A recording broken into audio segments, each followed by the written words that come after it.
Hi, welcome back guys. This is your friend, the Luffy Fanfics, back with amazing fanfiction. This is the series of What If Darker Luffy Had Overpowered Devil Fruit. Now before starting, please give this video a like and subscribe to the channel if you want more videos like this. Now let's get into the fanfic. The small boy cried out in pain as he was kicked again and then tossed inside a cage. He felt so powerless, his little body full of black and blue angry bruises. Blood was slowly dripping from his chin. His throat was dry and couldn't even mutter out a curse. He wanted to scream and cry, but he was too weak, too small to do anything. But how he wanted to hurt and curse and turn those who hurt him to hell and back, but more than anything else wanted to curse himself for being so weak and useless. The doors opened again. He didn't need to look up from where he was to know who those footsteps belonged to.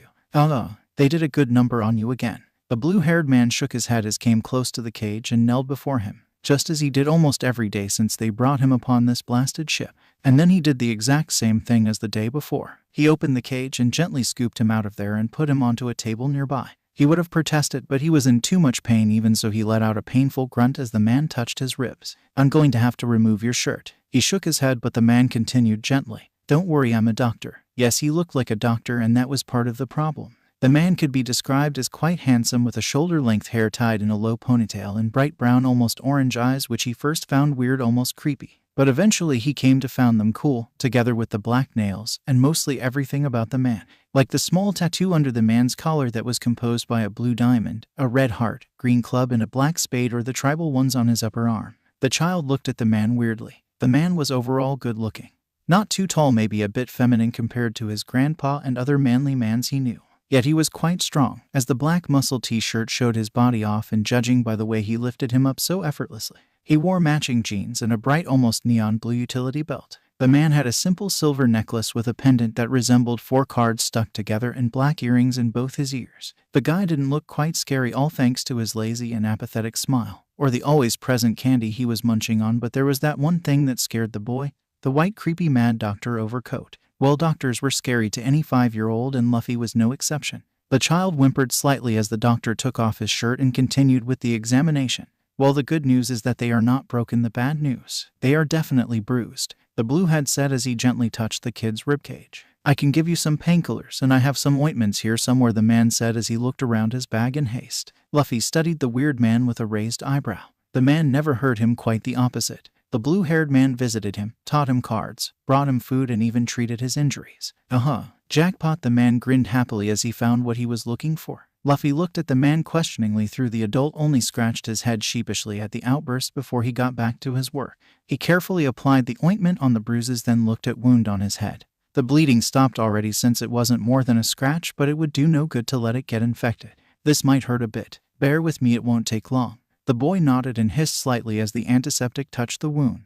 "There, all done. Now let's look at the healing wounds," the man said as he took off the bandages on the boy's left hand. There were some cuts on the forearm, but they weren't too deep. The man shook his head as he looked down at Luffy's fingers. Someone must have stepped on his fingers hard enough to break the bones in his hand. Since the boy was young, he will heal. Still, there was a small chance that the boy will never be able to use his left hand properly. It was impossible to say at the moment if his injury affected the nerves or not with the equipment he had. He tried to heal and lessen the damage, but he could only do so much. "Well, for now no injury is worsened. They heal quite nicely actually," he said, encouraging to the boy, who only gave him a tired look. The man shook his head. "You know, this is partly your fault. I told you so many times to just stop being so rebellious." Now that earned him a glare. "You're just a kid, you know. You don't have to be so stubborn." "So, you want me to?" The doctor took out a flask with water as he listened to the boy talk. "To just accept being a slave," the boy finished while glaring at the other through. He drank greedily the water from the flask held to his mouth. "No, but you have to admit it, there's not much you can do about it. If you would stop being so rebellious, then you would save yourself from a great amount of pain and work from me. You have been dealt a bad hand, kid, just accept it," the man finished saying with a grin as the other only hardened his glare. "No way," Luffy said without missing a beat. "Troublesome." The man sighed with a resigned air and took out lollipops from his bag and gave one to Luffy while he himself sat down beside the table and devoured his own sweet treat. The boy fell asleep shortly, the vicious beating and the medication finally catching up with the kid. The man sighed again. He did that many times nowadays. Just a few minutes later, the cabin doors opened. Their captain finally graced them with his presence. "Gee, the little bastard's asleep." He was a pretty tall and imposing figure, with a ruffled brown hair and dark eyes and same-colored circles around his eyes, dressed in nondescriptive threads, with a long red captain cape thrown over his back and a mean smile on his lips. He knocked himself out. He must have been pretty tired after all the beatings he took. The bluehead said with a pointed look. Don't give me that look, Kaze, you know it's his fault. Little shit will not stop yapping his flank, not to mention the boys are getting antsy too. This way they get to blow some steam off. By beating up a kid. He's not just a kid. He's Garp's grandchild. The bastard imprisoned my brother. You know how Frankie is. He won't survive impelled down. And I will damned if I don't get back for that. That puppet might have as well killed him with his own hand. I'm sorry for your brother. I really am, you know that, but this isn't what we wanted. Can you even remember why we set sail? Why I joined your crew? Because I'm sure as hell it wasn't for beating up helpless kids. Listen, we will find Garp. And what? Let him arrest us too. We can find another way, please. Lucien, listen, let's not do this. We aren't this kind of man. We are pirates. That's the kind of man we are. Being a pirate doesn't make you less of a man. Your choices make you. Lucien punched the wall, barely missing Kay's face, his hand leaving a dent behind. I am what I am. If you can't follow your captain's orders, you might as well leave. I don't need anyone like that on this ship. You mean someone with principles left? The ship doctor retorted, not a bit impressed by the act of violence the other was displaying. Call it whatever you want, Kaze. I quote am done. The man shut the door with a loud thud. The blue-haired man glared at the floor, before looking at his patient, who was still sleeping dead to the world. They were 1 week away from the place set up as the trade place. He hoped and kept hoping that his captain will see reason, but there was no reason to delude himself anymore. Losing his brother changed the man he respected too much. No, even before, his trusted friend changed over the years, slowly turning into something he couldn't recognize. He gathered his things before scooping the sleeping boy into his arm. Luffy snuggled close to the warmth. The man sighed as Child hugged him in his sleep. He wanted to put the kid back in his cage to his bed. They were just some rugs actually, but it will be warmer than sleeping on a cold table. He tried to move, but that would wake up the brat and he didn't want to risk it. On the other hand, sitting like this would be really uncomfortable. No question he will have a sore neck and back later on. So freaking troublesome. He mumbled, yet he didn't move. Luffy slept for almost 3 hours. As he begun to return to lands of the consciousness, he couldn't help but press closer to the warmth, until that let out a sigh. Wake up, brat. Come the grumpy voice. He turned away with a quiet but firm no and buried his head in the warm thing that he could identify now as the doctor's arm before someone pinched his nose. Come on, I know you're awake. Do Luffy gulped down the air gratefully as he sat up while sending a dark glare to the doc. Why did you do that? Do you want to kill me? Oh, let me guess, you forgot about your ribs. Don't move so abruptly. As for your question, you do realize you can always breathe through your mouth. Judging by the small kid's expression, he clearly forgot. Kaze couldn't help but snicker. You forgot. BPT. Haha, you're really stupid, aren't you? Oi, Luffy shouted, but couldn't really retaliate while the strange man just continued to laugh, clearly amused. You're laughing too much. He shouted, shark teeth in full display. Well, that aside, the man finally composed himself. I will send someone with food, but I have to leave now. I have to go back to that cage. He gave the man the most potent puppy eyes he could muster. The man, if shaken, didn't show it, not even when small teardrops begun to shine in Luffy's eyes. Come on, you know the drill. Besides, not like I'm doing it 'cause I want to. Then don't do it. Sorry, kid. I can't. Don't make this harder than it has to be. Please, mister. Come on, brat. Now, Kaze said a bit more forcefully. Luffy only nodded. He approached the cage, gathering his courage to step into. The Bluenet didn't push him but waited patiently for him to step inside before closing and locking the door. Sorry, kid. I'll see you later, okay? I'll bring some card games too, the man said apologetically before he seemed to remember something and quickly searched his pockets. Here, just don't let anyone see them. He quickly dropped them in Luffy's small hands. They'll get jealous, he added with a wink before leaving him alone in the dark and cold room. The boy blinked before he looked at his hand full of candies. Lucien grinned as he dragged the boy toward his cabin. He just talked to a noble that was really interested in the brat. The meeting point was a small island just in North Blue, a week away from where they docked right now. But of course there was something that had to happen before they sealed the deal. He showed the screaming and kicking boy into the room. Shut it, brat. Luffy collided with the floor with a painful thud. His wounds were aching again, but he chose to ignore them. Instead, he fixed a dark glare at the man. Here, eat your food. Luffy looked at the man skeptically. Why did the man bring him here? He eyed the food that was placed before him. When was the last time he had a good meal? The boy truly couldn't remember. He hastily wiped away the drool that dripped off his chin.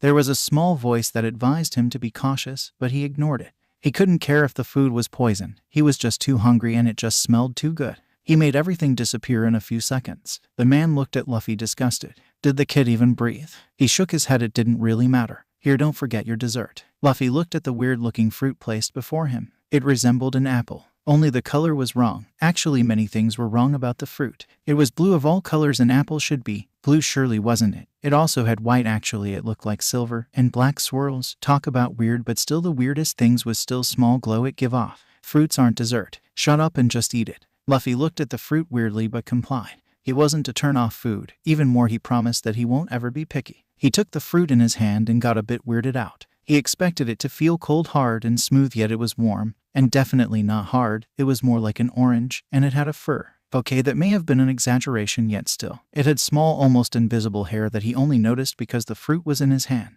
He decided not to think too much about it and just simply took a big bite out of it. Really, he said as soon as he swallowed it. It tasted really nasty. This is disgusting, he said with tears in his eyes. Suck it up and eat it. If you leave even a bit, you won't get food tomorrow. Luffy's gone so many days without food that he was sure one more won't do that much damage. Not to mention he still had some of the candy the doctor left him with. ... And no K's either. Who's K's? The boy asked dumbly while tilting his head to the side. K's is the doctor that took care of you and your injuries. Luffy gulped once as he prepared himself before taking another bite of the bad-tasting fruit. The blue-haired man was the only one who actually was nice to him on this ship. He even taught him how to play cards. He wanted to meet him again. He fought back his gag reflex and gulped down the food as fast as he could. Lucian smiled in foul way. The brat was worth 5 million without the devil's fruit. But if the kid eat the devil fruit, his buyer was willing to pay 15 million berry. Talk about worth it. He didn't only manage to get revenge on Garp but get his hands on some money. Don't feel so Jude, the boy said softly as he felt the whole room move round and round. The captain cursed slightly before telling one of his men to take the brat back to his cage and for someone to call K's. K's was still sitting beside the kid's cage. It had been almost 2 days now. He let out a loud yawn, then blinked sleepily. Luffy was running a high fever, so he decided to stay with the brat so he could keep an eye on him. He turned around just to find the boy missing. The man looked around frantically when a small mew interrupted him. You got to be kidding me, the man said as he looked down at the small kitten tangled in a blanket. He scooped out the black kitten and asked, feeling a bit stupid as he talked to a cat. Luffy, the kitten nodded. The man began laughing while the feline gave him an annoyed look.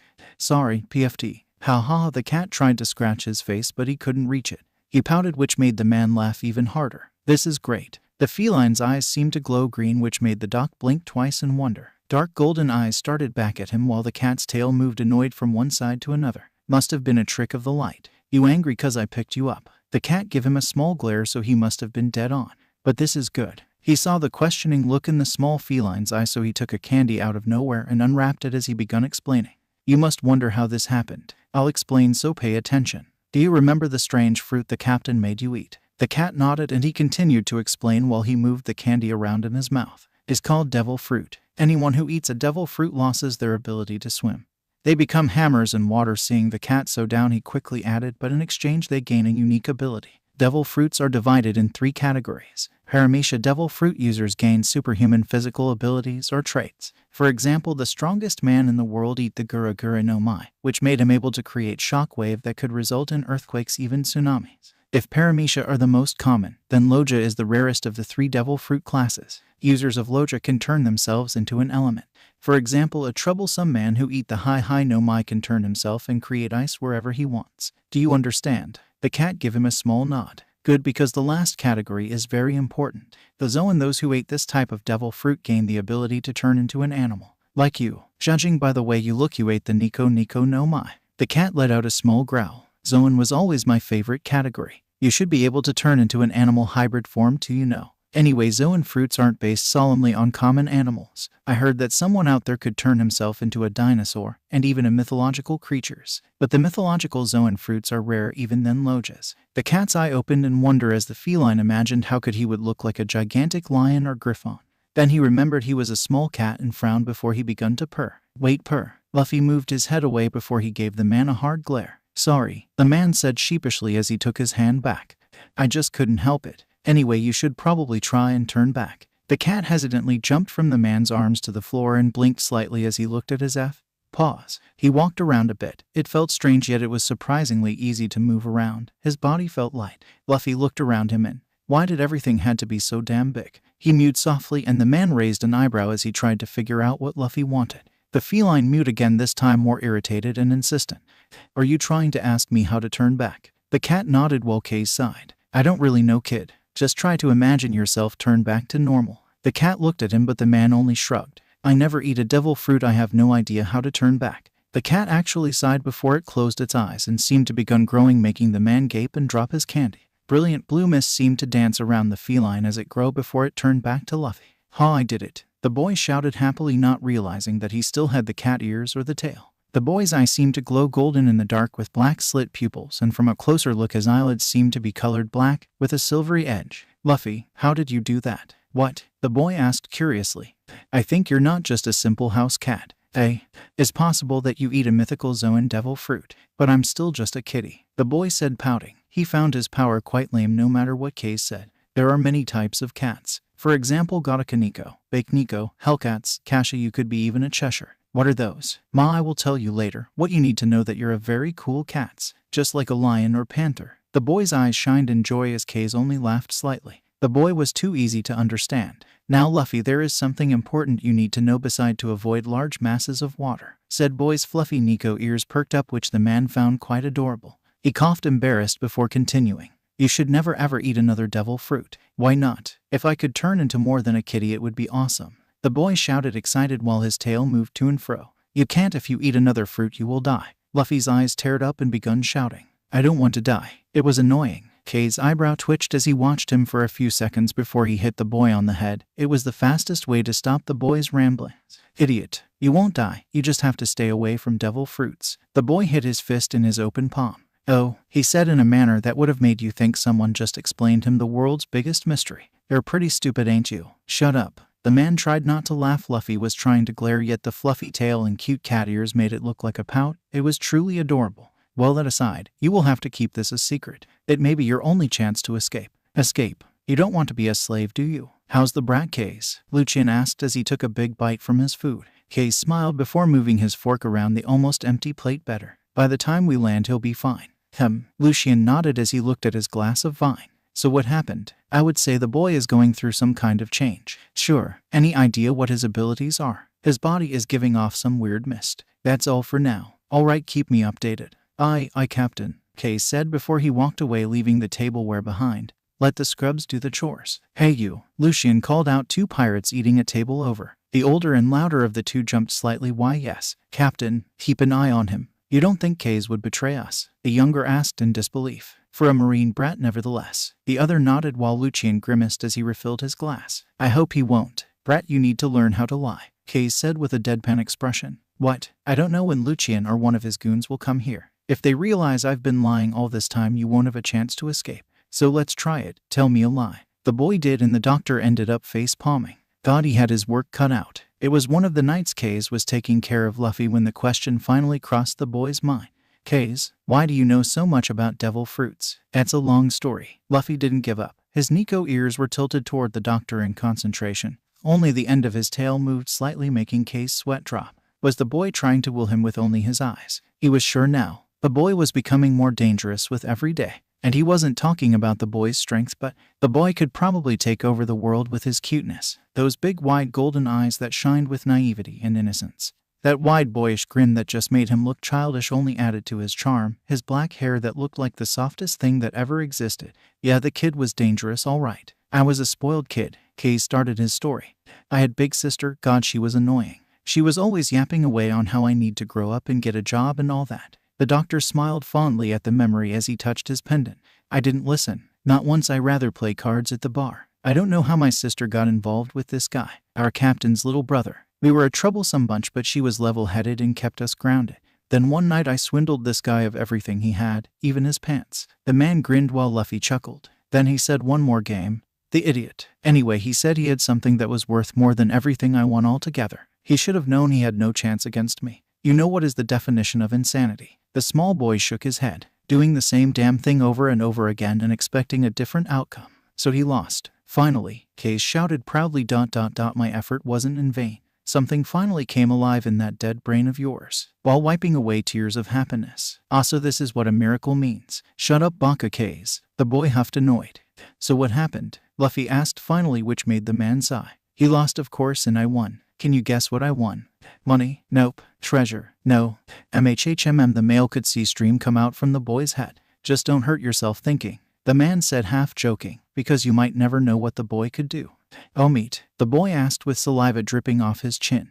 "Idiot. Only you consider meat more important than money. I wanted devil fruit." "Oh, yeah-ho. Anyway, I got the fruit, but I didn't want to eat it. I didn't even believe in it, to be honest. I was careless and left it in my kitchen. My sister, she eat it. She must have been hungry. Those things taste nasty," Luffy said, adding a blee to the end. The man chuckled somehow sadly, saying that you have to eat the whole fruit to get the power is just a myth. Meat. MYTH, not meat. It means that is a story that's practically well is a lie. It was the easiest way to explain it to the kid. That's mean. Why would someone do that? That's how they explain some phenomena that people couldn't find a logical explanation to. For example, why does it thunder? Because someone in the sky is shooting a cannon. Kay's begun laughing so hard he had tears in his eyes. Who the hell told you that? Jai-chan. Of course. Garp would. Well, you see, that's a myth, I guess. The boy looked like someone killed his dog. The truth is, thunder is caused by lightning. Is actually a sonic boom caused by the pressure and the temperature of the K's, continued explaining.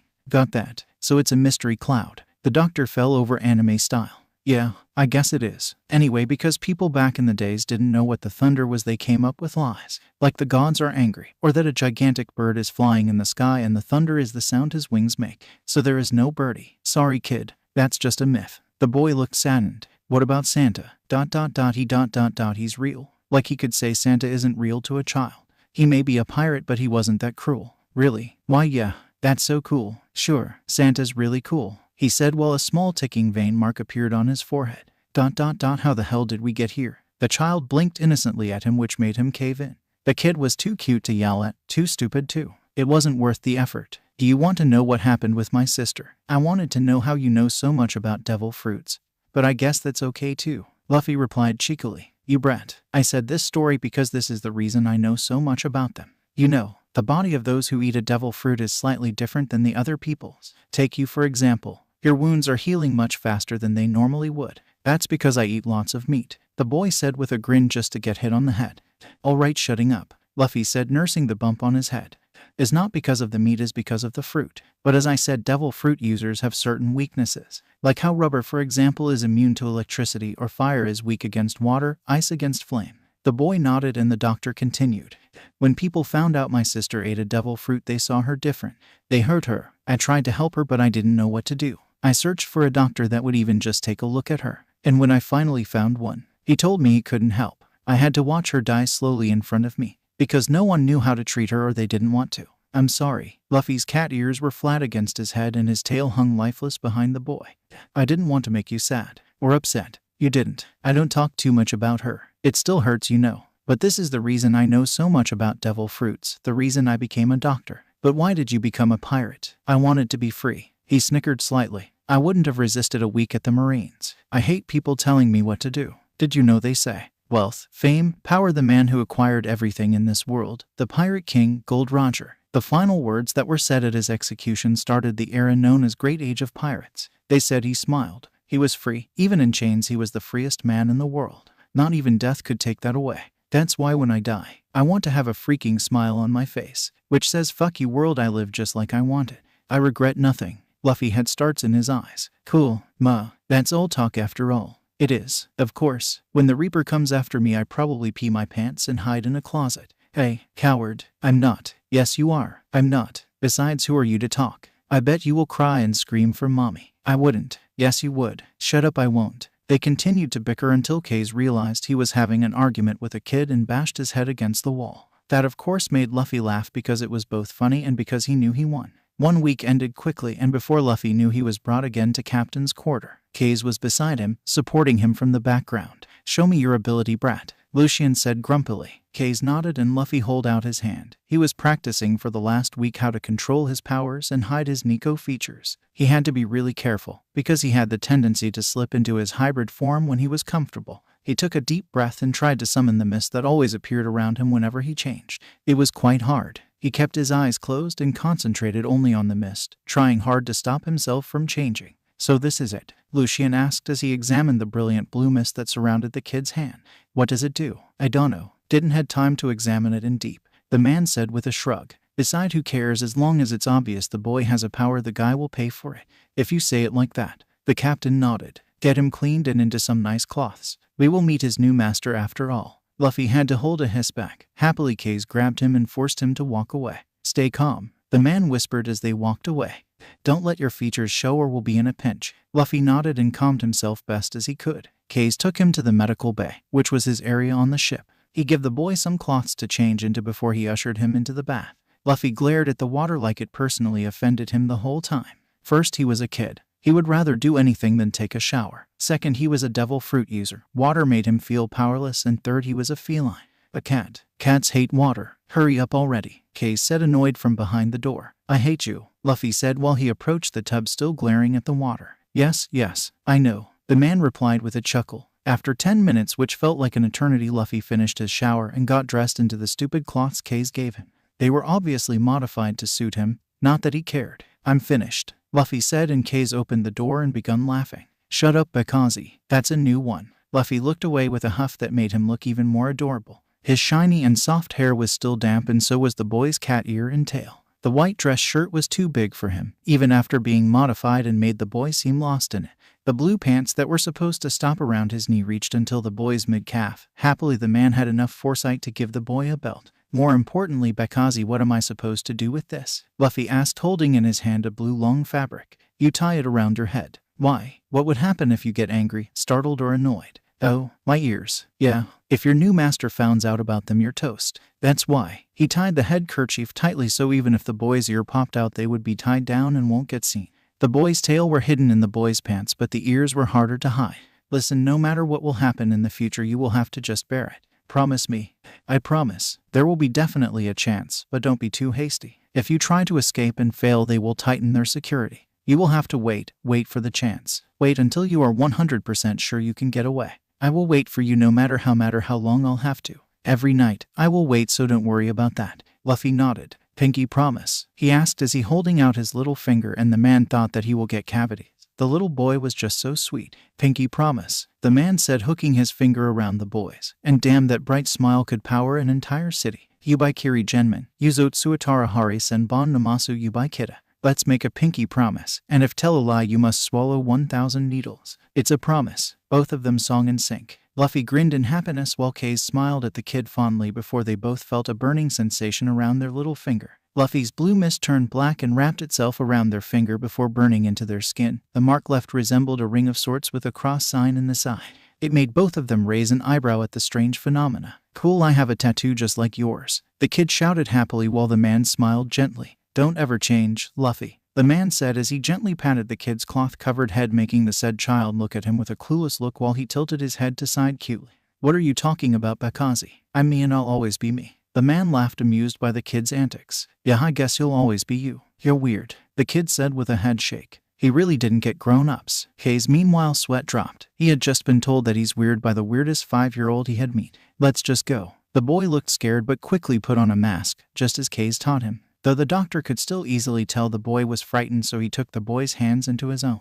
Luffy looked up at him surprised before looking away with shy smile. Lucian and 2 other pirates accompanied Kays and Luffy to meet the noble. Kays told him that the noble lived in the city not too far away from where they docked. The man of course didn't want to tarnish his good name by being seen with pirates, so they set up a meeting place away from the searching eyes. Kays told him to watch where he was taken, to observe the road, so will be able to find his way back to the shore where he was supposed to meet up with the dock when he escaped. Luffy hated his master. The moment the man laid eyes on him, he felt like running away. He clutched Kays' hand tightly and tried to shield himself. Oh, he's cuter than I thought, the fat, almost bold guy said with a laugh. Strong too. He got into fights daily on my ship. Show him your power, kid, Lucian said while the noble obviously perked up at that. Luffy huffed and refused before Kays hit him gently on the head. Do it? Luffy pouted but played along and let the man see the blue mist he showed the pirates earlier. Interesting power. Quite headstrong, isn't he? Yet, you seem to have tamed him completely. Kays hardened his gaze and put on a pleasant smiling mask as he answered the fat man. You know how kids are. A nice word here, a candy there, and they're wrapped around your finger. As for his power, they aren't dangerous. The mist isn't poisonous or anything, it just sparkles and it's warm. As you can see, Kays said as he put his hand into Luffy's mist, making the noble non-satisfied. He's so naive. It's cute, really, Kays said with a laugh. Luffy looked at him with a painted look. Sorry, Luffy, please understand I have to do this. Kids are stupid. But I already promised my daughter a new toy, something different than the usual. I'm sure she will be happy to have such a special slave. Here is your money. I believe you will find that everything is to your satisfaction," the noble said with a dismissive wave of his arm. One of the guards behind the noble took out a bag filled with beurre. Lucien grinned and took the bag, then motioned K's. Luffy looked at the K's with tears in his eyes. "Go to your new master, brat. Those pained eyes will forever be etched into the doctor's memory," together with that betrayed and lost expression as he pushed the boy toward the noble. His master laughed together with Lucien as the guards caught the boy who stumbled. Luffy struggled into the man's hold before the guards had enough and decided to rough him up a bit. He got hit worst really, but decided to stay put and fake being knocked out. The noble and the guards left quickly after. "Glad we're finished. I couldn't stand those filthy pirates, let alone talk to them. Let's hurry, I want to be back as soon as possible. I still have some work to finish," the noble said while the guards followed with a "yes sir." Luffy was disgusted by everything the noble did. The way he talked, the way he held himself in a higher regard, like he was so damn important, disgusted by the people who didn't acknowledge his existence. He was dragged through the streets full of people, yet no one gave him as much as a look. Disgusted by the guards because while he hated to admit it, he was just a kid, yet they didn't even try and oppose robbing his freedom and making an innocent child into a slave. He was beginning to understand what K's meant by being refusing to follow stupid rules. K's, thinking of the man, brought back a sharp ache in his chest. He glanced at his pinky finger. The tattoo was still there. He smiled to himself slightly. That's right, K's wouldn't betray him. He will believe in the man as long as he had this tattoo. They took him to a large mansion, which Luffy guessed was the fat guy's house. He was taken to the slave master who tried to touch him. Keyword tried. Luffy bit the man as hard as he could. The man yelled, but the child refused to let go. He waved his hand around, Luffy attached and all. The guards reacted quickly, too fast for his taste. He gotten a few good hits, but he didn't stand a chance against 3 grown men. He was beaten into submission. He whimpered slightly as the slave master kicked him, but he was too stubborn to cry just yet. "The hell is with this brat? I will show you who to bite." Luffy glared at the man as hard as he could. Happily, before the man could hit him again, the guard chose to step in. "Calm down," he still knew. "The master wanted you to brand him as soon as possible. The next week is the Anju-san's birthday. The kid is a present to her." "Oh god, he's totally wild. How the hell will I break him in less than a week? The master wants the Anju-san to learn how to do it herself." "Well, good, at least I won't have to do anything with him. Now let's see where to put it." "Oh, I know." The man smirked darkly. "Take off the boy's shoes. He only had slippers on from back home. There was after all no other fitting shoe for him on the pirate ship." Luffy tried to kick the guard but couldn't. His foot was caught by the man and he was picked up by his ankle. The man punched him in the chest, making his aching ribs hurt like hell. "Stay put, brat," the guard said with a scowl. "Shut up." Luffy tried to shout, but it came out as a soft mule really. "Strap it to the chair," the slave master said, and the guard did as he was told. Really, the guy had no brain for himself. He did everything as the others said. Luffy was beginning to hate the guy more and more. He was tied to a chair and he knew it was impossible for him to undo his bindings. The man took out a branding iron. Seeing it was hot enough, he smirked, pulled his right foot up, placed the cuffs on him. The guard, no puppet, told as he was told, no surprise there. But those cuffs were weird. They totally drained him of his energy, just like when he was taking a shower. "No, what are you? Stop, stay away." The man laughed, enjoying his frightened screams, which were, thanks to the sea stone, no more than pathetic whimpers. "Did you know? Your souls are one of the most sensitive parts of the human anatomy." The man grinned as he pressed the hot iron against his skin. There was only one thought that kept him grounded. K's is waiting for him. After all, he would rather die than break his promise. He panted softly. His vision was blurry as he was thrown into a cell. There were other slaves there too, but no one approached him. It was the first day he spent as a slave. Too many followed after. He hated being a slave. More than 4 months passed. He was only alive thanks to his promise. Luffy kept glancing at his pinky finger. He only did that when he was alone though. His master bastard threatened to cut his finger off if he dared to look at it when he was with his lady. Speaking of whom, she was probably the sanest person in the mansion. She refused to torture him, but her father did enough in her place. He of course didn't know that she refused only because he was so cute, not that it mattered anymore. Happily, the tattoo was still there. No matter how pale his skin got, the ink never faded away. The small boy smiled gently to himself as he looked up to the dark sky. It finally came, the day he will escape, or night more like it. He looked around. The guard was sleeping. He was the only one in the cell. There was some virus going on and he was the only slave not affected, so the bastard separated them. He had to use his own blood as lubricant to force the chain off his hand. He placed the handcuffs to the ground gently so they won't make a sound. A blue mist surrounded him as he changed into his small feline form and simply jumped through the small gap between the window and fence, careful not to touch the fence, knowing too well what could happen. He had to be careful not to get caught. He remembered his promise not to mention. He saw what happened to slaves that tried to run away. The bastard made them watch as he tortured that women to death and called it a warning. Luffy was purely lucky that he didn't get the sea stone handcuffs this time. Mixing the normal ones with the sea stone ones finally paid off. And why couldn't this happen when he first got here? He shook his small head and ran through the shadows of the building, careful not to get seen. He looked like a small house cat, but with this idiot's you might never knew. He climbed a tree easily and jumped from the tree's branch over the fence. He landed gracefully and sniffed the air. He wasn't allowed to leave the house, so he had no idea how to get to the dock. He smelt the ocean breeze from everywhere, but he remembered meeting the bastard in a forest. The forest, oh so that was the direction. He took off running, happy to enjoy his newfound freedom. He had a huge grin on his face that probably looked sinister on the small cat's mug, but he couldn't care less at that moment. He arrived to the forest and followed the trail leading to the ocean. He smelled the air again, trying to distinguish K's scent, but didn't have any success. He hung his head low before he walked to the beach and looked at the ocean. He really missed the sight. Look what the cat dragged in. Luffy looked up and his face almost split in two by the huge grin he got. "Meow. Sorry, Brad, I don't understand cat language," K said as he opened a pack of chocolates and took a big bite. "Try to speak human." The cat ignored the comment and jumped the man, who wrapped a protective arm around him. No matter what he thought about it before, he was so happy that he bumped his head against the cave. He even purred. "Damn animal instincts. Haha. I'm happy to see you too, but we need to go. Who knows when they find out you disappeared.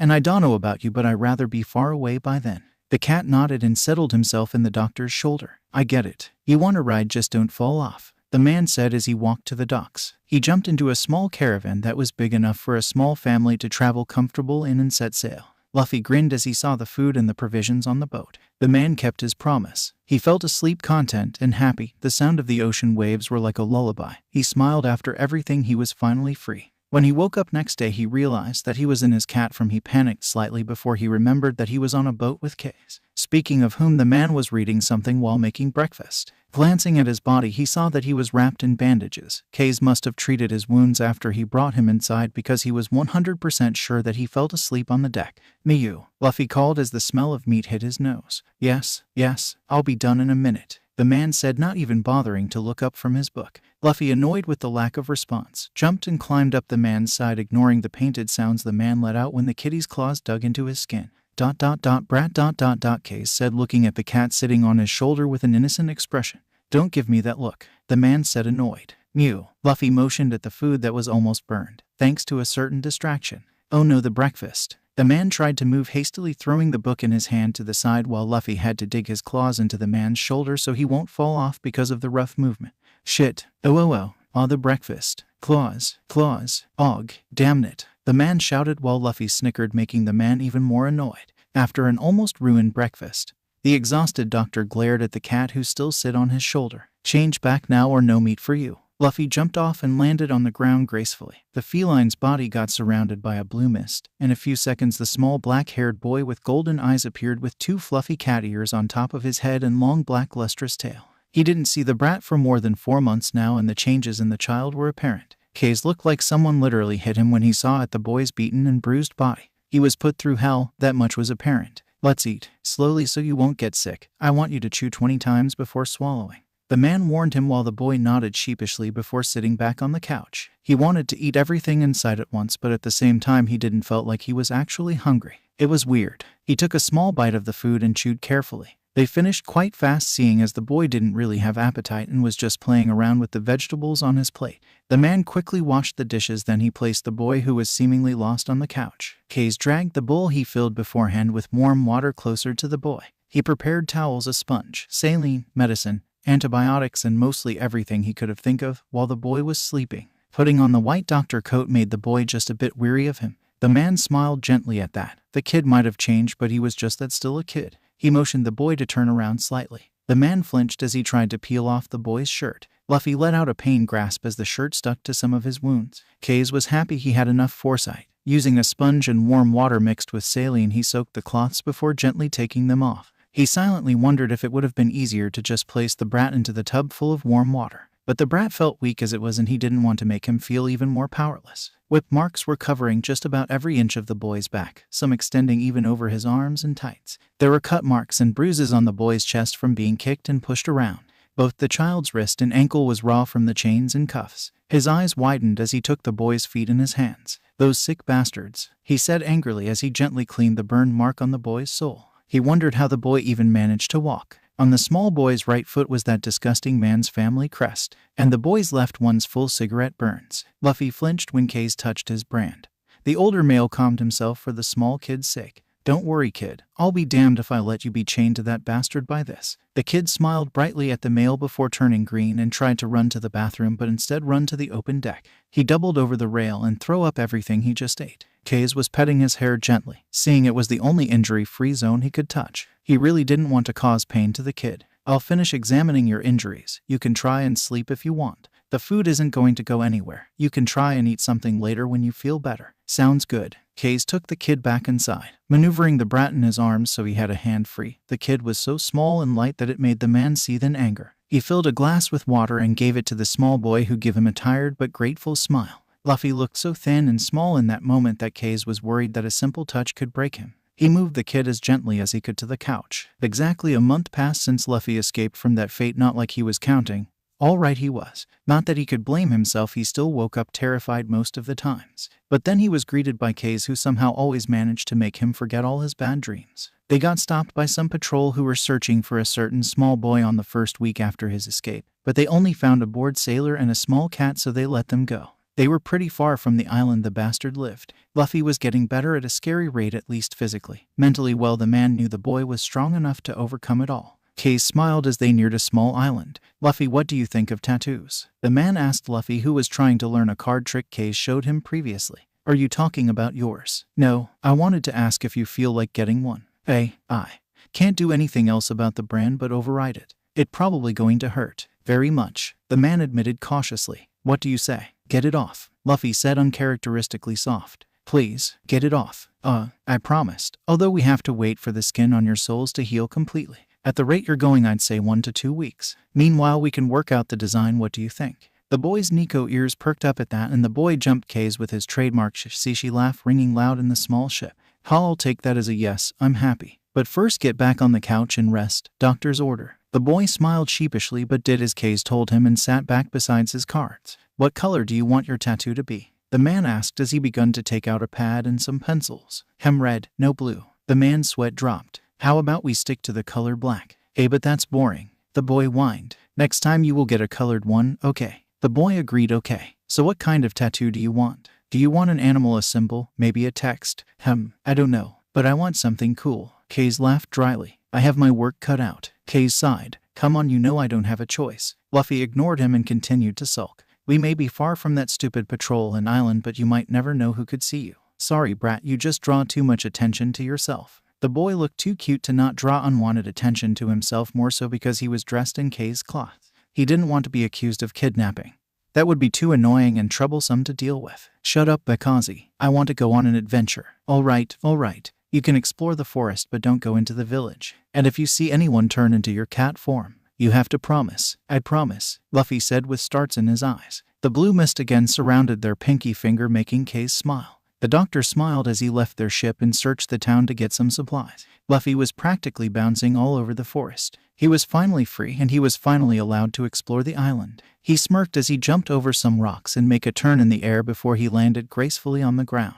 He couldn't help but smile as he continued to make some air ticks, flips as he jumped. Luffy let out a laugh as he continued running. He couldn't believe how light his body felt. Not to mention, somehow he always landed on his feet. The sole of his feet ached a bit, but he ignored it. The Nekomimi had many things he wanted to try since didn't have a chance to yet. He didn't have space on the pirate ship, and he had to keep his ability a secret, the same at the noble's house with the addition of sea stones. On Kays' ship he could stay on his hybrid form and change as he wished only. He didn't have enough space, not to mention if Kays saw what he was doing, he would flip out for sure. As Nico ears picked up a sound, he quickly tried to listen more carefully and quickly change into his feline form. He approached the place the mysterious sounds came from curiously, yet in full stealth mode. He was crouching down. His stomach was practically touching down the ground as he crawled closer. His eyes widened as he saw Lucien and 2 of his goons. He has to be here somewhere, the captain said angrily. I can't believe he betrayed us like that. One of his goons said. It doesn't matter anymore. We'll catch Kays and make him talk. The noble promised quite a large sum if we bring the brat back. Apparently the lady was heartbroken when he ran away. We can't have that, can we now? Lucien asked, grinning in a fool way which made Luffy flinch. He still didn't forget the beating he got from the man and his crew. He left just as quietly. The small feline jumped over the bush and moved toward the small village. But pain shook through his body, which made him turn back in his human form. The tattoo on his pinky finger throbbed angrily. Shit, he promised not to go into the village, but he had to warn him. They had to leave the island as soon as possible. His whole body seemed to be on fire. He felt like his heart was going to jump out of his chest. Where was that Bakazi when you need him? Luffy. He looked up and smiled, although his smile was quite strained. K's Naya. He blushed deep red as he realized what sound left his mouth. The man would have laughed at his expense if he wouldn't have been so worried about the boy who looked like he was just seconds away from a heart attack. Hurry, we need to leave. They're here. Who? Lucien and his goons Naya. They said the fat noble paid them good money to bring me back. The man narrowed his eyes. You'll tell me everything later, okay? Let's go for now. Luffy nodded gratefully. Okay. They escaped the island barely. We'll have to be even more careful from now on, Kay said, and the Nekomimi boy nodded. I got you some new cloths, Naya, Kay said with a wink, making the boy blush slightly. Arigato, Luffy said as he practically beamed in happiness and excitement as he was handed a small bag full of cloths. Is nothing. Besides, I can't have you wearing my cloths all the time. I still need them. The man joked. Kishishi. The small Nekomimi boy's shout could be heard miles away. Take a deep breath. Is almost over. Luffy nodded as tears fell from his eyes. It hurts, Naya, Luffy said, breaking K's heart to little pieces yet again. Just a minute. The Nekomimi boy nodded and K's added the finishing touch to his tattoo. It's done. I want to see, Luffy said while he wiped away his tears. K's nodded and placed a small mirror on the ground so the boy could see the tattoo on his soles. Judging by the way his face lit up, he really liked it. He had one tattoo on each feet. Both looked like black cat paws. There were 4 black toes on all his toes beside the smallest one. It looked cute actually, but more importantly it covered up entirely his brand. This is awesome, so cool, the boy shouted and would have jumped in his feet had K's not stopped him. Now, there are some rules that you have to follow. You stay off your feet. No jumping around or anything. Don't scratch them. And I mean it. I catch you scratching them, I'll clip your nails off. Got it? The boy nodded, slightly horrified. He might have destroyed some of K's cloths because his claws got caught in it, but he really didn't think the man would get angry at him for that. Although the man swore he will neuter him if he ever touched his white doctor cloak, he still wondered what neuter meant. It didn't sound nice. K's continued explaining what to do and what not to when he realized Luffy wasn't listening. The man's eyebrow twitched in annoyance. Luffy, the boy gulped nervously. Why yes, you weren't listening again. It wasn't a question. I don't even know why I bother. I don't either, Luffy said with a small smile which made the man even more annoyed. That's it, you're punished. Hey, the man crackled maniacally. You will have to do this, read a book. Luffy cringed. No, yada, anything but that. Ha ha ha. I decided you're not getting out of it. Shut up, Bakazi. Luffy did wonder where had it all gone wrong. Was it 2 weeks ago? They have been tracked down by Lucien. Almost 3 months had passed since he escaped from slavery. One must have thought the pirate crew forgot about it already, but no such luck. They managed to get away, then unfortunately K's was shot and he had to take out the bullet from the man's shoulder. It was something he hoped he never had to do ever again. They had around 10 peaceful days before they found them again. He and K's stopped only to get some supplies. I found them, Captain, one of the goons shouted. K's was still weakened from the injury he suffered previously. They managed to avoid the first round of bullets, but more and more followed. They hid behind some rocks and Luffy practically dragged K's to safety behind some trees in the forest.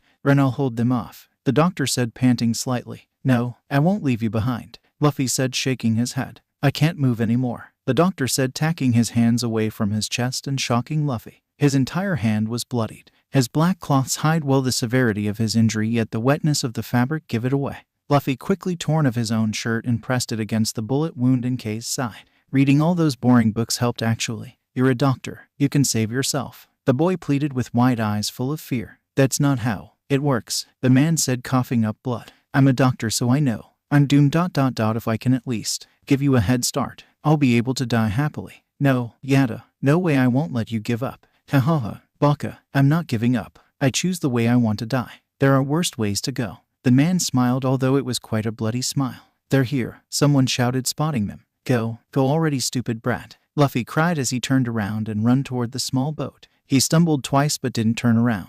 Look who finally showed up, Lucien said with a smirk as Luffy stumbled inside the small ship.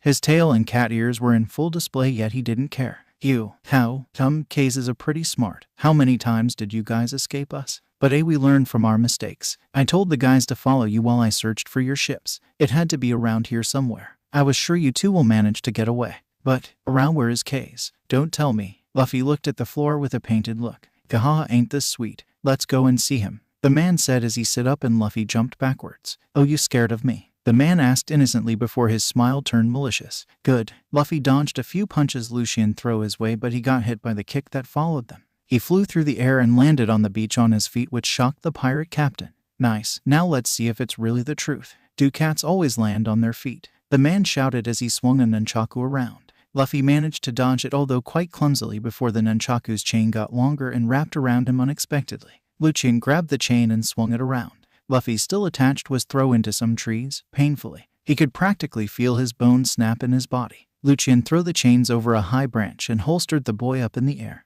The man grinned wickedly before he began to repeatedly hit him. Luffy didn't know how much time passed as the man worked him over. All he knew was the antagonizing pain. He screamed until he had no more power to scream. The man's bloodied fists still continued their work undisturbed by the silence. Gahaha, enough for you, brat, the man asked, but the only response he got was a small and soft whine. He laughed amused before he took the chains off the tree and dragged the still chained Luffy through the forest, not bothering to avoid any rock. On the contrary, he seemed to enjoy his small whines of pain. Look who the cat dragged in, Gahaha. Lucian laughed as he grabbed Luffy by his hair and made him look at Kay's, whose eyes widened in surprise. Well, say goodbye, he said as he took out one of his handguns and shot Kay's twice. No, Kay's, Bakazi, get up. Yada, don't die, Luffy shouted in despair, not realizing the blue mist turned darker and darker around him. Lucian noticed in wonder that the brat seemed to grow a second tail. The chains tying him up snapped. Luffy shouted and ran to Kay's side. Don't die, he said in a voice that seemed unfamiliar even to himself. The dark mist turned into flames that surrounded his body, traveled to Kay's already lifeless body. Something blue flames similar in color to his mist came out of Kay's chest. It took Kay's appearance, who looked at Luffy in horror. No, Luffy, don't, he shouted, but it was too late. The black flames encircled and trapped him before they seemingly absorbed Kay's blue flames. The man was cursing and protesting, but Luffy couldn't control the dark flames. The pirates watched shocked as Luffy's appearance changed as the black flames retracted inside his body. The boy first turned into his feline form, but he didn't get smaller. On the contrary, he grew even larger. The feline's body seemed to be covered by fur made of blue fire, which were black at the roots and seemed to end in white flames. Lucian smirked and took a step toward the creature, clearly not understanding the danger he was in. I'm going to make so much money. He didn't finish the sentence since the large two-tailed feline squashed him with a single movement of his paw. 3 claw mark appeared on the ground, cutting up some of the pirates that were in its way. Severed body parts and blood covered everything. It looked like a scene out of a horror movie. Who knew how much blood there was in the human body? The pirates screamed in terror, but Luffy lost all his restraints. He given into his animal instincts and killed everyone. The pirates dropped like flies. Some were cut up by the claws, others got torn to pieces, some were burned to death. The feline's monstrous strength shocked them all. Luffy let out a loud roar as he defeated the last of his assailants, scaring any creature that may have been in the vicinity. The flames disappeared, leaving behind a small boy that collapsed. He could see from the corner of his eyes Kay's lifeless body laying against a tree. Call Kay's, he said in a small broken voice. The man's body twitched before he seemed to sit up. Luffy mimicked the movement, forcing his tired body to move, and smiled, ignoring the feeling in his gut that something was wrong. He was too happy to notice the wrong way Kay's moved. Luffy's eyes widened before he let out a blood-churning scream as the man neared him. He began crying like never before as he fell to his knees as his heart broke into a million pieces. Kay's eyes were red, and instead of the white of the eye, black started back at him. Through the bullet's wounds one could see black flames burning under the skin. The wounds began closing in. In a few seconds there was no bullet wound visible at all. Kay's, Luffy cried, what have I done? He asked, but there was no answer. Kay's was no longer himself. He was just a reanimated puppet, incapable of ever making a decision or saying a joke. The man who saved his life, he disgraced him in the worst possible way. He pounded the ground until his hands were bleeding and didn't stop until he was overtaken by a silent darkness. 9 months since he was taken from Fusha village. 8 since the pirates sold him into slavery and he was separated from Kay. 4 since he managed to escape that hell house and realized the man kept his promise. 1 since the man was killed and Luffy robbed him from death, yet ... he still felt frozen in that time. Nightmares weren't that uncommon even before it happened, yet now he felt simply numb. Devastated and numb. He felt like he was a cold and soulless machine that had been broken and no one cared about. Not even himself. He had been going through the phases mechanically. Every morning he would wake up, move around, but somehow always end up at that place. Luffy stared at where the bodies that the undead burned to his command were. Claw and blood marks suspiciously betraying the tragedy that took place and the monster responsible for it.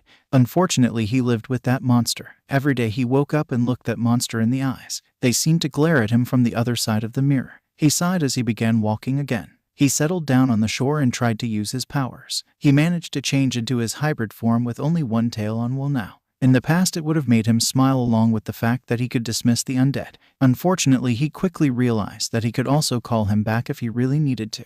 He kept finding out new things about his powers. It should have made him happy, only it didn't. There was no happiness nor sadness. According to Kay's book, he eat the Nico no my type bake Nico. Although his one-tailed form resembled a Cheshire Cat's abilities more, he pondered that slightly inside. Apparently his normal body, when he didn't activate his devil fruit, gained more flexibly and superhuman reflexes. If he concentrated enough, he could summon the blue mist. Those abilities were even more heightened when he has one tail. His reflexes, flexibility, and his control over the mist came almost naturally. The same about the weird thing he did with the words. His words seemed to carry some weird power too, just as Kays explained. He could influence the people's mind to some degree. That's why the weird tattoo appeared and disappeared on his pinky when he made those promises. Then let's not forget the flames. He could still summon them, although he had no idea how he did it, but it was almost impossible to control them. With training and time, Luffy knew he could get better. It probably had something to do with his second tail. Well, apparently Bake Nico are known for being necromancers, which he understood as he could bring back the death to life by trapping their soul and manipulating what's called ghost light or will-o'-the-wisp.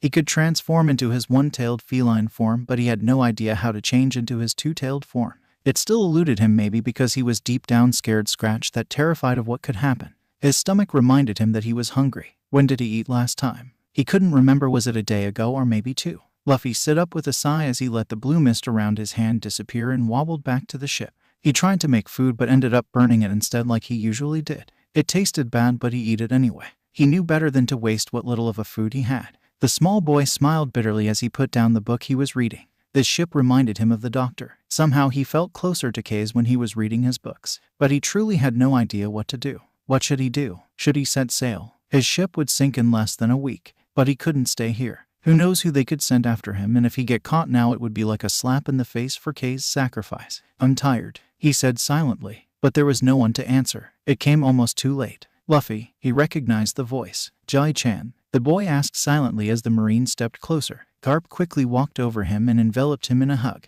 Or would have if only some weird blue mist wouldn't have stopped him. He swore for a moment it was hard, almost like a wall, before it disappeared. "What are you doing here?" the boy asked coldly. Garp quickly realized that something was very different from the happy little rascal he let in Fusha village. The boy before him was Luffy, no doubt about it. But something about him was fundamentally wrong.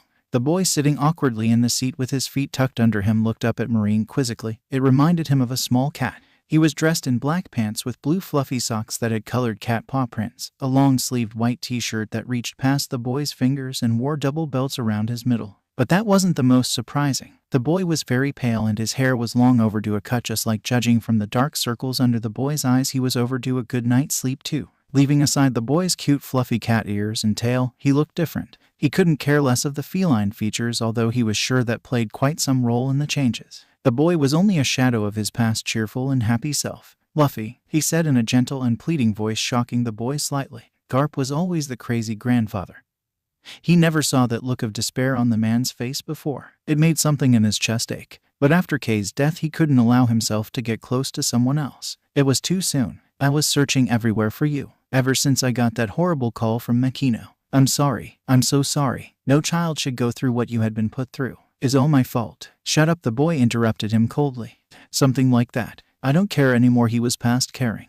"Just take me home." It came the silent request which made Garp nod with tear-filled eyes. Garp sighed again as he poured himself another drink. "I'm so sorry, Luffy. I should have been able to protect you some, Marine. I am. Can't protect my own family." "Garp sen, you're too hard on yourself." And second in command greeted him. But it only made the Marine hero smile bitterly. "You didn't see him." The man clearly did not believe him. "Then maybe you should have brought him here." "I asked him, but he refused, and I'm sure forcing him to come here would be one of the worst things I could possibly do right now." The man nodded. "He's been missing for almost a year now." "It was to be expected," the Marine said solemnly. "They all have saw situations like this. Serving in the Navy was such a job after all. Some victims were found, some saved, and although they all knew that the boy would never be like he was before, it was more than some families got." "Yes, I know, but I kept hoping." "You should have seen his smile," Garp said with a fond smile as he remembered it just like it was yesterday. "It used to be so bright." He was childish, a bit stupid. "Okay, a lot more stupid," Garp said when he got that look. "Now, he's cold, cynical. I caught him reading a book of all things. Can you believe that? His second in command gave him a look that screamed, "You said that like reading is a bad thing." Through Garp continued unfazed and worst. "His eyes are dead, like he isn't living, but only exists." "That bad, huh?" the man said in deep though. He seemed the type. They were the type that become either a reclusive afraid of everything or total psycho. "At least he isn't sick or injured." "I don't know. He didn't let me check. Kept blocking me with that stupid wall." The man raised an eyebrow but didn't ask any further. The two enjoyed the cold drink until the sun disappeared on the horizon. "Tell the men we're setting sail tomorrow." His second in command nodded as he watched Garp gather a big bag that contained enough food for at least 50 men, or in this case a hungry Garp and his grandson. The admiral sighed again as he stepped on the small boat. Luffy was sleeping on the table, drooling slightly on a heavy book. Of course, as soon as he got even close, that freaking mess just had to appear. He sighed for what had seemed the 100th time that day and decided to look around the small caravan. It had one cabin and a small washroom under deck, a big and quite open kitchen, living room area in which they currently checked out first the washroom. There was more than enough evidence that someone lived here with Luffy until not so long ago. Judging by the cloths in the dresser, a male. Judging by the type of cloths, he already found out who to blame for Luffy's new style and clothing, and not only, he turned around and eyed the books in front of him. Given the large amounts of book he was presented, the type of them and the equipment he found lying around, probably a doctor. "What are you doing?" Luffy's voice was high-lined by one simple emotion: anger. It cut through Garp, who looked down to his grandchild with a guilty expression of a thief caught in the act, just searching for clues. Garp said truthfully, "K's, his name was K's." Luffy said silently. The Marine didn't miss the fact that the Nekomimi boy said was in Nodus. "He saved me from slavery." The last word was so quietly told that Garp had to strain his ears to hear it. It was obvious the boy would not divulge anything else, so he nodded apologetically. "We will begin the journey tomorrow." Garp decided to break up the already frosty atmosphere. A small nod was the answer he got. "So you have a devil fruit?" Another nod. He could hardly believe it was the same boy who couldn't shut up for 3 seconds. I could help you learn how to use your powers," the man said with a wide grin which made the boy's eyebrow twitch slightly. "You might not believe me, but Grandpa is a pretty strong and awesome Marine," the man said proudly. "I know," the boy said with a dark edge. "That's why I was kidnapped." If the boy felt a silver of sympathy for the man, he didn't show it as the strong, awesome Marine felt to pieces before him. "Leave now. I want to rest," Luffy said, his voice hollow of any emotion. The man nodded in misery as he left his grandson's boat, although he didn't go too far. He camped out right before the boat. It was true he failed once, and somehow he got a second chance, so he wouldn't fail now. He will protect them even if he had to die to do so. The next morning Luffy left his boat. He was surprised to see Garp up and ready. He stayed all night before his boat. "Good morning, Luffy." The boy nodded suspiciously. "Last night I had a lot to think of. I decided that it's time you learn how to fight just like a Marine. Instead of going back to Fusha directly, you will come with me for the time being. I don't want to leave you alone." The truth was he didn't trust the villagers and neither Luffy at the moment to get along. Besides, before he ever let the small rascal out of his sight again, he had to make sure he was able to protect himself or with someone who could. "I won't be a Marine," the boy said with a deadpan expression. After half an hour of arguing, to which Luffy only replied with a 1 to 3 word sentences, Garp finally gave up persuading him for at least half an hour. He became real good at dodging, Luffy decided. When his shield was broken first, Garp laughed the entire week at the hilarious expression the kid made, but happily he didn't touch him, which he was grateful for even if he didn't show it. Still, the boy decided, his grandpa was simply a monster in disguise. There was just no other logical explanation as how the man was so freakishly strong. The man proved it every time they had a training session. Almost a month passed since, and he learned a lot during his stay with the Marines. He stayed on his ship while they were sailing, not matter how much Garp protested against. Also, Bogart, Garp's second-in-command, visited him from time to time and brought new books for him to read. "It's still weird," Garp said to himself as Luffy glared at him hatefully from the ground. Oh joy, he was full of bruises. Oh, that wasn't completely right, even his bruises had bruises. They were docked in a forest island similar to the one back in Fusha. You know, your Sando. He was talking about the mist particles. The Nekomimi boy corrected as he stood up. Particles. Well, sand is measured in grains. What I combine is not that big, so ... mist made of particles. The man's eyebrow twitched as he was being shown up by his 6-year-old grandson. Well, whatever it is weird. The only response he got was deadpan expression. In annoyance, he threw a fist into the ground that caused a small earthquake, which resulted Luffy falling over and landing on his ass thanks to his sore and wobbly legs. The boy's wild instincts took over and hissed at Garp, who rubbed his head in exasperation as his punch toward Luffy was blocked by a wall. "I was talking about this. It moves almost like a living organism to protect you." The Nekomimi raised an eyebrow in wonder as he looked around himself and extended his hand. True to be told, he never thought about it like that before. He was sure it didn't act like it before. but looking at them harder he could certainly distinguish the small particles, blue ones just like his fire. Thinking back, it was like this even since he transformed into his two-tailed form. Maybe it meant that he gained a new ability with his new tail. He could remember what happened when he turned into his Bakniko form too clearly for his liking, although it still felt like he was looking at the memory from a different point of view, like it wasn't even him who did all that. Yet at the same time he couldn't deny that the rage and anger was all his. He sighed and decided to read all the books K's left. The man gathered every book he could on legends and myths regarding the mythical felines. I guess that's a good thing. I have to return to the headquarters, so we will head to Fusha first to drop you off. Until then we'll train on your defenses, and I will show you a new move that I want you to learn until I can visit again. Rest until then, the man said as he walked away, leaving the boy to himself. Luffy extended his hands and tried to will the blue particles in his hand. While it wasn't hard, it needed concentration. Without him knowing, his eyes were glowing golden. As he tried to grab them, he was shocked when they collided and his fingers got ablaze. He tried to shake the flame of his hand, but instead managed to set ablaze his whole hand. He was running around screaming like a frightened chicken before he realized it didn't hurt. What the? His hands were still burning, but it didn't hurt. So cool, he whispered as he sat down and took on a thinking pose. He willed closer his blue particles and grinned as they come closer. Through his concentration was disturbed by a yell, and they all scrambled away, making him pout and give his screaming Jai-chan a death glare. Luffy, your hand, it's in flames. Your hands. Shut up. The boy practically yelled before he put his now flameless hands in his pocket and walked away, leaving a gaping Garp behind. What did you just say, you little brat? Delayed reaction much. He gave a dark glare to the man before saying a simple ... too loud. The boy didn't get far. He was tired and too bruised from training with Garp. Luffy turned into his Nico form and practically moved in autopilot as he jumped on a tree and climbed higher before he settled down on a sturdy branch after circling the spot a few times. The marine hero hissed and promised to give some fists of love to the boy next morning before he too settled down at the tree's base. When they arrived back to Fusha, Luffy practically hid himself in cloths. It was something Garp, true to be told, didn't object. Devil fruit were but a legend here in East Blue. He didn't want to make Luffy's life harder, so he agreed hiding the boy's features were for the best. But then the brat didn't even greet Whoop Slap or Makino. Garp truly tried to scold him, but the only thing he got was a dark glare that made the old marine hero sigh in defeat. The same could have been told by everyone who tried to approach him. Garp trained Luffy in everything he thought could be useful, and helped the boy protect himself and control his powers. Through he kind of give up on the later. The boy shifted into his hybrid form whenever he got scared, startled, or angry. It seemed his powers heavily relied on his emotions. Luffy felt his Nico ears twitch. The people of Fusha reacted to his new changes in one way: pity. He hated it. Dragging the dark long-sleeved hoodie over his head harder, he began to move away from the docks even though he could still hear Garp's voice. He just wanted to get away. Makino-chan promised to take care of you. She has a den mushy oi. You listening, Luffy? If you don't, I'll come and kick your ass to Thursday. Luffy-chan. Makino's voice quivered slightly as she tried to communicate with the boy. The boy stopped for a minute before he reassumed walking. That little punk, Garp said between gritted teeth. It's okay, Garp-san, I'm sure he's just a bit overwhelmed. No, he's just acting like a punk for no reason. Listen, Makino-chan, that boy, he doesn't need pity or crying, he needs care and understanding, to let someone close again. The man said with a pained voice. I can't be that person for him. I know it's unfair to ask you this, but he didn't have to finish the question.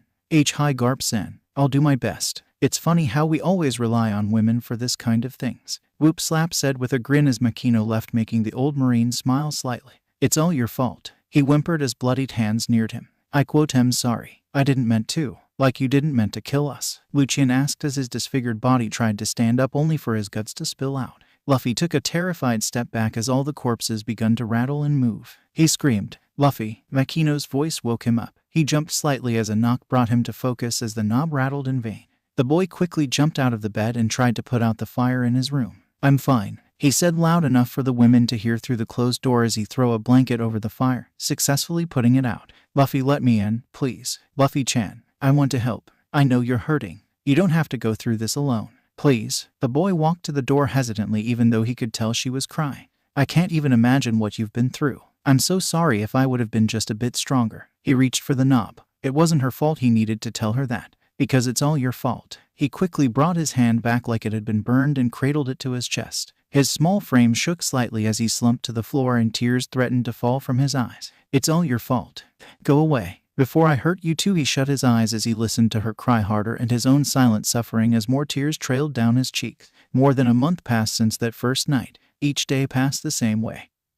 He would sneak out in the morning before breakfast and come back late in the night full of bruises. Makino of course tried to get closer and talk to him, help him, but all in vain. It was like he wasn't even there. All his replies were made of 1 to 3 word sentences and shrugs. The way the villagers looked at him got even worse. Apparently some thought he was now a psycho who burned things for fun. Someone probably saw the flames from his window or something. He didn't really care. But word got around like in any small village. People were whispering behind his back. Too bad he could hear them all. They were saying that he should be in an asylum and not in a village full of people and not close to their kids. They tried to warn their kids that he was sick, but of course all the children understood was that he was an outcast. Some even thought that they could bully him. Of course that didn't end up so well, for them at least. Now he was called even a monster. Nice addition to the freak. Luffy, we need to talk, Makino said firmly. The boy only glanced her way once before continued his way to the room upstairs. Luffy, the girl said as she tried to grab his hand. Stop, the boy said as he slapped her hand away. She looked really hurt, and deep inside he wanted to apologize and cry really, but he couldn't. It's all your fault. He flinched. He could still their voice. All blaming him. It was all his fault in the end. They were all dead because of him, and it was still better that what he did to Case. I'm a monster after all. It was the best if she just let him be and don't try and get too close. Don't say that. I'm sure you didn't want to hurt him. She was talking about that boy that throws stones his way. Naya, that's wrong. She sniffed as she tried to stay stern and deny, but his cold expression frightened her a bit. He smiled, his eyes still frozen over as she saw her eyes, as if saying, you see, I'm right. He walked away. No, Luffy, listen. Too late. He already left. I'm not scared of you. I'm scared for you, she said, defeated. The now empty room seemed to echo it silently. Well, say goodbye, Lucien said as he took out one of his handguns and shot Kase twice. No, Kase. Bakazi, get up. Yada, don't die. He heard himself shout as blue mist turned darker and darker around him. The chains tying him up snapped as a second tail appeared. Don't die, he shouted and ran to Kase's side in a voice that seemed unfamiliar even to himself. The dark mist turned into flames that surrounded his body, traveled to Kase's already lifeless body. Something blue, almost like his original flames, came out of Kase's corpse. It took Kase's appearance, who looked at Luffy in horror. No, Luffy, don't, he shouted, but it was too late. The black flames encircled and trapped him before they seemingly absorbed Kase's blue flames. The man was cursing and protesting, but Luffy couldn't control his own dark flames. No, stop. Don't do this again. Please stop, he shouted desperately as the scenery changed. There were corpses all around him and his hands were full of blood. He looked up. The man smiled before blood ran down his lips and even more wounds appeared all over his body. Why? The man asked as he fell to his knees. Why, Luffy, why? The voice said accusingly as bright brown eyes turned red and the white into black. It's all your fault. No, please, stop please, Luffy begged, but no avail. If only I wouldn't have met you. Another voice joined. I should have killed you the first day we meet. Lucien's voice rang clear in his ear. I would still be alive. I would be with my kid now. A random pirate's voice said as the noise just grew. It's all your fault. I'm sorry. I'm sorry. I'm so sorry. Monster, her voice shouted as she looked at him with fear in his eyes. You freak. How many people will have to die because of you? Makino. He tried to touch her only for her to scream as his hands full of blazing flames set her on fire. He set up his tears spill over before he turned around and throw up. He looked at the forest and willed his flames under control shortly and leaned against a tree. I'm so sorry, Makino, but I swear, I won't let you end like them, he said as he looked up to the starry sky. He glanced at the burned down part of the forest and shook his head. He thought he was getting better at controlling them, although it always happened when he was emotional and had really bad nightmares, which were almost every time he slept. It was better if he never slept in her house again, and for her sake he needed to stay as far away from her as possible. His new trend was making her acknowledge that he was alive so Garp would have no reason to come by, then sneak out when she fell asleep. It wasn't all that hard. Besides, big cats were mostly nocturnal creatures that hunt at night and were sleeping at day. If he had to say, Nikos were too included into this category. He always felt somehow energized when the moon came up. In opposition, he was somehow predisposed to sleep in a warm sunny weather or inside a good warm hiding spot if it was raining or cold outside. It was just a cat thing, like the fact that he was very good at hiding and his steps were really light. A year before he wouldn't have been able to walk in a room without shouting and making loud noises to give away his presence. Now people barely noticed his presence. It creeped out many Marines while he was traveling with Garp. Pirates, someone shouted in fear. Luffy, who was reading peacefully in a tree until then, raised a curious eyebrow. He watched as together with the rest of the town a black-haired young girl rushed to the docks. Putting the large book inside a backpack, he jumped on a lower branch before he jumped again, spinning once before he landed gracefully on the roof of the nearest building, which happened to be a bar. He carefully adjusted his long black hoodie that almost fell down in the middle of his acrobatics. He walked in a seated piece, jumping here and there as he neared the end of the row of buildings. Deciding that he didn't feel comfortable in the midst of that many people, he just sat down on the roof and observed from there. A red-haired man arranged his straw hat before he stepped forward, followed closely by a long black-haired one. The young boy stared unimpressed at the pirates. "Pirates, what do you want here?" Whoop Slap, the mayor of Fusha, asked them courageously. He was a small to average male around his late 40s, with thick oval glasses, a small mustache, and a beard. He, like the rest of the town, was wearing simple cloths and a hat. "Indeed, we're pirates, but we didn't come here to pillage or destroy your peaceful village. We'd only like to stop for a bit to restock and wet our throats." The one with the red hair spoke. He looked like their leader. "Please, we'll give you all our money and everything you want, just don't hurt anyone." The mayor continued. "Ah, no." Shank's sweat dropped. "Like I said, we didn't come here for that. We'll pay for everything we consume." Whoop Slap didn't seem to pay attention to his words. "Whatever, just don't hurt." Dakara, the man said, getting annoyed, while the black-haired man behind him sighed. Just Whoop Slap didn't have any time to protest as Makino courageously stepped in front.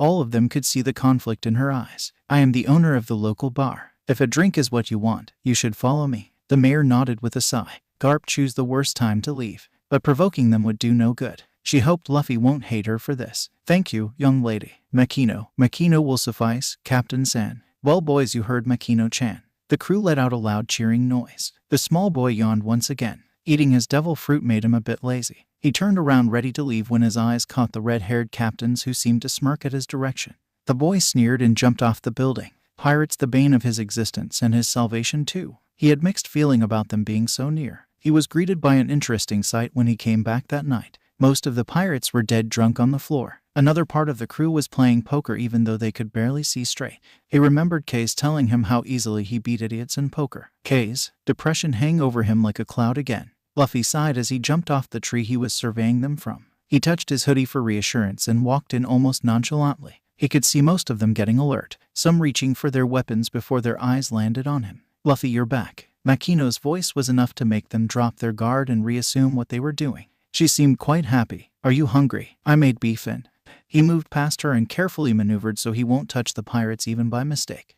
"Gonna sleep," was the only response she got. Her smile dropped. "Luffy, you are kind of rude. Is he your son?" Shanks was rewarded by a chop to the head of Labin Beckman. "Stop being insensitive." His first mate scolded him, making the bartender sweat drop slightly. "Benaho, that really hurt." "Ho, what, you want another one, Captain?" Makino couldn't help herself but chuckle slightly at the interaction of two, making Shanks smile. "Makino-chan is quite cute when she laughs like that." The redhead mumbled, making Ben let out a tired sigh, and the said bartender blushed prettily. "Arigato. So who is the kid?" Yasop asked as Makino poured him another shot. "Luffy, I'm supposed to look after him while his grandfather is ... away," she said, making most of those who listened raise their eyebrows. No matter how friendly, they were still pirates. There was no way telling them that Luffy was the grandchild of Garp the hero would end well. On the other hand, the pirates were questioning the awkward silences in the sentence. "That's nice of you," Yasop said in the end, making Ben and Shanks nod in agreement, while she only gave them a complicated smile. "You know, I have a son just about his age." The rest of the pirates groaned as one hearing that. Shanks stood up wobbling.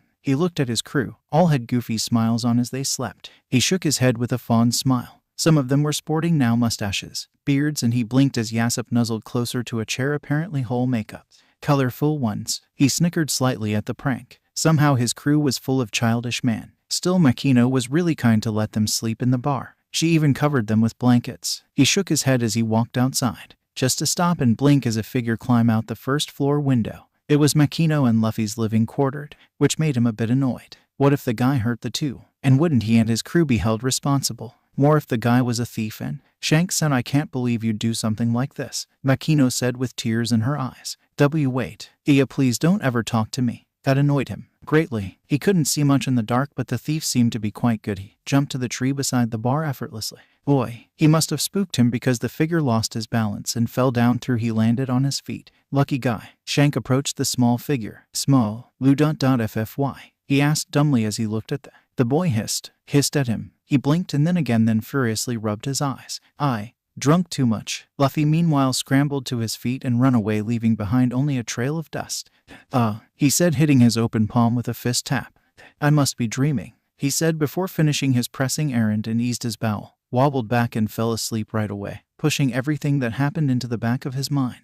Luffy stopped when he was sure no one was following him. He saw me. Shit. Blah. The boy shouted, running around in panic and hitting his head. Baka. What should I do? He may have already told everyone. What if they try to capture me again? What should I do? Demon. Freak. He shook his head, trying to get rid of the memory. He will never admit it, but it hurt. Being called that really hurt. He sniffled slightly as he sat down and hugged his knees closer. If Kaze was only here. He was so smart. I'm sure he would know what to do. Kaze, I miss you. The blue particles danced around him before they closed and lit up in flames that darkened. He looked up as the undead's body stepped out of the black flames. He knew that it was only a soulless body, but he couldn't help but throw himself into its arms anyway. He remembered crying and just about that. I fell asleep. His mind supplied unhelpful, and skipped out training. It added again totally unhelpful. He sighed as he sit up, leaving the undead's somehow warm embrace. He didn't know why, but he actually felt rested, which he didn't feel like in a long time. Still, what now? He asked aloud, but of course his only response was silence. The boy sighed. He shouldn't get his hopes up in the first place. One of K's books said hope for the best, and prepare for the worst, or something similar. His traitorous eyebrow twitched slightly. He should and will definitely write it down somewhere. That way he won't forget it. He nodded, satisfied with the idea. Then his stomach decided to protest for the treatment he got, or more like didn't get yet. Hungry. Find and make breakfast first. After that, well, what did he want to do? A loud grumble resounded. Food now. Think later. He nodded as he dashed through the forest, the undead following him closely. Shanks sulked as he sat in Party's bar alone. The bartender laughed slightly as she saw the cloud of depression appear over his head. What is the problem, Captain San? Makino asked from where she was washing the dishes. Sorry, Makino-chan, for disturbing you so early. It was late in the afternoon. The girl decided not to mention that. You're not disturbing me. You're such a good girl, not like them. The girl continued to listen carefully. Basically, they ditched him. I'm the captain, you know. And he even said that I'd cause more trouble than help. That's mean and it's not true. The man said, upset. The girl placed another bottle that Shanks emptied in record time before he continued to complain about the injustice his crew did. Why do they treat me like that? Makino laughed slightly, which made Shanks blush slightly. Sorry I complained so much. She shook her head but didn't manage to answer. So even though we let you alone with such a cute girl, you still complain about us? Ben asked as he sat down beside Shanks, who laughed hearing that. The bar quickly get crowded as more and more pirates settled down. The lively atmosphere could be heard even outside. As the hours ticked by, Makino seemed to get more and more worried. What's the matter? Ben finally asked as Shanks perked up. Sorry to damp the mood. It's just Luffy isn't home yet. As soon as she finished saying that, realization lit up on their eyes. It is quite late, Ben said, understanding. Definitely too late for a kid to be out. I'm sure he's fine. Shanks tried cheering her up. You're right. He's probably just hunting or something. Her words shocked a bit the pirates, but what shocked them more was the state the boy was in who just entered the bar. His long black hoodie that reached almost to his knees was torn up pretty good by what looked like claw and teeth marks, just like the rest of his cloth. The only exception being the backpack he had. Since his hoodie was torn, they could finally see the boy's face. He was quite cute, if Shanks had to say so. He began to understand why the boy had the hoodie always on. He wasn't into kids, but he saw uglier kids getting kidnapped to become someone's entertainment. There were makeshift bandages all over his body, but the most worrisome was a still bleeding wound over his right eyebrow and a wound on the boy's leg. He was seriously impressed the boy managed to walk on that leg. What's more, he didn't even flinch when he stepped with it. Wow, the boy had a seriously good poker face, since there was no way in hell that didn't hurt. Luffy, are you all right? What happened? Does something hurt? Stupid question. I'll get some medicine. Makino voiced the questions running through their heads. They were expecting tears, but what they got instead was a doll. I'm fine. Seemingly ignoring the questions, the kid simply started to walk away. Wait, let me at least look at her wounds. Makino shouted, worried as she blocked his way. And what? He asked, looking at her with cold eyes. He was hurting, but he didn't want to stay here and let the pirates see his weakness. I want to help, she said gently. The boy looked amused by what she said as he walked by her. Oigaki, Shanks said as he lifted him up by the back of his cloths like some would hold a cat by the scruff. Luffy blinked. He instinctively became lax. He really had to control himself to not let out his Nico features, which was really hard to do at the moment. You shouldn't talk to Makino-chan like that. She was worried about you, you know. He knew. He heard the whole conversation. He was sitting in the tree outside just moments ago. Still, it wasn't like he could just go brawling his eyes out to her, no matter how much the wounds hurt. That would be quite counterproductive when he was trying to distance himself from her. So, Galkai, I don't care who you are, but you should never treat someone who cares for you like that, Shanks said with a dark glare. Shut up, Luffy said with a dark glare. Just how long does he plan on manhandling me? The man asked, even more ticked off before he fell to the ground. Luffy kicked him in the crotch. The rest of men sent the redhead pitying looks. By the time Shanks managed to stand up, the boy already left. Not thanks to his dear crew that were laughing their ass off. Captain Sen, are you alright? Makino, bless her soul, was the only one that even worried about his well-being.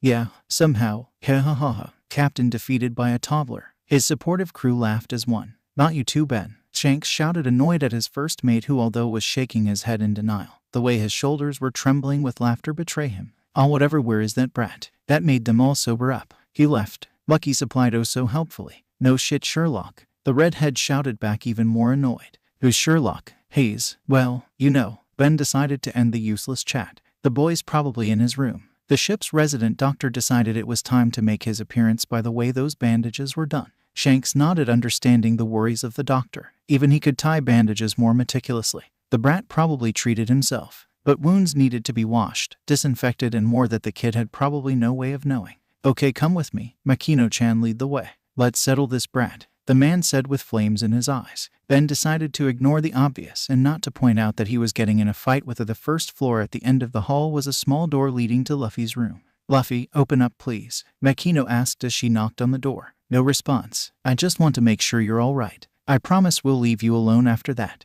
You heard, brat, Shanks shouted, getting more annoyed by the lack of response from the spoiled kid. We ain't moving an inch. Luffy, please, Makino pleaded, and nothing for a good 5 minutes 7 seconds. Fine. Demo only if tomato head insert snickering from Doc. Apologizes, Luffy said smugly from the other side of the door. What? Why would I? Captain, Doc and Makino said at the same time, the latter with teary eyes. Yada. The man denied it childishly. Please, she said with a face that he simply couldn't say no to. His shoulders dropped dramatically. Oh fine. I'm sorry, fine now, brat. ... Boring. Shanks had to stop himself from breaking down the door. Damn brat. The door opened slightly. Only Sensei-san, he said, fixing Makino with a cold look. She nodded, a bit troubled, but the redhead snapped. He had enough of the brat's attitude. Brat, who the hell? Ma, first let me treat him, then you can shout all you want, Senchu. Shanks looked disheartened but nodded. He knew better than to get in the way of his ship doctor. Fine, Shanks said, sulking as he and Makino walked away. Ano, arigato, Senchu-san, the bartender said shyly. Hey, I didn't really do anything. Beside getting annoyed and yelling at the gaki. You did plenty. You even managed to make him talk to you and even act childish. He doesn't talk much. It wasn't a question but an observation. He used to, she said with a bitter smile. But I wasn't strong enough to protect him that time. And he got hurt because of that. He listened carefully, not interrupting no matter how many questions he had. That's why this time I want to protect him. No matter what. That's why I won't be sad or cry. I'll have to be strong and win back his smile. Shanks covered his face with a hand, hoping to mask his growing blush. He saw lots and lots of beautiful women, but no one could be compared to her. She was in his eyes, shining brilliantly in that moment. You're a doctor, Luffy said with what Doc assumed was childish glee on his face as he looked him up and down. It was actually hard to say, given the boy was mostly expressionless. Also, he wasn't discreet at all in his scrutiny. The boy seemed to judge him, for the lack of better word. Yes, this kid was weird. Most children are scared from doctors, yet the boy seemed interested. He shook his head slightly. Of course the kid was weird, he dared to argue with and hit his captain, who was quite an infamous pirate, without even flinching. I treated them. That brought him back to present. There are more to treating wounds than bandaging them. I know, Luffy said, seemingly irritated. Just because I'm young, I'm not an idiot. Letting the other voice in his mind that replied, is all because K's forced me to read books slide for more reason. He sighed before he held out his hand so the doctor could inspect it. The man wasn't going to leave his room without actually seeing that he was telling the truth. He didn't give away his surprise. The kid was telling the truth. Leaving aside the lousy way the bandages were done, the wounds were treated. Clearly by an amateur, but he proceeded correctly. Why didn't you just tell us? Doc asked as he started to rebandage the wounds after applying some ointments.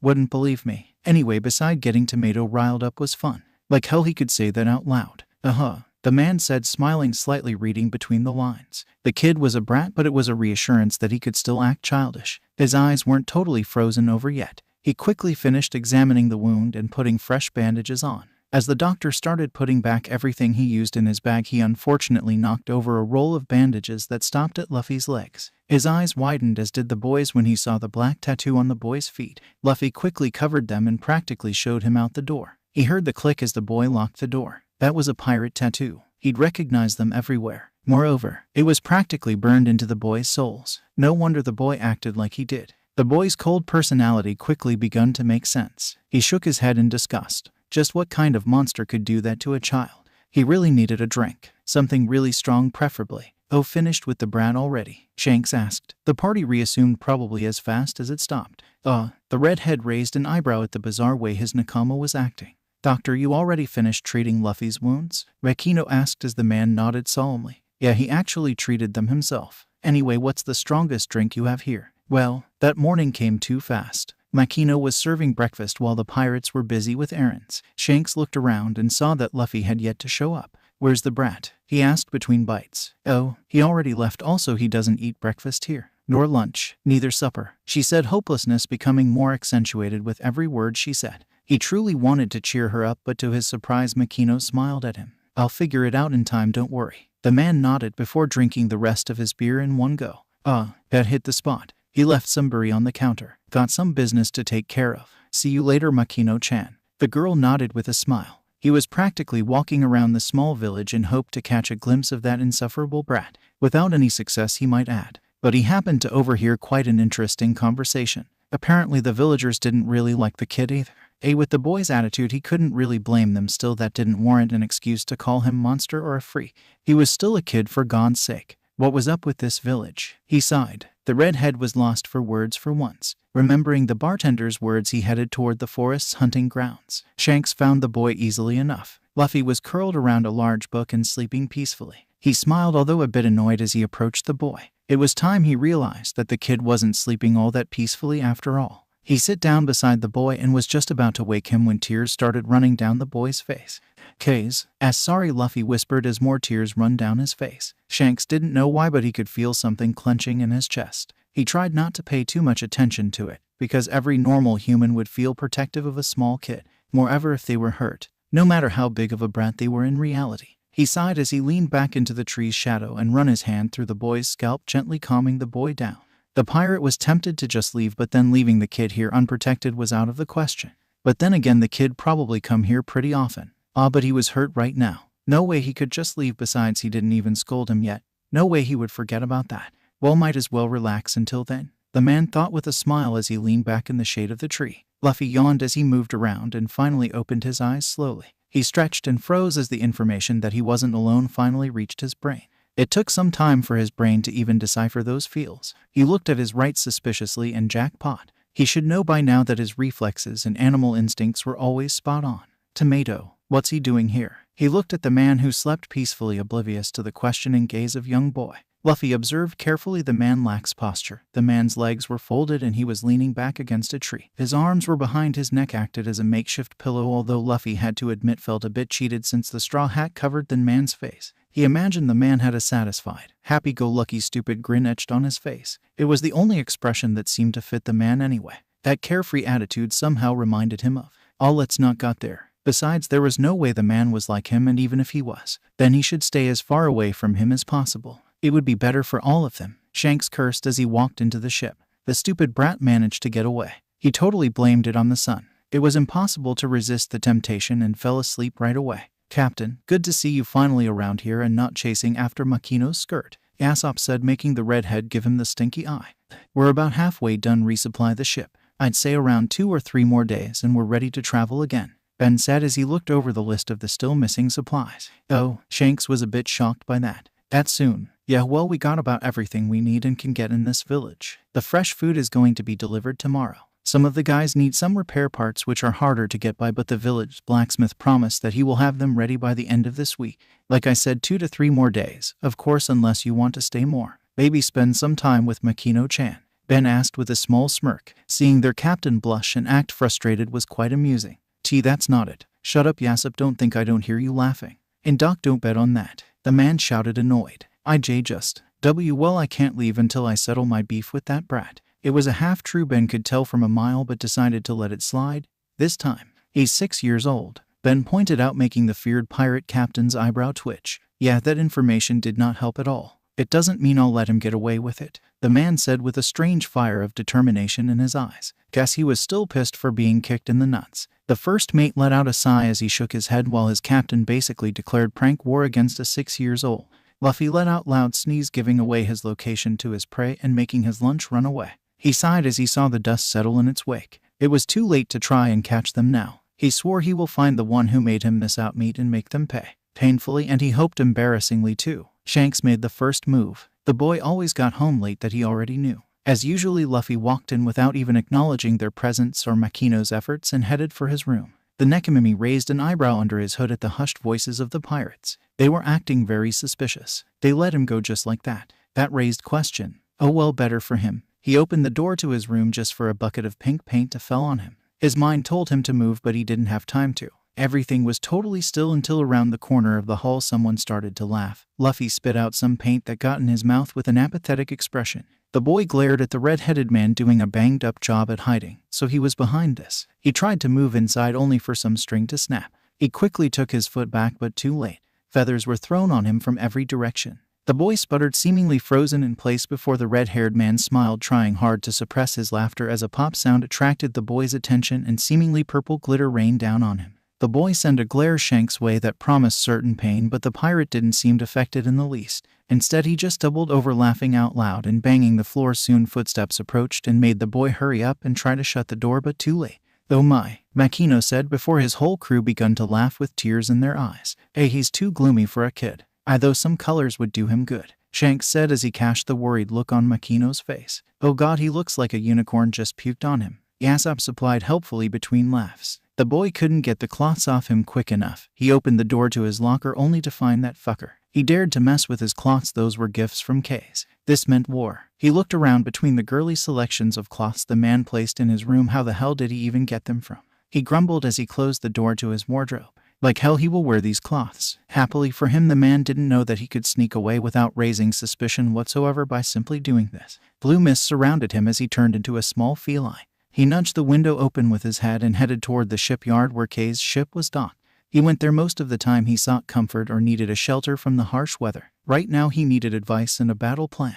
After a bath, a really long and through one, he thought as he shook his paw that had some glitter stuck to him. So first bath, then planning. Shanks was being cautious for a reason. He was looking over his shoulder the whole morning, yet nothing happened. Maybe the brat wouldn't retaliate. No, after that there was no way the kid wouldn't do anything. It was more suspicious that nothing happened yet. The red-haired captain sighed as he greeted Makino and eyed the chair carefully. He touched gingerly, nothing weird. He poked it a few times and then smiled. With a newfound confidence he took a seat, just for a rupturing sound to catch his attention. The man instinctively looked up. Bad decision. White powder-like substance rained down. The man coughed as he spit out some flour. Ah, bad taste. Oh yeah, the brat wanted revenge. Everyone around him was laughing, and even he himself had to stifle a chuckle. But that was just the start. He tried to sit up, only to sit up with chair. He blinked as he tried in vain to detach himself. The brat must have used some glue that acted only upon fabric. His crew had tears in their eyes by now, but the prank didn't stop there. Small paddling sound made them all turn to the entrance. There were rodents from mouse, chipmunks to squirrels lining up there like they were military men.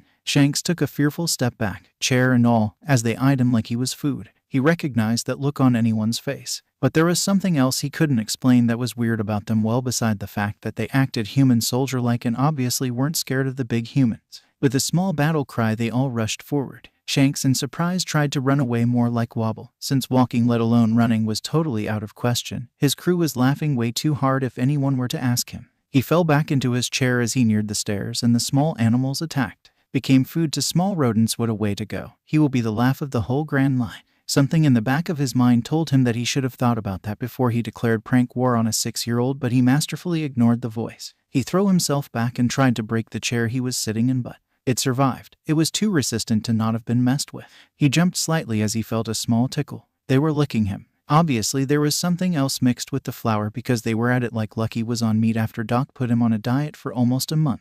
Shanks tried not to move too much, but it was impossible. It tickled. He found himself laughing like crazy soon. His stomach hurt real bad by the time Makino, bless her soul, chased after the small animals that seemingly snapped out of whatever they were in and scrambled away. "Captain Sen, are you all right?" she asked hesitantly as Ben helped him up with chair and all still snickering. "Yeah, but I'd be better if I wasn't glued to a chair," the man said as he tried to detach himself with more force. "You shouldn't do." Ben's words died in his mouth as Shanks finally managed to rip himself out of the chair. The only problem was that his cloths were still glued to said chair. The only thing that was safe was the man's hat. He counted down in his head -3.2.1. The whole bar erupted in laughter once again while Makino blushed deep red and covered her face before running away. Shanks himself tried to control his twitching eyebrow. Nicely played, kid, but I'll get you for this. The man swore before he tried and persuade his crew to let them borrow some cloths. He didn't want to walk naked to the village and get labeled as a pervert. Unfortunately, his crew was his crew and made fun of him before giving him a Speedo. He contemplated choking them with it for a few seconds before he gathered whatever dignity he still had and walked to their ship to get a change of clothes and put his revenge in motion. Kaya, hentai, some girl shouted before throwing things his way. He tried to dodge them and ignore the whispers thrown in his way of "don't look, pervert." Divided by Tomato Head, Jaya, a flasher, divided by someone call the police. And so big. That was from a guy, by the way, with a weird admiration undertone, so he decided that for his safety and health, both physical and mental, to hurry the hell up. Still not giving up, Ben asked, a bit of exasperation leaking through his voice. They spend almost a week over what they planned here thanks to their captain's prank war. He seriously doubted that he could take much more. No one asked, but everyone wondered how the hell did they not run out of ideas yet. The brat's room looked like it was a war zone, just like Shank's room back on their ship. No idea how the kid managed to sneak on their ship repeatedly. The room looking like a murder scene was one thing, but how the hell did the kid manage to glue everything to the ceiling was still beyond him. Oh, but his captain had some brilliant ideas too. Itching power aside, the kid still pink and purple glitter in his hair. Oh, and the horse dressed as a unicorn in the kid's room was simply epic. Too bad for his captain that Luffy managed to turn things around somehow and made the horse chase Shanks. A small brat in all his pink girly cloths chasing Shanks on a unicorn-dressed horse with rainbow colors in its hair. Oh, how he wished he would have brought a record dial with him that time. The now yellow and pink-haired Shanks snorted as he tried to get off the fake pink humongous nails that had butterflies design off his finger before running his hand through his hair in exasperation, only to stop at the tiara in it that somehow seemed to be stuck to his head.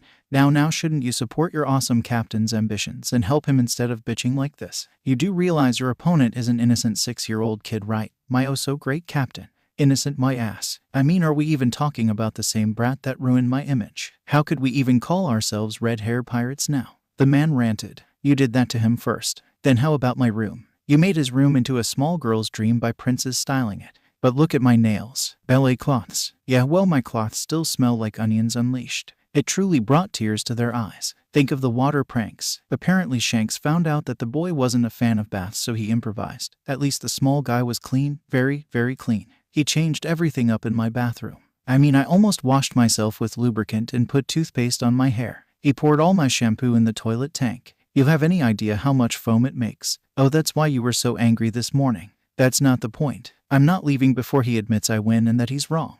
You ever thought that maybe that he has a reason to act as he does? Doc asked, interrupting the two's conversation. Shanks raised an eyebrow before he shook his head. I don't care. The man finally said. ... Bad things happen to everyone.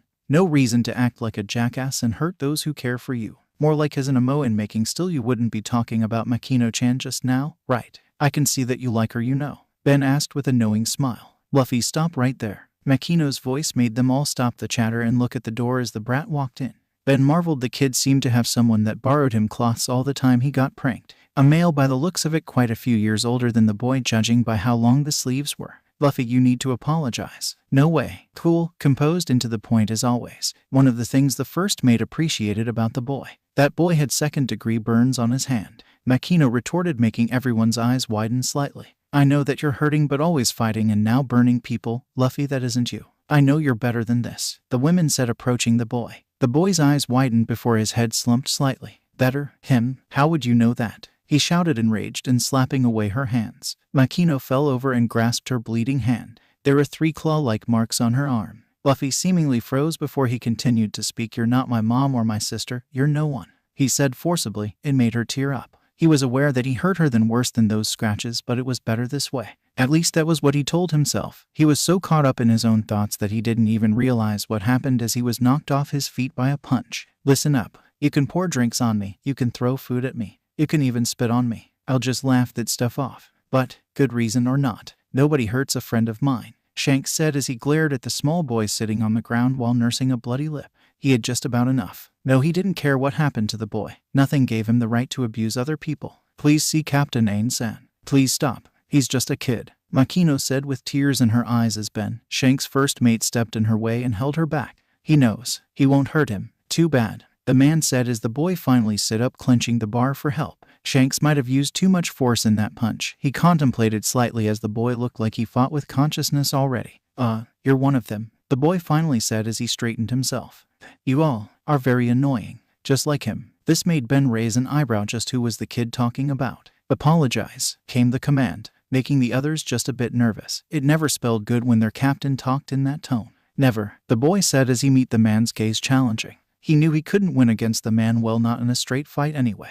But he has been training for a while now with his flames, not to mention if he used that move that Garp showed him. He only needed one chance, one opening. He ignored his already bruised body. Yeah, getting in a fight with pirates right after he kicked some trash's ass and getting a bit beat up was not a good idea. Besides, those guys were totally cheating and pusses too. Why else would they involve their older, almost adult brother in a fight? The man seemed to run out of patience as he walked up to the young boy. Luffy managed to avoid the hand reaching for him and back away, but somehow he was still grabbed by the back of his hoodie. Shanks was faster than he gave the man credit for. In one shift move, he slipped out of his hoodie and let the man scoff as he threw the hoodie Ben's way. The man sighed as he turned to the crew members that were watching everything that was happening with rapt attention.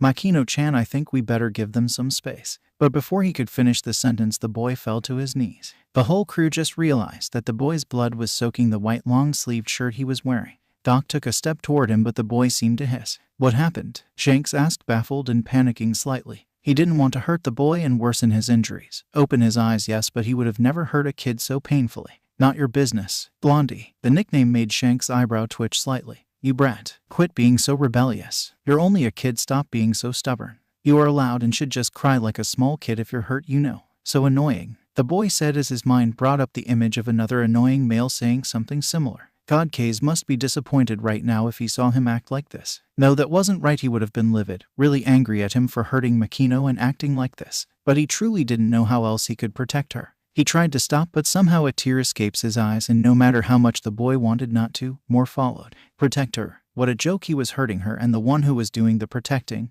Wasn't it Shanks? Makino's eyes widened as she saw the small boy's tears and rushed past the now gapping Shank. She crunched down to the young child's level. Luffy, she said with a strained voice as she hugged the boy close. It's gonna be fine. The boy didn't even know when he started to cry so hard or why he was wailing like a small kid, just because someone said he was allowed to. But he just couldn't stop it. It was just so liberating. You did good, Captain, Ben said as put a comforting hand on his shoulder. I understand now why you didn't want to leave.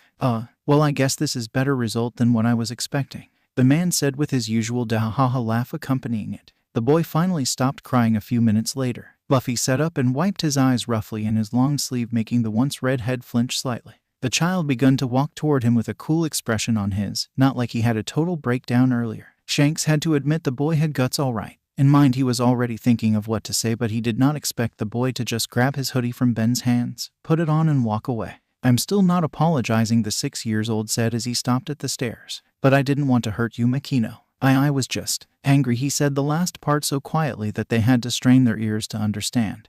Before she could say anything, the boy already disappeared upstairs. Makino giggled, catching a glimpse of the boy's flushed and embarrassed face. Who would have thought that Luffy was at tsundere so cute? Makino laughed as she heard Shanks' loud brat. There was one more thing she needed to do. Captain Zan. That was enough to capture the man's attention. Thank you. Shanks' blush was hard to miss, but she wasn't done. She placed an innocent kiss at the now scarlet-colored cheeks that resembled the man's once bright red hair. Instant co. Luffy was hiding in a tree that gave him a good view to what was happening in the bar. So this is from where you spied on us, Shanks said with a grin from under the tree. The small boy fell out the tree in surprise. The red-haired captain hurriedly tried to catch the boy, but to his surprise the boy managed to turn in mid-fall and land on his feet. Like a cat. Deja vu. You. The boy hissed, annoyed at the man. Sorry, didn't think you'd fell. Still, Makino's freaked out by the large dead bear you let in the kitchen. What's that all about?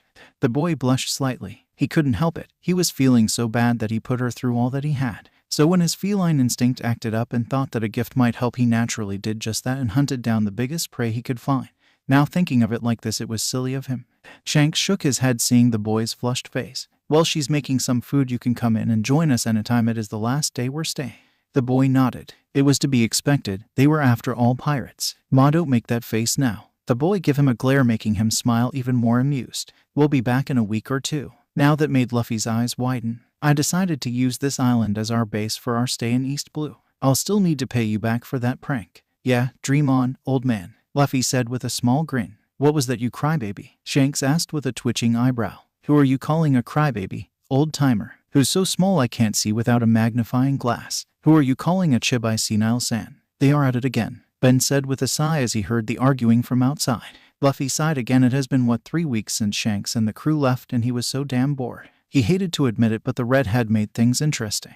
And the idea that he maybe missed them was laughable. No way I miss Tomato. Never ever ever. His behavior has been improving slightly. Well, at least toward Makino. He still wasn't ready to face her head on, but he was getting there. Talking about her. He had no idea how she get the idea, but she seemed dead set on the idea of him being a tsundere. That was not true. But no matter how strongly and forcibly he denied her beliefs, instead seemed to get even deeper. It was annoying to say. He glanced between the book he was reading and Party's bar. Makino had new costumers. The boy raised a curious eyebrow. Something about them just screamed danger. They weren't villagers nor your run-a-mile guys. He watched for a few minutes, growing more and more annoyed as they practically harassed Makino. His protective instincts were shouting at him. So he jumped off the tree he had been lazing and then stormed into the bar like he owned the place. "Hey, you lost little boy," the damn monkey asked, still not relinquishing the grip on Makino's wrist. "What are you doing?" Luffy asked with a venomous tone. "Luffy, stop. Just go now," Makino said nervously. "You've heard her. Run along now, brat. Adults want to have some fun," the man said with a sickening smile. "I'll ask again," the kid said, seemingly ignoring the man's now annoyed expression. "What do you idiots think you're doing to my niece-sama?" he asked. His eyes seemed to glow as he locked eyes with Makino, whose breath hitched slightly. "I don't like your tone, brat. Who do you think you're talking to? I'm the mountain bandit Higuma. My bounty is 8 million buri. If anyone, you should address me with Sama, you stupid kid. I've had enough boys. Show him his place," the now-dubbed monkey boss commanded. The two men creeping in the shadows jumped forward. They were hoping to catch Luffy off guard and immobilize him. Too bad Luffy could hear the two behind him just fine thanks to his sensitive ears. He closed his eyes to prevent visual distractions and took one step back. The two's eyes widened as their target swiftly shifted location. Second step, and their grabby hands missed the boy, and thanks to their momentum they knew they couldn't stop in time. Third step, the boys' hands reached and grabbed them by their cloths, guiding them to collision. They head-butted each other. A small tickle of blood appeared on their forehead. Luffy grinned slightly as they fell over. This was going to be too easy. "My Gramps can move faster than that," the boy said with a taunting smirk. It was the truth. Garp could move about 1,000 times faster, and it also worked wonders as an insult. They weren't only stupid but easy to read, and anger too. Makino was gaping at the scene now. She cried out in alarm as more bandits attacked. Luffy cautiously took a step back and simply turned his body at such an angle that each punch missed him by about an inch or two. He could easily read them. They didn't even compare to the ones Garp threw, but he wouldn't let his guard down. He may be strong, but he was alone. One careless move from him and Makino could end up hurt or worse. With that in mind, he kept his temper in check and refused to attack unless he was 100% sure his attack would reach its target. "You done?" he asked with a small smile as he took now a quick step closer, and he was in the bandit's personal space. He kept his eyes locked with the man's. He did all this for more reasons. One, he knew that given their sudden close proximity the man would react much slower and on instinct. That being the second reason, misdirection. By making the man think he would aim for his face, the man's hands moved up to guard his face, are of reflex. And the last reason, so the much slower than normal but more powerful punch would connect. His hands were so short after all. To everyone's surprise, the bandit he hit in the stomach flew through the air, overthrowing some chairs and table before finally stopping in the wall. Luffy was laughing inside at the looks of surprise and shock on there of the pirates throw himself at him from his right side with a loud "You brat." Luffy crouched down low, knowing that thanks to his small stature the man would sail over him and end up knocking over the ones on his left. "What are you all doing? It's only a kid, for God's sake," Higuma shouted, infuriated by their clumsiness. The boy barely did anything, and yet they were already getting beaten by a mere child of all things. Since he was crunching, he swept the feet out from under a bandit who ran at him. Luffy quickly rolled out of the way so he won't get trampled on. He was at the bar where he threw a chair in the way of the one attacking him. He sat up and was about to move, but then one of them tried to grab him from behind the bar. The bandit only ended up gripping his hoodie. Luckily for Luffy, his feline reflexes were awesome. They never failed to alert him of every small change on the battlefield, and right now they were working overtime. It was both a blessing and a curse, truly. It was hard to discern what information was useful and which wasn't. Like at the moment he couldn't care of the bandit's painful groaning on the floor, but the sound of cloths shuffling behind saved him from the worst. He still got held back and hit his head pretty badly in the bar as the man pulled on his hoodie. He moved his head to the side just as a sword embedded itself just where his head was a few seconds ago, quickly kicking the man with the sword in the stomach, all while unzipping his hood. He undressed it in one fluid motion, leaving the man behind the bar to hold onto his empty jacket with a dumbfounded expression before the boy rolled back and executed a handstand and let an axe kick drop on the man, who was meanwhile blinded by his jacket. Everyone was gasping yet again. this time at the boy's appearance. His eyes were glowing in a golden color and had slit pupils. Together with the black-silver accents around his eyes, it reminded them of a feline's eyes, if not the two fluffy black-colored cat ears or the swishing puffed-up tail behind him. The boy had a playful smile similar to an ever-grinning cat's on his face as his kick connected with the bandit's head before using the man as a jumping board to make a backwards 360 salto and land on another bandit's shoulder. Thanks to his agility and light body, the man barely realized what happened before the Nico-Mimi boy jumped again, using him as a springboard. The man knew only that one moment the boy seemed to disappear, that his shoulder seemed heavier for a reason, and now he was falling toward the ground. Did someone push him? One of the bandits was dumb enough to shoot at the boy, who, by the way, wasn't just sitting around idly. He was in constant motion as he jumped and sometimes rolled out of their way. The bullets ended hitting another bandit instead of him. "You idiot," Higuma shouted as two more guys ended up falling to the floor with bullet wounds from friendly fire. Luffy grinned as he quickly maneuvered his body into a grappling move so his legs choked the man whose shoulder he was sitting on at that moment. The man paled and in desperation moved backwards, then forward, hoping to throw the boy off. Luffy braced himself as the man jumped toward the ground head first and unfastened his legs, letting the man hit the floor with an extra push from him. The push acted both as propulsion and a pivot for him. He pushed himself backwards and rolled over the man's back. He landed on both his feet in a similar position as an athlete would. He looked at the bandit and felt his lips twitch. The man froze in the position he was when his head connected quite hard with the floor. He smirked slightly before he kicked the man forward so he would finally end up falling over. "Enough, enough," Higuma shouted. 3 bandits struggled to get to their feet. "Stop or I'll blow her head off," Higuma said with growing terror as he watched the boy who took out almost his entire gang focus on him and pressed the gun closer to his hostage's head, who whimpered slightly. "What kind of fucked up monster are you?" the man asked with shaking hands. There was just no way the boy was just a normal kid. "Stupid rodent," Luffy said as a bat broke to pieces as it was smashed over his head. The small boy looked like he didn't even felt it. Even when blood started to run down on the side of his bandit, dropped the rest of the bat and took a fearful step back. "Dare and talk back to a cat," Luffy said with a glare. His body seemed to be surrounded by blue mist-like substance that floated in the air around him. "Dee don't you move. I'll shoot her. I'll really do it," the man shouted as his shaking got worse. "You dare, I'll kill you," the bandit squeaked as he aimed at the boy instead. Luffy narrowed his eyes and grinned as he stretched out his hand and the mist followed it. The man pulled the trigger as yellow eyes glowed with amusement. This wasn't right. The boy should be scared. Why wasn't he? He fired at the demonic-looking boy who stretched out his hand. Luffy smirked as the bullet was stopped by a glass-like structure. Higuma was about to piss his pants. He emptied the whole magazine, yet all the bullets were stopped. As the dull clicking sound of the empty magazine repeated itself, Luffy once again moved his hand, now in a slashing motion, and Makino was enveloped in a blue square cutting through Higuma's hand, flesh, bones and all. The man screamed in pain, yet there was no blood. The wound looked like it had been cauterized, while Makino was protected by the blue substance. "Sit tight. I'll finish it in a flash. It'd be best if you close your eyes until I say otherwise," the boy told Makino with a gentle and imploring smile. The bartender nodded bitterly and did so, much to the Nekomimi boy's relief. Luffy knew he had to hurry. She had about 5 to 10 minutes before air run out. The structure made by his particles were airtight, or more like even absorbed the oxygen nearby for some reason. But he wasn't worried so much about the time as he was about what was to follow. The other bandits could still have guns, but they were too shocked to do anything at the moment, and so was Higuma. He had to act fast before they snapped out of their shock. He couldn't use his mist, since it was already protecting Makino, but they didn't realize that yet. In the end, he had no other choice but use that. The Nico-Mimi boy simply stretched his hands and let his claws grow out as everyone still standing pointed their weapons toward him. Will Makino ever forgive him? Will she call him a monster too? Actually, he realized he truly didn't care about that anymore. Instead of hurting and losing the ones precious to me, he decided, if it's to protect, then I will gladly become a monster. Shocking everyone, including himself. Just then his tail split in two, both which swished dangerously behind him. If until then his looks could have been described as cute, then now the only adjective the bandits could find were monstrous. His eyes burned almost neon black. Spots around his eyes extended, and there were small patches of aquamarine fur in strips all over his body, sans the lower half of his face, making the until then black-colored fur now gain a stripped pattern. His mouth turned into a grin that grew bigger and bigger, displaying the impossibly sharp row of teeth.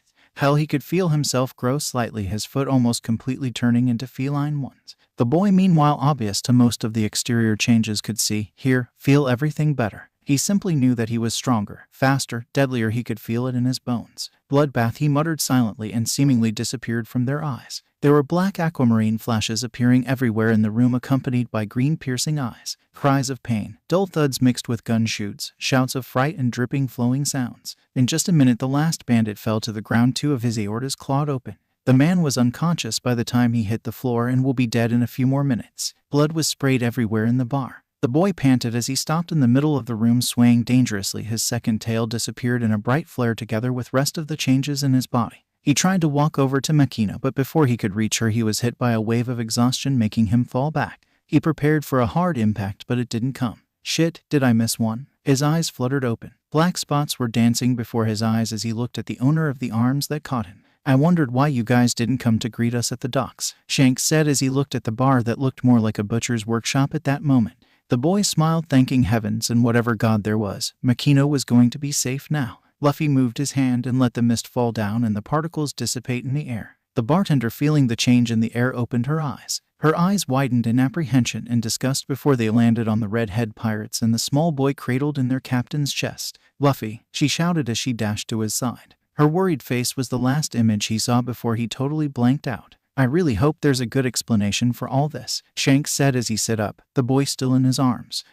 She begun, but before she could say anything Ben motioned Shanks the stairs. The man nodded. We'll talk later, right now let's just go up, the red-haired man said as Makino smiled thankful and ushered the man still holding Luffy toward the stairs. Doc ignored the crew behind him that whined about the injustice of it all as he followed their captain upstairs. They had to take clean up after some dead bodies while Shanks got to flirt and probably console the cute bartender. How was that fair? Makino took the teacup from the redhead with a small grateful smile. How you feeling? The man asked in a rare serious voice, making her look up at the man. Better is just. There was just so much blood. Her hands shake slightly, almost spilling the tea. Shanks placed his hands over hers, gently silencing the tremble. Hey, it's okay. It's all over now. The deep timbre of his voice calmed her greatly. Not praying for information, even though he was probably really curious. He was being attentive for her sake, even though he was a pirate. Makino knew she owed them the least an explanation. It all happened so fast. She told him, those bandits come to the bar and ordered some drinks. They were loud and annoying, but I didn't think anything of it until their boss, Haguma I think was his name, begun to flirt with me and make me offers. I rejected them of course, but the man wouldn't take no for an answer. Shanks' eyes darkened with rage. He said he and his underlings will have fun either way, and it didn't matter which way I took. The girl sniffed, trying hard to keep the tears in bay, the hard or the easy. She was crying by now. Who could blame her? She was really scared. I slapped him. At least I wanted to, but the girl looked at her already bruised wrist. He grabbed my hand. Shanks was fuming. All right. The only thing stopping him from blowing up right there was the fact that Makino needed him and the fact that the worm downstairs was already dead. He needed to thank Chibai for that. Still, he wished he could have had the honor to squash that good-for-nothing idiotic son of a bitch like the worm he was. He refused to acknowledge someone like that as a man. The red-headed pirate didn't let his anger show on his face though. Right now he needed to reassure and calm Makino down. It's all right, we don't need to do this now. No, it's all right, she said with a bitter smile. Then Luffy showed up, she said with a small chuckle. He asked them what they thought they were doing to his niece-sama. She was a complete mess of emotions. I mean, of all the times he chose to call me that, he chose that moment. Still, I was happy, she said with an expression torn between sadness and fondness. I don't know why. Maybe I'm just going crazy, but he had this aura around him. It wasn't cockiness, she struggled to find the right words, more like confidence in himself and his abilities. Like he knew that everything was going to be just fine. It calmed me. Makino looked at him unsure, like she was expecting him to call her crazy, but he didn't do that. Instead he nodded. I know what you mean. I too had many experiences like that. Really, first time it was when I met my captain. I was in the middle of a fight that looked helpless, but he just stepped in and every sound became somehow distant. I felt a warm calm wash over me. I knew that everything will be all right, that I will be fine, no matter what will happen. The girl was listening to his every word with rapt attention. It is not uncommon between two or more people who trust each other indefinitely. I think you instinctively trusted Luffy to make it all better. Know it subconsciously that he will. That's, she smiled a bit troubled. So I guess the kid kicked their ass. Yeah, he did. After his hood fell off. I was shocked. He looked so incredibly cute though. Shanks' sweat drooped. He had only one word to say. Women. He kicked their ass. He was almost done, but that guy took out a gun and pressed it to my head. But I think Luffy already knew that he would do so. He insulted them, and the man, both in anger and fright, turned the gun toward him. He shoot all the rounds, but they were all stopped by that glass-like thing I was in. The man nodded. He catched a glimpse of it. That was what he did next, actually. He made the glass-like structure surround me and told me to sit tight and close my eyes, that he'll finish at a flash. That's all I remember, she admitted softly. He probably used a move that came with massive drawbacks to end the battle. I was so scared, Makino said finally. I did as he said, but I couldn't help but worry at that moment. What if something bad happened to him? He carefully wiped away the tears from her eyes, making them both blush slightly at the close proximity they were in. She closed her eyes and the hand trailing down her cheek cupped her face gently. He could feel her small breaths on his lips. It was excruciating. The second that passed between them felt like an eternity, before she finally closed the space between them. Her taste, divine, the only word he could use to describe it. Like the sweetest liquor he ever tasted, it made him feel tipsy and dizzy. His stomach was doing flip-flops from one single kiss. He wanted to pursue it, this taste. The delicate silky softness of her skin under his rough and callous hand. But he couldn't fall into the temptation. Even though the forbidden fruit was a breath away, he couldn't.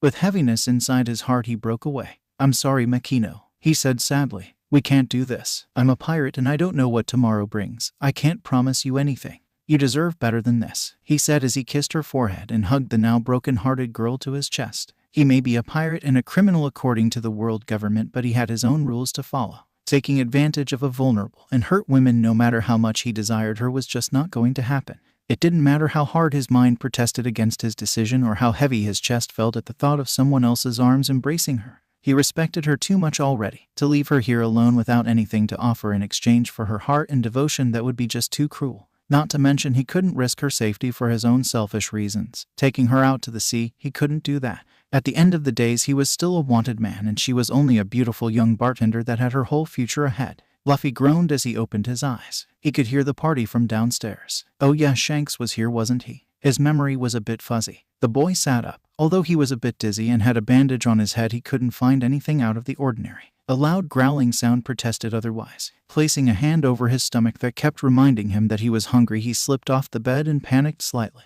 He was wearing a different set of cloths. Someone changed him. Did they see the scars on his body or his tattoo? He eyed his feet fearfully. What if someone realized he was a slave? Will they send him back? But Makino surely wouldn't let that happen. Or maybe she would. She saw him after all. What if she thought he was a monster now? Would she hate him or be scared of him? He didn't want that. He shook his head as a small tear trailed down his cheek. He jumped slightly as the door was thrown open. Oh good, you're up, Shanks shouted with a big smile as he approached the suspiciously still boy. Oh come on, aren't we past the silent treatment / one-word responses? Luffy, the man was a bit worried and totally panicking now. Luffy, what's wrong? Does something hurt? I'll call Dokumi, but he stopped mid-sentence when the boy shook his head negatively. Then what? Are you scared perhaps? The boy froze like to a thief caught red-handed. It was enough of an answer. I can't blame you. I mean, that was a scary situation to be in, Shanks said, but was shocked when the boy shook his head again. So he isn't scared because of that. Then what's he scared of? The man was developing a small cause of fever as he thought about it. There was no other reason he should be scared apart from that. He protected someone precious to him. He didn't do after all anything wrong by that. Surely he knew that. Do you hate me now? The boy asked quietly. The man's eyes widened as he looked at the small boy curled into himself. No, I don't hate you, Luffy. Why would you think that? The man spoke sincerely. Because I'm a freak, the boy said quietly. You're not a freak. What are you talking about? The man asked, annoyed. Why would the boy call himself a freak? Luffy didn't say anything. Instead, he let his Nico features appear. His black tail curled protectively around himself while the black fluffy ears were trembling slightly as they lay flat against his head. Shanks sometimes wished he could kick himself for being so stupid. I knew about that for a long time now. Remember that time I caught you sneaking out in the middle of the night? Yes, he remembered. But he thought the man simply assumed he was dreaming or simply forgot about it. Being a devil fruit isn't anything special in the grand line. That was true, although Luffy's fruit was a pretty rare type if he had to say. He only knew one other person to possess a mythical Zoan. But I'm a black cat. I bring misfortune. Did someone told you that? He asked, barely managing to not let his anger sweep into his voice. No, the boy said as his frame shook slightly. But people that care for me, they end up dying. The boy said, chalking on the last words. So that's why you act like a brat all the time to scare away people. The boy nodded slowly. Shanks smiled bitterly as he sat down beside Luffy on the bed. He brought a hand to the boy's head gently so he won't startle the boy. Luffy stilled as he felt the pirate's hand running through his hair. The boy wasn't sure how he ended sitting on the man's lap and clinging to him like a crybaby, or why he spilled his heart and told him every fucking thing that happened to him in the last year, but he had to admit it felt good somehow. It was liberating. The boy dragged the old straw hat that somehow ended up on his head in the middle of his breakdown over his eyes. Hayes died to protect me. I don't want anyone to get hurt because of me. The man scoffed slightly. So what now, you think loneliness is the answer? The boy shook his head. I don't want to do that. There are people who care about me and I don't want to hurt them. The boy seemed to search for the words. Emotionally, the redhead supplied. Yahamotinely. Shanks chuckled slightly at that. The kid was truly adorable. Hurting them is not protecting them, the boy said with fierce determination before sadness overcame it. But I'm weak. How else can I protect them? You know there is always someone who's stronger. So that's not a good answer either. But then what am I supposed to do? You just have to give it your best, like you did yesterday when you protected Makino-chan. For the rest, let's see. You just need to trust them. Trust them. The boy mimicked his words while tilting his head to the side adorably. If Shanks would be a lesser man, he would be gushing over the boy's cuteness, but he wasn't, so he was doing that only mentally. What? You can't expect someone to drop a bomb like that on him and for him to just act like nothing happened. He may be a pirate, but he was still only a human. He wasn't heartless, and who could hate kittens, really? Somewhere in the Grand Line, a certain black-haired pirate sneezed, scaring the crap out of the others around him. Teach you all right? The man only nodded. Someone somewhere was talking about him. Damn cat allergies. Yes, trust them, Shanks said, finally snapping out of it. There are things you can't do alone. Being small or big in the end doesn't make a difference. If you lack strength to do what you want, you can always ask for help. There are people who need you just like you need them. So do all you can, and if you're just about to fall, believe in those who you trust to be there and catch you. They will help you stand up again, and when you just simply can't go on any longer, they will carry your sorry ass. Luffy nodded with wide eyes as he listened. They will help and heal you. Fight you when you're being stupid, then when you have to face your demons, they'll stand by you. When you can't see the light anymore, they will just show you the way out and chase away the by being there, by your side. They'll take your hand and walk with you through it all. There will be painful times, happy times, and sad ones, but in the end, just remember to never let go of those hands. The boy was gaping at him. Do you think there are people that would really do that for me? He asked, self-doubt rearing its ugly head again. But the man laughed at his question. Think? No, I don't think I know, the man said, placing a hard accent on the word no. The boy smiled happily before letting a loud shishishi out before his stomach reminded him. Hungry, the boy looked ready to kneel over at any moment. Right, I totally forgot about your party. My party, the boy repeated it, unsure of himself. Well, Doc said you only had a few scrapes and bruises beside the wound on your head. No reason you shouldn't be all right by now. I mean, you did sleep through the whole day yesterday and most of today. It's almost sunset. Anyway, a party was in order to celebrate your bravery. The man finished with a big grin. I feel like I'm being used here, the boy thought with a sigh. Shanks throw parties like other people change cloths. The man was a bit unnerved by the silence. Since I'm hungry. Good, let's go, the man shouted as he dashed downstairs with the boy still in his arms. Luffy blinked again as he felt himself being manhandled yet again. He hissed in irritation toward Shanks, who only laughed, totally ignoring his displeasure. But somehow he couldn't stay mad at the man. He settled for a scowl instead that looked suspiciously like a pout. There was a few seconds of total silence as they neared the end of the stairs, making him nervous before a loud caw-caw resounded through the entire town. Insert squealing sounds and thump noises. Yes, many cold-hearted pirates were actually knocked out by what later would be dubbed Kawaii Punch. Shanks didn't know if he should be ashamed of his crew, as half of them were left twitching on the floor, or proud of the half that remained standing. Captain San Makino's voice resounded loudly as she marched up to him and looked at him with deadly serious eyes. Give him to me, she said at the same time with Ben. Yes, the always cool and smooth Ben, who apparently had a weakness for cute things. It was easy to tell since they were both wearing those psycho expression that he felt his protectiveness raise in stride. No way, Shanks shouted back. He's mine. Mine, mine, he shouted childishly as Luffy's fluffy ears twitched. They were really sensitive, and all this shouting was annoying, not to mention too close to his ears. No, divided by yes, divided by no, divided by give him, divided by to me, divided by Ben-sen stay out of this, divided by I'm not giving him to neither, divided by Luffy come here please, divided by he's not going anywhere, the red-haired man said while childishly sticking out his tongue. 10 minutes later, Luffy sighed. This tug of war was getting on his nerves, not to mention he was hungry. The boy turned his head toward the food with longing eyes and decided that he had enough of the adult stupidity. Promptly turned into a cat, and before they could even realize it, he swiftly sneaked away. They were too caught up in their argument to realize that he slipped away. Luffy was truly curious of when they will realize he was gone. That was sneaky, Doc said as he gulped down some nice rum Makino brought out for this party. Nico, Luffy only give him a look that said I'm hungry and they're acting stupid. What do you expect me to do? Yeah, his eyes were that expressive, or maybe Doc was just reading too much in it. Well, the hungry part was probably true, seeing as the small cat attacked an entire chicken. He finished it about 5 minutes, which was quite something. The small thing didn't even stop before he got started on the next plate and then the next, up until the 5th plate, and if you're wondering, he only stopped to drink some water. Most of the pirates were betting on how much he could eat, while Doc wondered how it was possible. He shouldn't be able to. It was simply physically impossible. Did he have a black hole or a pocket dimension in his stomach? Just where was the food disappearing to? Naya, Luffy said as he fell back on his back. This was delicious, he thought with a satisfied smile. 7 plates. I won, Yasopp shouted in joy, finally bringing the arguing trio's attention to himself, to the crowd that surrounded the table, and by default the cat lazily resting on said table beside some empty plates with a slightly bulged stomach. Luffy, how did you get there? Shanks asked, finally realizing the boy well cat wasn't in his arms anymore. Come to think, wasn't he gesturing with both hands for a while now? Luffy, still want to come with me? Shanks asked teasingly the boy. Nope, I don't want to bother you any longer. Besides, I decided long ago to become a pirate by my own strength. I can't let you protect me all the time. The boy knew that he would most likely end up as an inconvenience for the man if he insisted on going. Shanks was a good person and he just made it a Yonko. Many will challenge him from now, and he didn't want to be the weak link and drag the man down no matter how much he enjoyed adventuring with him. Then how about this? The man asked, mischief lacing his every word. Garp's face barely contained his smile. He got another vacation. It's been more than a year since he saw the small rascals. Thinking about it still made the large man depressed. Makino said Luffy was acting more normal and that he even made a friend.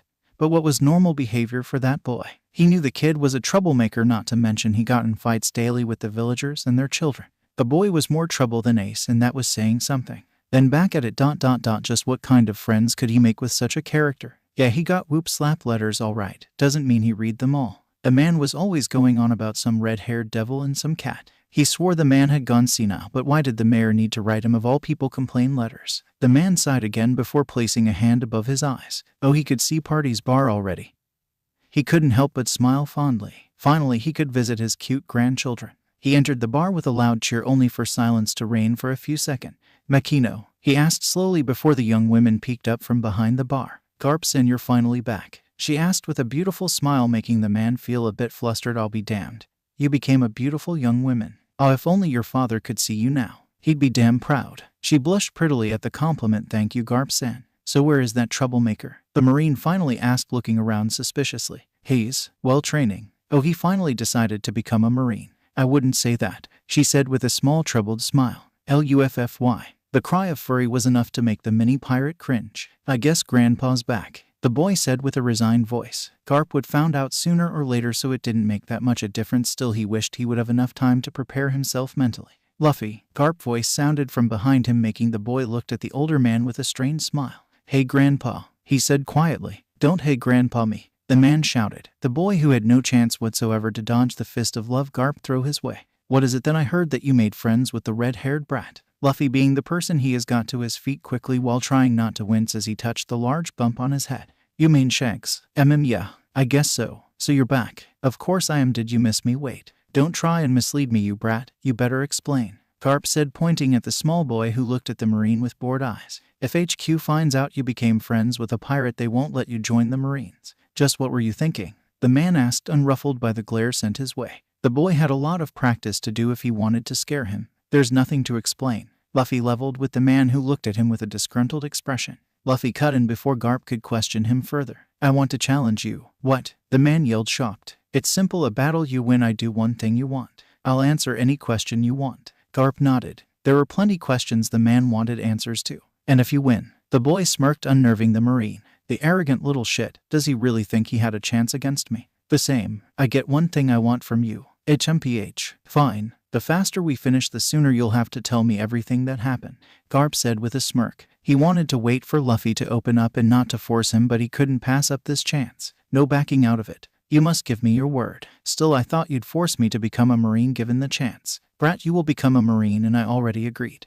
The boy only gave him a dry look, making him sigh annoyed. I swear. Happy now? Let's start. Good. After today you won't be ever telling me to join the Navy, Luffy said, taking off his hoodie while the man snorted. The old war hero took a second to catalog all the changes in the boy since the last time they saw each other. Apparently he still wore those awful hoodies to hide himself in, which was understandable given his devil fruit powers. He truly wanted and wished the boy to outgrow them, together with the mentality that he had to hide himself, the paranoia, and the idea that he wasn't safe anywhere. The boy was small and thin for someone his age, making the man wondered if it was normal for a 7-year-old to be so short. His black hair was still unruly and reached his shoulder already. Again, the boy was long overdue a haircut, but at least they weren't in his eyes, instead were held back in a small ponytail. With a simple white t-shirt, black shorts and combat boots. As weapons he had small throwing blades hidden on his person and a long sword on his back. He had a vague idea who to thank that for. Damn pirate corrupting his grandchild. It didn't matter in the end though. He will make Luffy into a marine no matter what.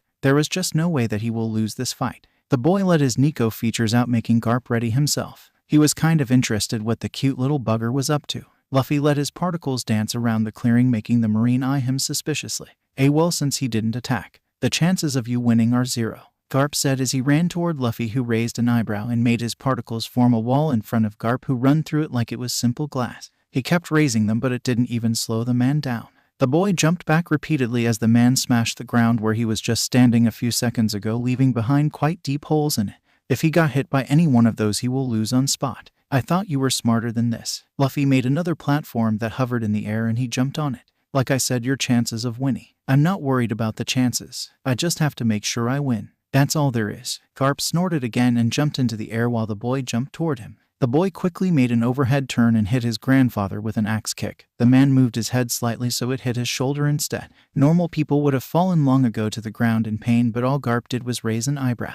That all? Luffy swore under his breath and kicked himself back with his other leg. He was almost out of the marine's reach when his leg was grabbed and spun around like in a stupid hammer-throwing competition. He was nearing the ground at breakneck speed. Luffy's made use of his unnatural flexibility and curled his hand around his knee before turning in midair and landing on all fours, making Garp nod approvingly. Nice acrobatics. Maybe you should join the circus instead of the Marines. The man teased him fondly. You won't be able to beat me like that. I'll make you eat those words, Gramps. Besides, I'm gonna be a pirate and not a Marine, the boy said as he righted himself before disappearing with a quiet sorrow. Garp smiled fondly as he saw Luffy use the technique he showed him. Still slower than his, but it was impressive. The boy came a long way. But the idea that his own grandson would use the technique, he thought him on him. Like hell you will, the man shouted while stomping on the ground with enough power to split it in two. Luffy fumbled in his run and barely managed to stay on his feet. Geez, there should be a limit of how strong a Gramps can be. The boy ducked under as a pebble was sent his way, and more followed. The Nekomimi boy easily danced out of their way. Garp was admittedly proud of the kid. He was growing up strong. Too bad he had to go through what he had for that to happen.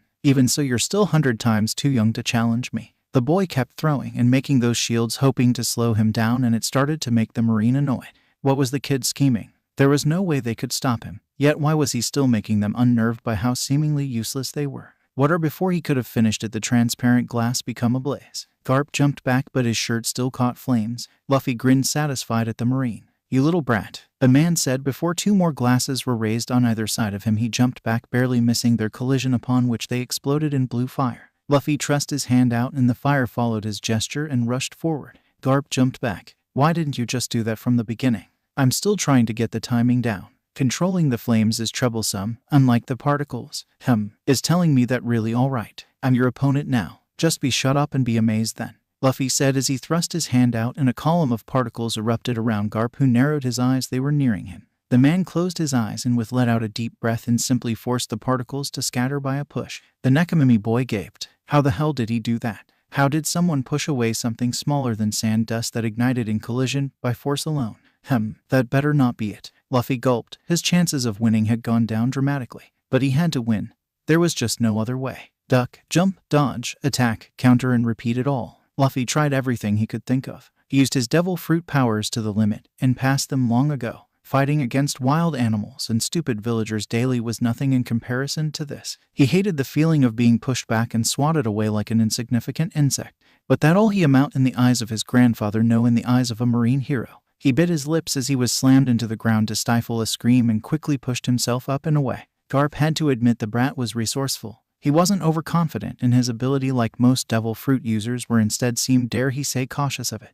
The boy packed quite a punch. Under his frail looks he hid quite an enormous strength. Someday he knew the boy will surpass even himself in raw power and strength. He smiled to himself. The boy was going to be a riot when he grows up. All the more reason he should become a Marine, but his belief in that started to diminish with every punch the boy threw his way. He was dead set on becoming a pirate. He realized it already. Luffy decided, and there was just no changing his mind no matter what Garp tried. The boy would rather die than to give up on becoming a pirate. The little rascal, why do you want to become a pirate? Garp asked. The boy looked at him with serious eyes. No more joking around. I won't become a marine. It's just more fun to be a pirate, the rascal said with a wide grin, startling Garp and getting a lucky punch in before the man swatted him away like he was an annoying fly. What? The marine asked, half gaping. What in the name of sweet lady justice did Shanks do to his grandson? Well, yeah, that grin was something the marine would pay for to see again. He did not like the way the boy was talking. It reminded him too much of the irresponsible redhead. Why did the boy have to adopt one of the worst criminals in the world as a role model? Luffy hit the back of a tree with a small cry of pain. He wobbled as he stood up again. Because then I'll have the most freedom in the world. After being a slave, the boy probably wished for nothing else but freedom. But there was no need for him to become a criminal for that. You don't have to become a pirate for that. The boy smirked as he rushed forward and kept throwing punches Garp's way. I decided. I won't be bound by any shackles ever again. I'll take their dreams and bring them all to life. For then I will be next Pirate King. Luffy, using his agility and flexibility, managed to keep up with the Marine's overwhelming strength. His small stature made him a hard target to hit since he was always in motion compared to the Marine, who barely moved at all since the battle started. A giant popping vein appeared on the old war hero's head as he processed what his dear grandson just said. "P Pirate King, do you even know what you're talking about?" the man asked furiously as he kicked the boy away. The Nekomimi boy managed to land on his feet even though he skidded a few more meters before stopping. "Shishishishi, yes, that's why train me," Luffy shouted as he lunged again. What? Did he just hear what he thought he did? Train me. Luffy repeated his request, scratch that demand as he attacked again. The boy was becoming faster even as they were sparing.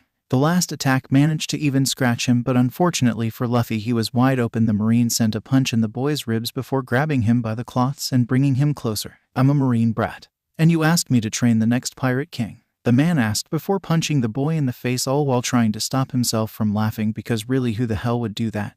And on the hand, he couldn't help but be sad because he knew there was no back paddling from this. He knew the boy will become a pirate, and there are no good endings for pirates. He wished he could deceive himself for just a bit longer, a few more years, but the kid wasn't going to let that happen. "I just did." The brat even had the guts to roll his eyes at him after he sat up. "And why would I do that?" the man asked, curiosity eating at him. "Because you care for me." That was a thin reasoning. True, but still thin. Luffy let his body relax from his ready-to-attack position. There was no more fighting going to happen. At least not with fists. Besides, I already decided. The best chance for you ensure my safety if you accept it and help me stand on my own.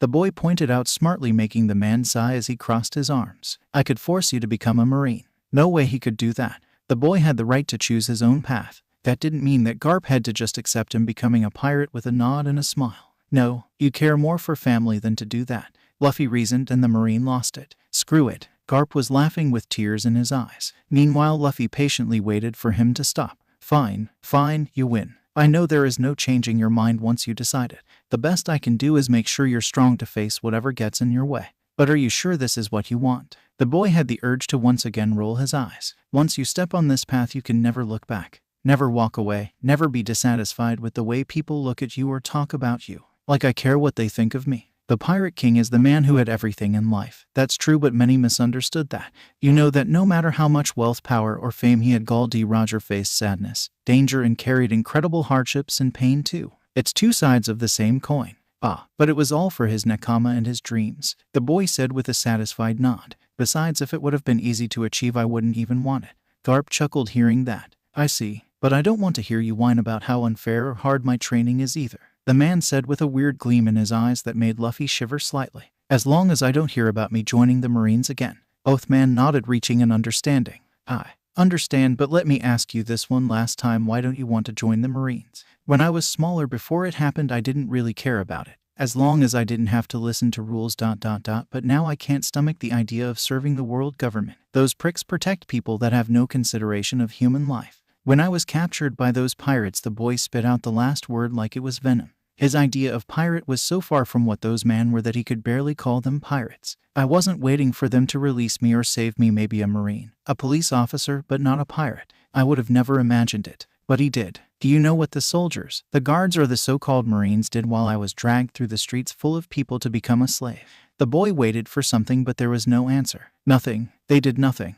the boy said, trying to suppress the shiver running through him. "Those memories were just too vivid sometimes. They didn't do anything." Luffy shook his head. I was branded as a slave. They took away my freedom without giving it a second thought, and nobody lifted a finger. Yet a pirate. How ironic. He gave it back to me. He erased the shackles that made me into a possession and gave back my freedom. Luffy, Garp said with a strange smile. You must hate me, but believe me when I tell you this. No matter what happened, I never give up on finding you. I don't hate you. You fight for something you believe is right. Protecting the innocent and weak. Those are good ideals. But I'm not such a good person. I'm too selfish to live like that. I don't want to be a hero, nor do I fit the requirement. Yeah, that to be one. Luffy smiled, amused by his grandfather's shocked expression. The twitching of his eyebrows might have given away the annoyance the old war hero felt that moment, but it only grew in strides the more he stayed with his grandson and Makino. The brat had her wrapped around his little finger, and yes, the boy was admittedly cute, but that gave him no excuses. She were worse than just doting and overprotective. Had the boy any whims, she was at it like hawks on prey. Well, no sir, no grandchild of his will become a spoiled little brat. Leaving aside the fact that Luffy rarely if ever wanted something and wouldn't whine no matter how many times he failed. The Nekomimi boy was after all determined to dirty his hands for a good cause, which showed in his training. He had yet to complain once. No matter how hard or harsh Garp treated him, the boy didn't give in or up. Those words didn't even seem to exist in his dictionary, but he still wasn't satisfied. There was no way Luffy could grow up with a healthy ego in such an environment, which is exactly why the last day of his short vacation he grabbed the boy by the back of his cloths. He admittedly startled the kid, who was looking up at him with big questioning eyes. Damn the kid for being so cute. You need a more. He pondered what to say so the boy would understand him. Manly environment. He settled for that, and Luffy nodded, although not quite understanding what Garp was trying to tell him. Can I at least grab my things? The boy asked, with those big eyes making the man crumble. Kami, those eyes were strong enough to warrant world domination. Sure. The boy nodded cutely before rushing up the stairs. Makino chuckled from behind the bar. It's not funny, the man countered. The faster you admit it, the faster you can salvage whatever is left of your pride, Garp-san. Admit what? The man asked cautiously. He wasn't too sure he wanted to know the answer to. That you're a sucker for those eyes. So where are you taking him? She asked with an aura that promised certain pain if she didn't like the answer. Close by ... but you shouldn't visit him. Why? It's for his own good. Makino nodded while Luffy ran down the stairs with a bag over his shoulder. Garp took it from him and frowned. What do you have in this rocks? The boy shook his head. Books, he said without missing a beat. The war hero sighed. He forgot about Luffy's new hobby. Makino, would you? Right, the woman said with a small smile before walking upstairs. In a few minutes Makino returned with a gigantic bag at least 5 times bigger than the one Luffy prepared, making Garp's sweat drop as she started to list everything she packed and fret over the boy. Overprotective indeed. So where are we going? Luffy finally asked. They were traveling for a good couple of hours now. He had always been told not to go too far into the forest behind the small village. Of course he did venture deeper and deeper, but had yet to climb the mountain they were on yet. Was described as a dangerous place with one single law, survival of the fittest. The strong ruled and the weak found only death in this place. Garp raised an eyebrow as he continued walking. He actually thought the boy wouldn't ask, since he was silent all this time. We'll be arriving soon. Just as he finished saying that, they neared the location they've been walking to, making Luffy's sweat drop slightly. The house, if he could call it that, was barely standing. Patches all along the roof and sides. It had a weird tower on the other side. He wondered how it didn't crumble yet. The marine hero knocked on the door insistently. Luffy was silently asking himself how it didn't broke down yet from the force Garp used on it. Stop it. Whoever you are, do you want to get killed? The guy, women, who opened the door shouted in annoyance until her eyes fell on the marine. It's me. Garp's "don't mess with me" voice was enough to make the women pale. It was funny, really. Luffy smiled slightly behind his hoodie. The woman took a few steps back with a terrified look in her eyes. Gee, Garp-san. Just as she finished saying, 2 more funny-looking guys popped out from behind. One was quite small with a dictionary in his hands and a turban on his head, while the other was taller with a weirdly styled red hair and beard. The marine spoke slightly amused. You seem to be doing well. You gotta be kidding me. Seriously, I wish you'd just leave me alone for a change. Ace is already 10 years old. Who was Ace? Luffy wanted to ask as he looked up at the marine's back. He was still hidden by his grandfather's towering figure plus backpack. Oh yeah, he's 10 already. Has it really been that long? How's he doing? The man asked with an easygoing laugh. The smaller of the 2 bandits frowned as he spoke up. It's not funny, he's totally out of control. We can't handle him anymore. You have to take him. Garp smiled again, putting that aside. Don't put that aside. The small bandit shouted, annoyed just to get ignored. Now he could see where he got his awesome ability to ignoring others. Look after him, too, the marine said as he picked him up by the back of his cloths. And why was everyone doing that? Luffy raised an eyebrow as she gaped at him. Ah well, he couldn't really blame him. Or her. From there it probably looked like the man took him out of nowhere. Huh? The three asked dumbfounded. Hey Luffy, say hello to them. His grandfather scolded him while said boy only rolled his eyes. Not this again. Yo, the boy muttered in a monotonous voice before the war hero let him down. Who is that kid? The tall man behind the she-man asked cautiously. Garp looked them dead seriously in the eyes. He is my grandson. What? The resounding cry shook the whole mountain. The smaller one shook his head in disbelief as he cried aloud one more. He's Garpson's grandson. The man, she asked, terrified. We can't. The three objected while in doja. All right then, make your decision. Do you want to spend the rest of your days behind bars? Or raise him? There are many crimes you committed that I've overlooked. Since negotiations failed, bullying the others into doing what he wanted, was it? Well, it's true. I don't want to go to prison. The large male that reminded him of a rooster started talking while the small one nodded in agreement before he took over. But sometimes prison seems tempting. Our hands are full with just Ace. The other two nodded and Luffy was a bit amazed by how easily they completed each other's sentences. Were they a comedy duo? Well, with three of them it would be a trio, wouldn't it? And now you want us to take care of your grandson too? The male, she asked in disbelief. I'm sure that kid's just as much of a monster, isn't he? Luffy sighed as his grandfather looked at him with curious eyes. He was probably waiting for him to protest or something. But like he told him already, he didn't care what other people thought about him as long as his nakama believed in him. How is this crappy shack still standing? Luffy asked in disbelief, making the other's eyes widen slightly. You wanna fight, brat? The orange-haired woman shouted just to get ignored and fall headfirst into the ground. He's not listening. Boss, are you all right? The other two asked worried. Luffy smirked as he walked closer to the house and kicked it once. Ho, it's still standing. There was mock amazement in his voice, making Garp sigh. The boy was already picking a fight with them. You trying to bring the whole house down? One of the three shouted, making the boy smile innocently. Of course, Luffy, his grandfather said with a warning tone. Hi, the boy muttered as he walked closer to his grandfather, only to stop in place, but too late. The spit landed on his shoes. Gross, the boy said before sending a glare toward the one who dared to dirty the gift he got from Makino. Oh, Ace, Garp greeted the punk cheerfully. Are you back, Ace? Rooster spoke up. Boy, apologize right now, Luffy said, fixing the boy with another death glare. Luffy, this is Ace. He's 3 years older than you. You're gonna live here with them from today on, Garp explained as he placed a pacifying hand on his shoulder. What? You can't just do that. The three protested. I gathered. Still, Luffy glared at the older boy who was still sitting on the large animal carcass. Garp punched his head when his eyes started to glow, making him wince slightly. Try to get along, the Marine clarified when met with the boy's questioning eyes. You think this is settled? The large orange-haired man shouted, only to be met with one of Garp's famous glares. What? The man asked, making them all straighten out. We'll take care of him. Then my business here is done. I'll come visit when I have time. What about child support? Dogra asked carefully. Put it on my tab. This ain't a bar, you know. Dadden practically crumbled under those eyes. You're always welcome here. Luffy ignored them as he looked at the boy in front of him, still didn't apologize. The boy mumbled as Ace walked past him.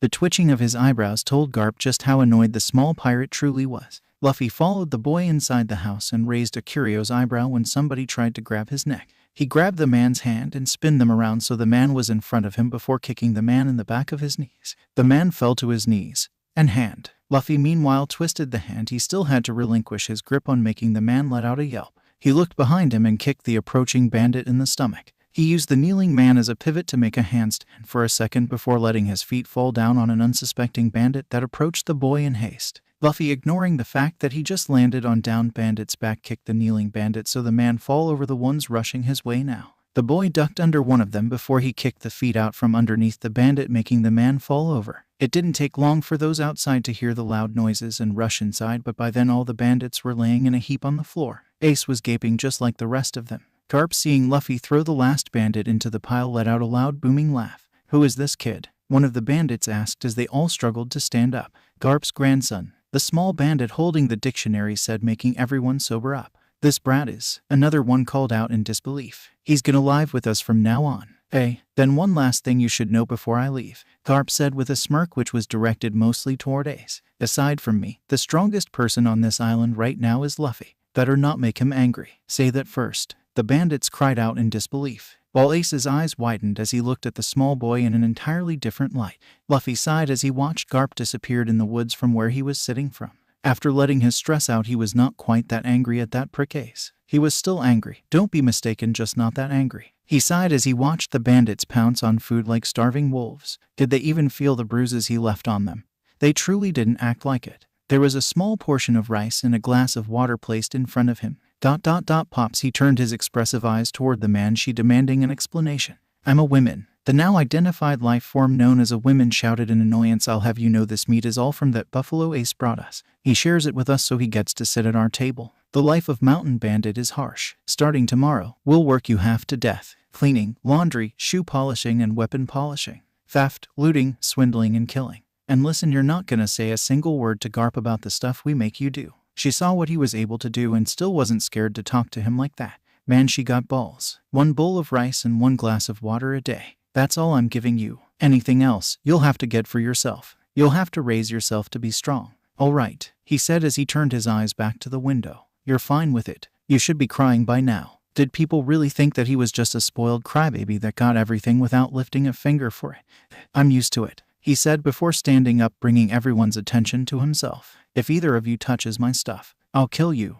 The boy said curtly, lacing the last word with killing intent he learned from watching the red-haired pirates before walking away, leaving a bunch of terrified and curious people behind. He saw the boy called Ace finish his dinner and follow after him shortly, but he was already a good distance away from the boy. He explored the nearby forest and tried to familiarize himself with the terrain. Cats were territorial creatures. The fact that he was taken from his territory and showed into the big unknown did not appeal to his feline side. Meanwhile, his adventurous and playful side was jumping up and down from joy and excitement. That sense of duality let him somehow messed up inside, while outside he adorned the mask of boredom. He explored the whole day, hunted down a large snake and only got back around dusk. As soon as he neared the house, sounds of disbeliefs followed. He's alive. Why wouldn't I be? He asked slowly as the bandit took a fearful step back. What? He didn't even glare at the man. He asked purely out of curiosity. We gathered a spoiled kid like you couldn't survive in the forest alone even for a day. Is that so? Luffy said in a monotone voice as walked by the covering bandit. The man looked more startled by the fact that he didn't do anything than if he would have hit him. Judging from his expression, he was expecting the petite boy to hit him. As he neared inside, he could distinguish a couple of voices. Why do we have to look after Garpsen's grandson in the first place? This isn't kindergarten, damn it. He should look after his own grandson. Daden said, and by the way she slurred, she consumed more than enough alcohol. Makino used to say people like that often said stupid things they didn't mean and would regret later. He slightly wondered if they truly didn't mean it, and if they didn't, why didn't someone stop them? So why didn't you tell him that? Rooster asked silently, but she heard him well enough. What was that? The man covered slightly while Daden overgo the cup of sake in favor of the whole glass. Besides, I've had enough of that Ace, too. In my opinion, it'd be best if he just went somewhere and died. Then we could tell Garp it was an accident. That is what they mean by a devil's child has a devil's luck. He is the child of a devil, Fog. The women and everyone gaped at the young hooded boy that stood over the now wet mountain bandit boss with an empty glass of water. Cooled yourself off yet? He asked in a monotone voice. You brat. The women shouted in fury as sprung up to hit the boy only to get dizzy and stumble. Go ahead, try and judge me too. Call me a spoiled stupid brat or whatever you want, but before you do, try and walk a mile in my or his shoes. Walk the path that I have traveled. Live my sorrow, my doubts, my fear, my pain and my laughter. When you've lived a day in my life, then you can try and judge me. You may know him, but you're far from understanding him, Luffy said before he turned around and walked away, leaving them all gaping. They were all unaware of the freckled boy who overheard the whole conversation and was now standing frozen in place just behind the thin walls, or how the boy's whole world and belief was shaken by those few words. Luffy had the feeling someone was trying to kill him. Scratch that. He knew someone was trying to kill him. It started with a random tree breaking and falling down on him. He dodged, of course. Then stones followed. He was suspicious by then, but he'd give it the benefit of doubt since he was right next to the rocky part of the mountain.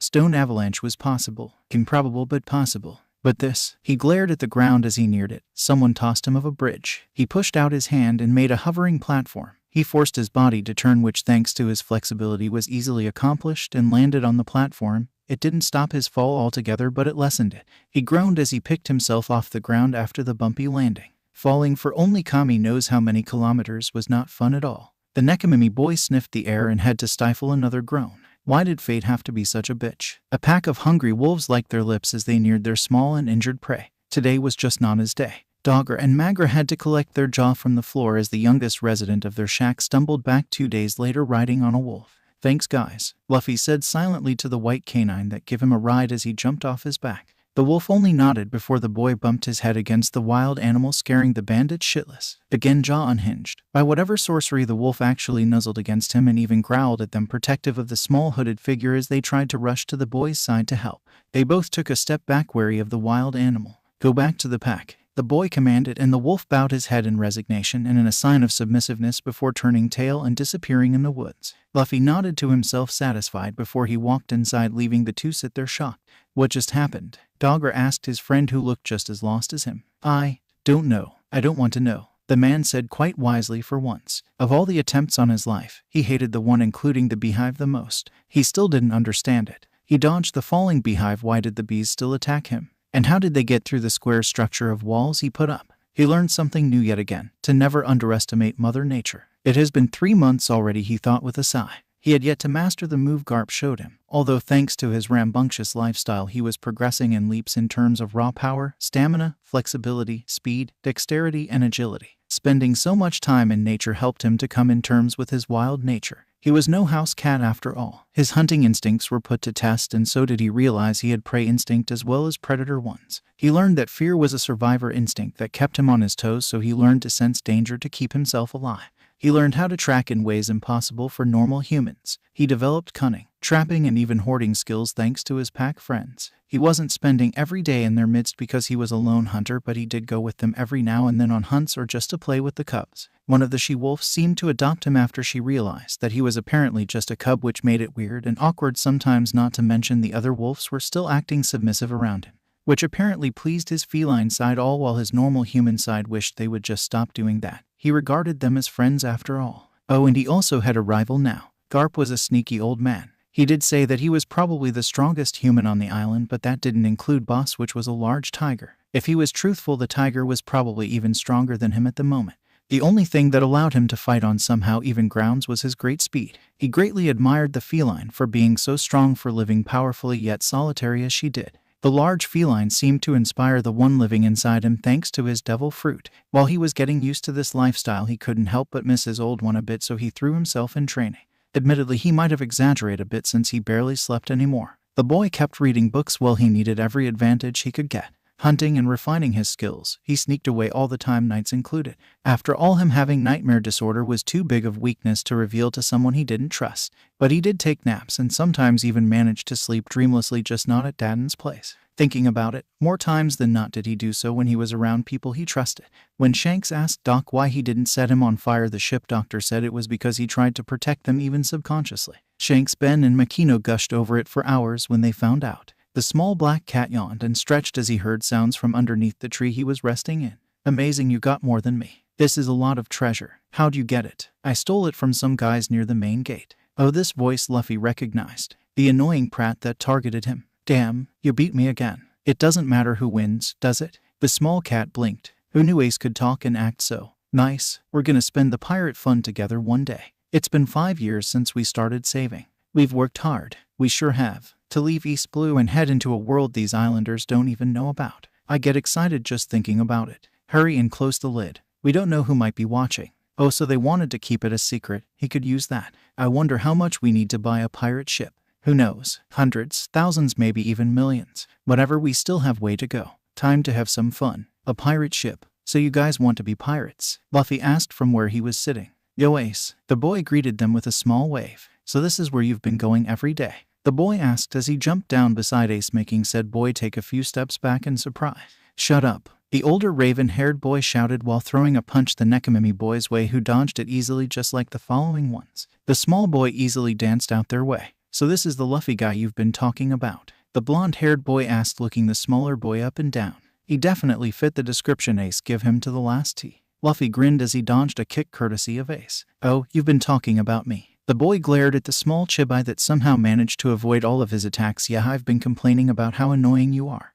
And gloomy and creepy," the other boy added, still thinking of the best way to approach the situation. "Is that so?" Luffy said with an innocent smile. "Doesn't he realize that we're insulting him?" the blonde inquired the taller raven-haired boy. "How come he's here?" "I always took the long road and was careful. I made sure no one followed me," Ace shouted, annoyed before he felt a sharp pain in his side and stumbled forward. "Hey you, are you Ace's friend?" Luffy asked as he seemingly teleported in front of the blonde, whose sweat dropped slightly. He just hit Ace, didn't he? Shut up and stop calling me you, the boy said, trying to bat away the kid like someone would an annoying fly with his pipe, but of course no luck there. Then, what's your name? The boy asked with a small grin from behind the blonde. When did he get there? Sa, I won't tell you. This is why I said you should just live here, the blonde said, giving a sideways look to Ace while trying and failing to get rid of the pest known as Luffy. Taking that round trip and training in the mountains each day just causes us a lot of trouble. Ace looked like he wanted to retort but fell short of words while Luffy observed their interaction with an amused smile playing across his lips. What are we gonna do, now that he knows our secret? I'm sure he'll just tell someone if we let him. Let's kill him, Ace said as he finally straightened up, giving a dark glare to the small hooded person. Sabo nodded. All right, let's do that.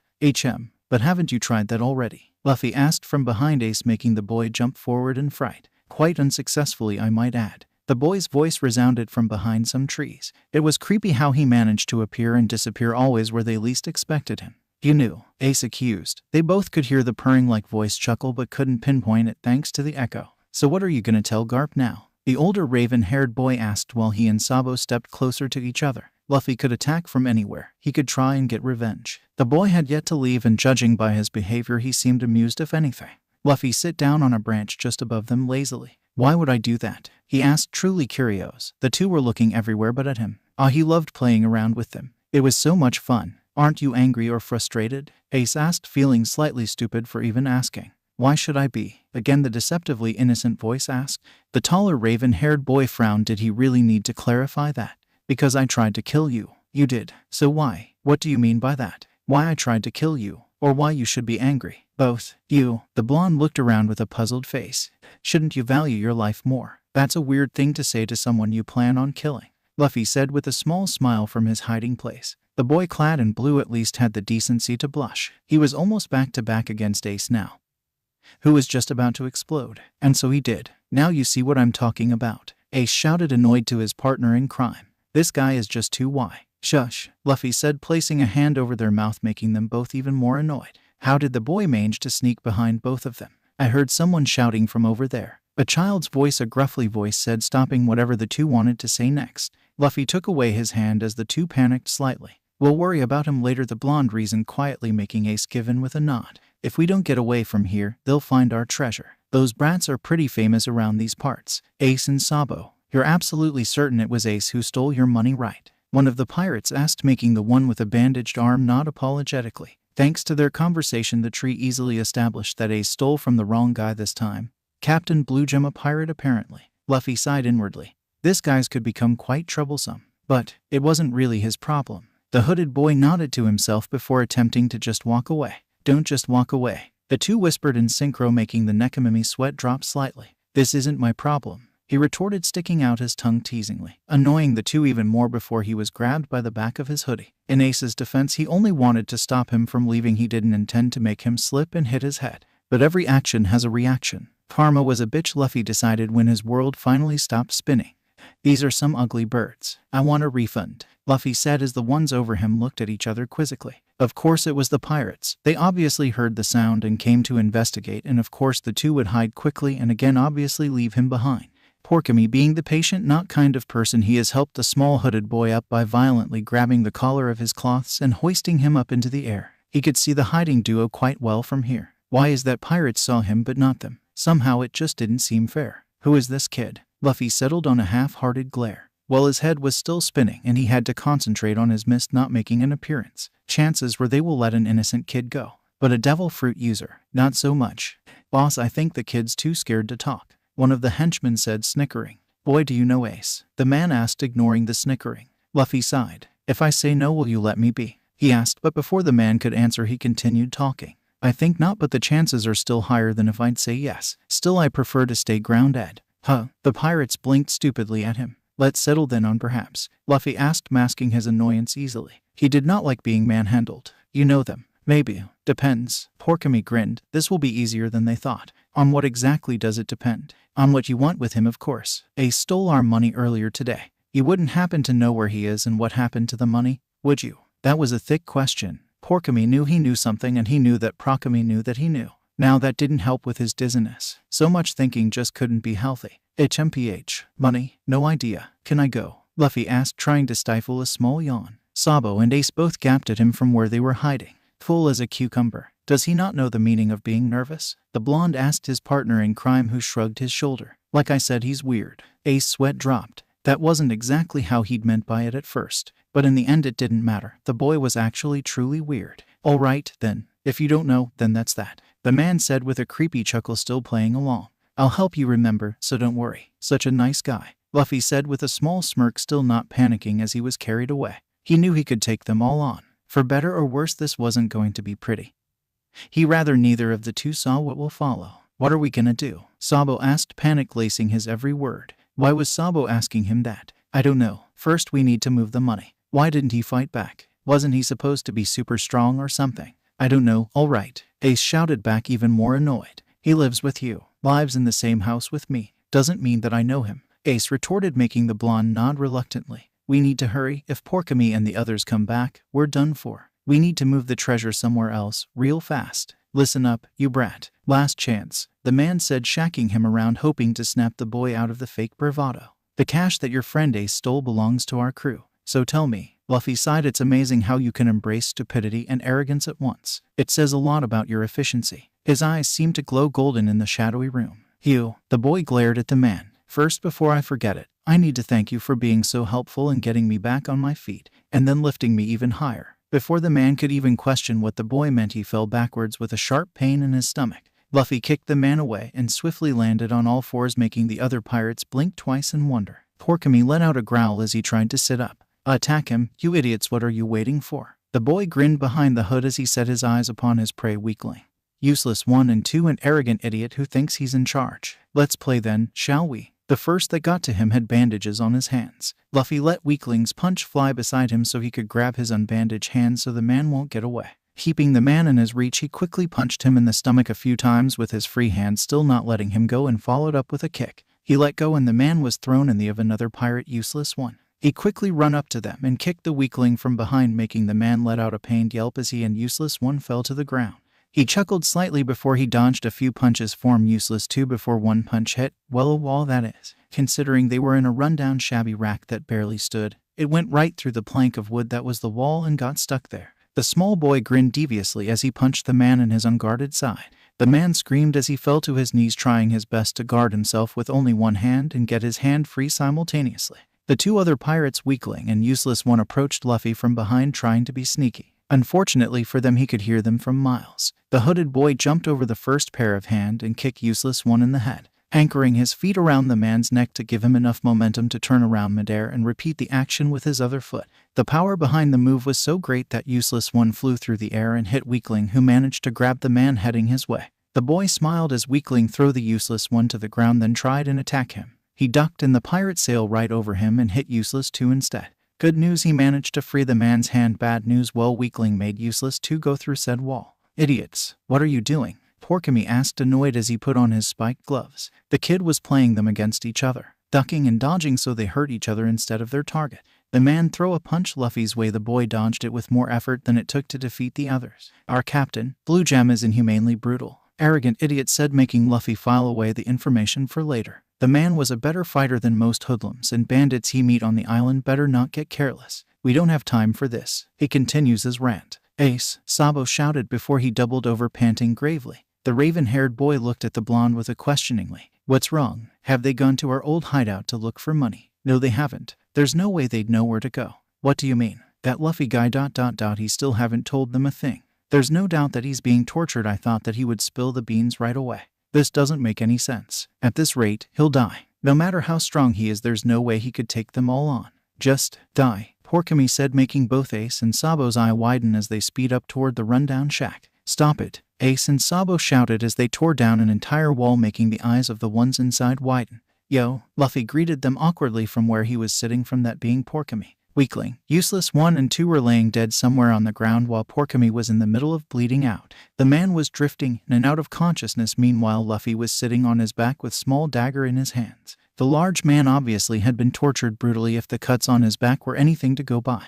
Why you killed them? Ace asked, much paler than he was before, while Sabo chose to empty his stomach a few meters away. They were no strangers to violence and death, but it was the first time seeing something like it from up close. Yes, cause are an idiot, and they were dangerous. Besides, they found out a secret of mine. I couldn't let them just go. Luffy replied as he stood up and started walking. The man would die anyway in a few minutes tops, so there was no reason for him to stay by his side. Is it my fault? Are they dead because of me? Ace asked with anger in his eyes as he caught up with the smaller boy and blocked his path. Who knows? Somehow I just didn't want you or him to die, Luffy said before he walked away. Had he stayed, he would have seen the shocked expression that made itself known on Ace's face, or the small knowing smile Sabo gives seeing this. You want me to live? The small hooded boy didn't know why it was that important what he wanted for the older boy, but it was important to Ace. So he stopped, turned around, and answered him with a sincere, "Of course I do," then reassumed walking. Luffy truly didn't know if he killed them because they knew about his devil fruit or to protect Ace and Sabo.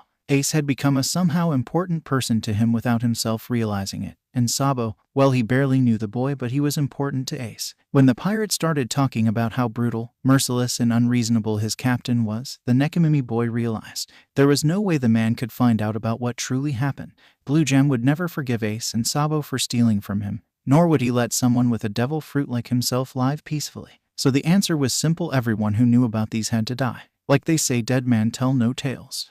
How long do you plan on following me? Luffy asked, a bit annoyed after a few minutes. He sacrificed enough of his precious time already on socializing today. He neither had the time nor the patience to play friendly with those two more than this. They probably thought he was a monster anyway, so why were they still following him? You're hurt, Sabo put it oh so sensitively. Oh, you worried? The boy asked teasingly. He couldn't help it. It was an automatic defense mechanism, just like sarcasm when someone was attentive with him. Wounds like this get better with one lick. Now both boys looked at him weirdly. Yeah, talking about animal remedies around human would warrant that look. Luffy sighed as he continued walking a few steps before he was grabbed by the cloths and yanked back. Was it him, or this looked like the start of a very unpleasant pattern? Are you really hurt? I can't see it at all. To begin with, Ace said, annoyed before he grabbed his hood. I can't see anything because of this stupid thing. Luffy glared at the older raven-haired boy as he tried to detach said boy's hand from his hoodie. Let go of it. No way, Ace retorted, enjoying that he finally managed to make the smaller boy flustered. Now, no, unhand it. Nope. Ace, after 5 minutes of tug-of-war on Sabo, finally separated them. That's enough, both of you. Ace, stop annoying him. The hooded boy grinned at the oldest of them, making said boy turn away with a frown. Also, Luffy, stop being so headstrong. The hoodie has to come off, since we need to treat your injuries. Now the Nekimimi boy was pouting while Ace grinning victoriously. Luffy didn't know how Sabo made him agree to let them treat his injuries and decided not to think about it. One thing for sure, he made himself a mental note not to underestimate the blonde. The boy's persuasive power was over the top. The boy grabbed his hoodie shyly. It made Ace grumble. Oh, for Kami's sake. What are you, a girl? Shut up. Luffy hissed, annoyed, before taking off, then throwing said piece of cloth to a giant root close enough so he could grab it, had the need arise. Well, Sabo said as he looked at the small boy. Ace blinked as he too took in the sight in front of him. Luffy was small, no more like petite. He was thin with lean muscles that were barely visible, small scratches scattered on the light, almost ivory skin, wearing a strange mix of comfortable clothing that the boy seemed to pull off quite well. With a long short sword fastened on his back, raven shoulder-length hair held in a small ponytail. Black onyx eye glared at them in embarrassment. Yes, be amazed. Now can we move along? Luffy asked, somehow annoyed by the silence. Sabo nodded, then grinned and poked the still frozen boy beside him, who was still staring with jaw unhinged. You're... Ace started, unsure if he should say what just went through his head. Cute, adorable, charming, beautiful, attractive, pretty, lovable, precious, dear. Luffy asked, listing the adjectives he could remember people describing him as. Small. Luffy exploded with a loud, who are you calling small? Making Ace regain his grin. HMPH. Chibai, shorty. Sabo sighed as he watched them argue yet again. Children. Morning. Luffy greeted the mountain bandits disgruntled. Sue him, he was in a bad mood since last night. Oh, Luffy, good morning. Dogger and Magra greeted him respectfully. The boy was rarely in bad mood, but they learned unfortunately that it was almost as dangerous as Garp in a foul mood. They swore to never damage or spill anything on the boy's book or cloths, or any other belonging of his, never ever fucking again. Seriously, the boy was like a mini pack of danger. Not to mention the old marine forgot to leave the warning label with, "Morning, you useless little rascal." Dadden greeted him, careful of his mood. Thought you were still asleep. I went for a morning run. Wait, Dogger said, finally realizing that something was amiss here. If you were out, then who is sleeping upstairs? The three rushed upstairs. Luffy followed them in a slower pace, and only because he needed a change of clothes and a few things from his bags. The women blinked uncertain as he looked at him, then at the figures bundled up in the blankets. Luffy, Ace, huh? Ace, Luffy, huh? Ace, Luffy, huh? No matter how she looked at it, it just didn't add up. After repeating their name for a few times, much to the boy's amusement, she finally had enough. Ace, Luffy, who is that? Daden demanded. Oh, Luffy perked up with a small smile behind his hoodie. He's Sabo, Luffy explained. He's going to stay with us from now on. He added then as an afterthought. Huh, you got to be kidding me. Why would I take care of another unruly brat? Daden shouted, annoyed, making Luffy's patience finally run out. Turning around from his bag, he fixed on her the famous Garp glare. Any objections? He asked slowly with a voice that oozed danger. No objections here. Daden answered out of reflex, making the small boy smile pleased. Good, and let them sleep in. Yesterday was tiring. The women looked like she wanted to object for a second before she was reintroduced with the glare. Dogra sighed. So it's settled. You know, Magra started as he watched the mini devil disappear around the corner with a bunch of fresh cloths. I'm starting to see the resemblance. Only now, Dogra asked, seemingly amazed by the fact. The boy is like a mini Garp, a small evil, destructive, wicked and vicious one, that is. Daden let them sleep in. It was the first sign that something just wasn't right. Ace, the large woman said with annoyance lacing her every word. Just because he said that, I let you sleep and don't think it's a trend. And you don't think you're just going to stay here? Daden said, giving a pointed look at Sabo, who only smiled. After a lengthy one-sided conversation, Sabo became her charge too. The blonde-haired boy just had a way with the words. Boy, old hag, Ace interrupted the women, sulking over her second defeat. You said you meant Luffy, didn't you? The women nodded. That stupid Chibai doing something unnecessary again. The boy fumed, making Sabo smile slightly. The boy was too proud to accept help. No, maybe it was more like he didn't believe help could be given to him just like that, without the giver expecting anything in return. Where is he? He left already, Magra said, making the boys share a look before they dashed out. They easily found the spot Luffy was lazing around. He was sitting on a rock on the river bank, with a large fish skeleton beside the fire that had yet to die out. They observed a few moments as the boy played around with a small wolf pup while the larger she-wolf guarded the meat that was only half-baked.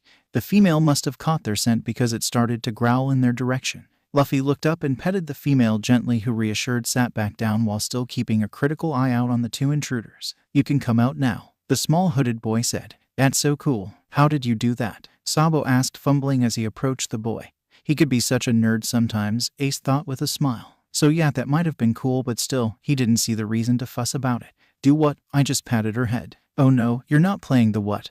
Why game with me? Sabo said, shaking his head. Ace looked at the blonde and small Chibai, questioning what game. You know, him always answering with a question. Sabo explained, making Luffy pout slightly. The blonde was smarter than he gave him credit for. He did that yesterday. To you, Sabo finished with a small smirk in Ace's way, who was already fuming. But before they could start quarreling again, he need to know. Yesterday you said that, didn't you? Sabo started again, making the small boy turn his attention to him. But they found out a secret of yours and could let them live. I've been wondering ever since. The peculiar way you dress, your secret, your strength, the way you can communicate with the animals. What do you mean? The older raven-haired teen asked impatiently as Sabo looked at the small hooded boy intently, making Luffy sigh. You're just too sharp for your own good. The small boy muttered, making the blonde smile. Won't you tell us? Sabo asked with a pleading but mischievous voice. Meanwhile, Ace followed his example and turned a questioning gaze toward the smallest boy. Let me hear first what you managed to deduce up till now. I think you have eaten a devil fruit. Ace's eyes widened as he looked at Luffy. No wonder. I thought something was weird.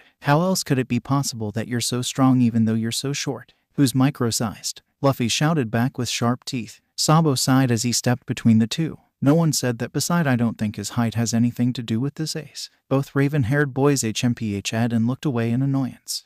So am I right? Luffy thought about it carefully. They already knew, so it would be no use to deny it. Yes, but that's not the reason I'm so strong, he pointed out with a glare. I train a lot, you know. Saying it's all because of the devil fruit, the boy mumbled to himself with a pout. Both Ace and Sabo's sweat dropped hearing him talk to himself. So what can it do? Sabo asked, quite excited. I'm not saying. Blahhh, Luffy said while sticking his tongue out, making Ace explode in annoyance. What you say, Chibasuke? Get back here, the boy shouted as he tried to catch Luffy, who seemingly enjoyed the game of tag and taunted the boy even more. Sabo sighed as he watched them before he too was included by the rambunctious raven-haired boys. There was just no escaping it. Luffy was vigilant. There was trouble brewing on the horizon and he could smell it. Ever since the incident, he kept sending spies into the city and the pirate ship, in the person of small rodents. To tell the truth, he still had no idea whatsoever how this ability of his worked. He could make seemingly hypnotize, Well, that wasn't exactly true, more like compel others to do what he wanted. He couldn't use it on humans yet. It still took much energy out of him to make small rodents do his bidding. And being part animal, he could understand them somehow. Apparently animals used a sort of universal language. Not to mention he himself sneaked into the city regularly. Being able to turn into a small feline had its advantages. His ears twitched slightly as he heard some hoodlums talk. Blue Jim did find out that Ace stole his money, and he might have placed them in bigger danger without wanting to by killing those pirated. Seeing the two hide so well behind some rubbish in gray terminal, Luffy turned into his human form and approached stealthily them from behind. He quickly dragged them back into the shadows before the pirates or the hoodlums could see them all while placing a hand over their mouths. "SHH, it's me," Luffy said quietly, ending their fussing. "What are you doing here?" Sabo whispered back just as quietly. "Saving your asses." "Who needs saving?" Ace asked, annoyed, but Luffy just dragged them back into the forest, ignoring their protest altogether. "You were spying on them?" Sabo asked, and Luffy nodded. "Yeah, wanted to see how bad it was," the small hooded boy said while the two waited for him to continue. He sighed softly. "It is bad." "How bad?" the two asked in sync. "Bad enough for both of you to go into hiding. Blue Gem is livid, and the people in Gray Terminal will sell you out either for fear or for the reward Blue Gem put on your head."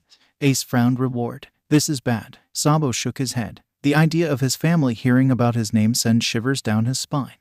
It would be best if you'd leave this island." "What? Divided by no way." "Look, I'm not saying this because I want to. But think of it. Blue Gem is not forgiving. For now, Daden's place is a safe haven, but until when?" Luffy said, gathering their attention. "If you stay here, they will find us sooner or later, and I wouldn't bet on the mountain bandits to keep you safe. We're not running away like cowards." Ace yelled, feed up with Luffy's words. "It's not about that. You need to choose your battles smartly." "No, and that's settled." The small hooded figure shook in fury. "Fine. Do as you want, Baka. See if I care," he shouted before he walked away with a HMPH and seemingly disappeared in a matter of seconds. Ace stood there a few seconds shocked before he tried to shout after Luffy, but was stopped by Sabo, who placed a pacifying hand on his shoulder. "Ma, don't be too angry with him. He's just worried." "Huh? How is this worried?" "Ace, this is what you call tsundere." "Tsundere?" Sabo grinned creepily while a maniacal gleam entered his eyes. "Yes, tsundere, my dear friend." And so was Ace introduced to the wonderful world of Dares. Okay, Luffy had been suspicious, and right now he was very suspicious. He had been spying, and his spies have been telling him the same things for the last few days. The nobles were being nice to the pirates. Now he knew enough about those so-called nobles. They used the pirates to do some less legal and dirty jobs, but this was more than that. Call it instinct, and the fact that nobles hated associating themselves with pirates. And now they were nice to them. And let's not forget the whispering. They called it major cleanup. Something about a celestial dragon and a date. The small black cat moved his tail back and fro in annoyance. He did not like the picture those vague puzzle parts put together created. "Luffy, where are you?" Ace yelled on the top of his lungs. "He should be around here," Sabo added. "And how did they know that?" "Maybe he didn't hear us." "I know." The black-haired boy grinned before he started shouting again. "Luffy, meet." The small cat sweat dropped from where he was sitting. The cat sighed before he turned back to his human form and sneaked up at Ace. "Luffy," the boy shouted as his heart tried to jump out his chest. Luffy smiled innocently. "Yes," he asked, totally ignoring the glare sent his way. "Oh, you found him." Sabo smiled as he approached the two. "He found me," Ace said in dissatisfaction, making the blonde understand just what must have taken place. "You said meet." Luffy defended himself, making Sabo sigh. Sometimes he couldn't decide if the boy was making fun of them or if he was serious. "You know, that hoodie is really inconvenient," the blonde said, making Ace's eyebrow twitch. "I said that already. Why do you wear it?" Sabo pressed on, ignoring Ace, grumbling. "It's because." Divided by because. "I was once kidnapped." Luffy started trying to find the words that just seemed stuck on his throat. He wanted to get along, and this story might just send them running. "Kidnapped?" Ace and Sabo asked, shocked. "What was Garp doing? Isn't he your real grandfather?" Ace asked, making Luffy sigh. "Well, he found me ... and that's partly the reason I'm so strong. He trained me." Ace nodded while Sabo blinked between them. He had yet to meet Garp, so he didn't really understand the conversation that took place. "I see.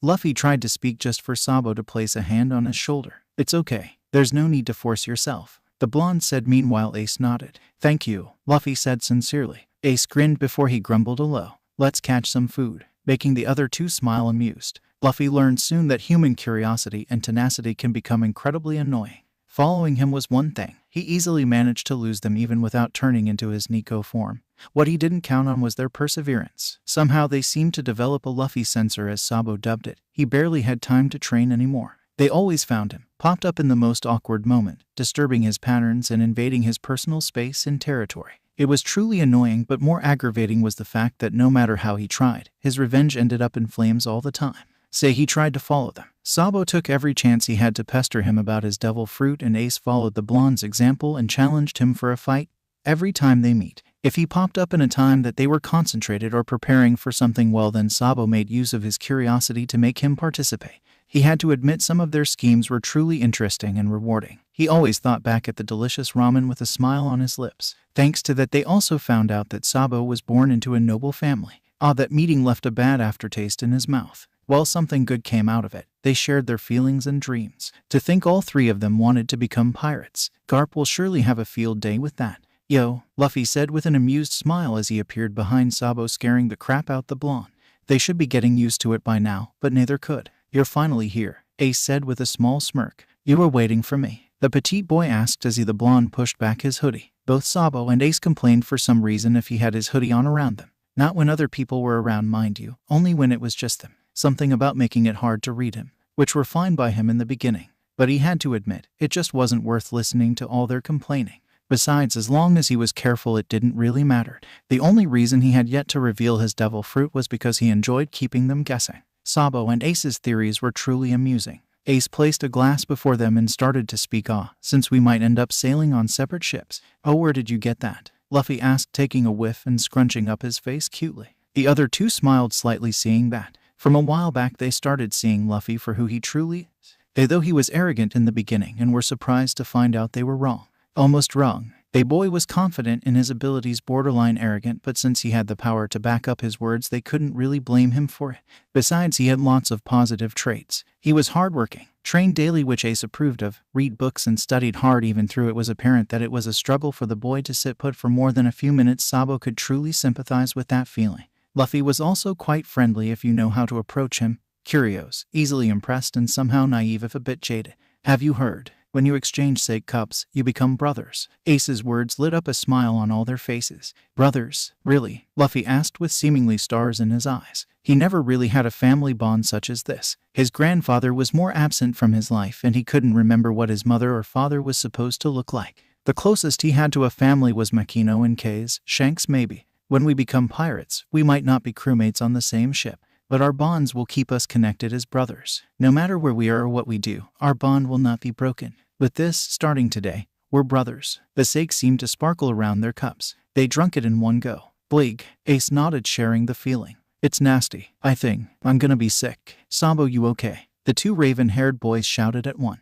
I can't believe someone would try and this for fun. Sabo, who said you could cause trouble on our turf? Your turf? Huh, you guys are full of it. Don't just stand there yapping. Show me what you got. The blonde boy challenged them with a huge grin. Fine by me, their leader shouted before the sound of metal breaking bones catched their attention. Ace, one of them shouted fearfully before their attention was once again stolen away by the blonde troublemaker. Don't you look away, Sabo shouted as he hit one of them with his pipe. The blonde and black-haired brats worked together like well-oiled machines. The sound of fighting and shouting resounded through the whole alley.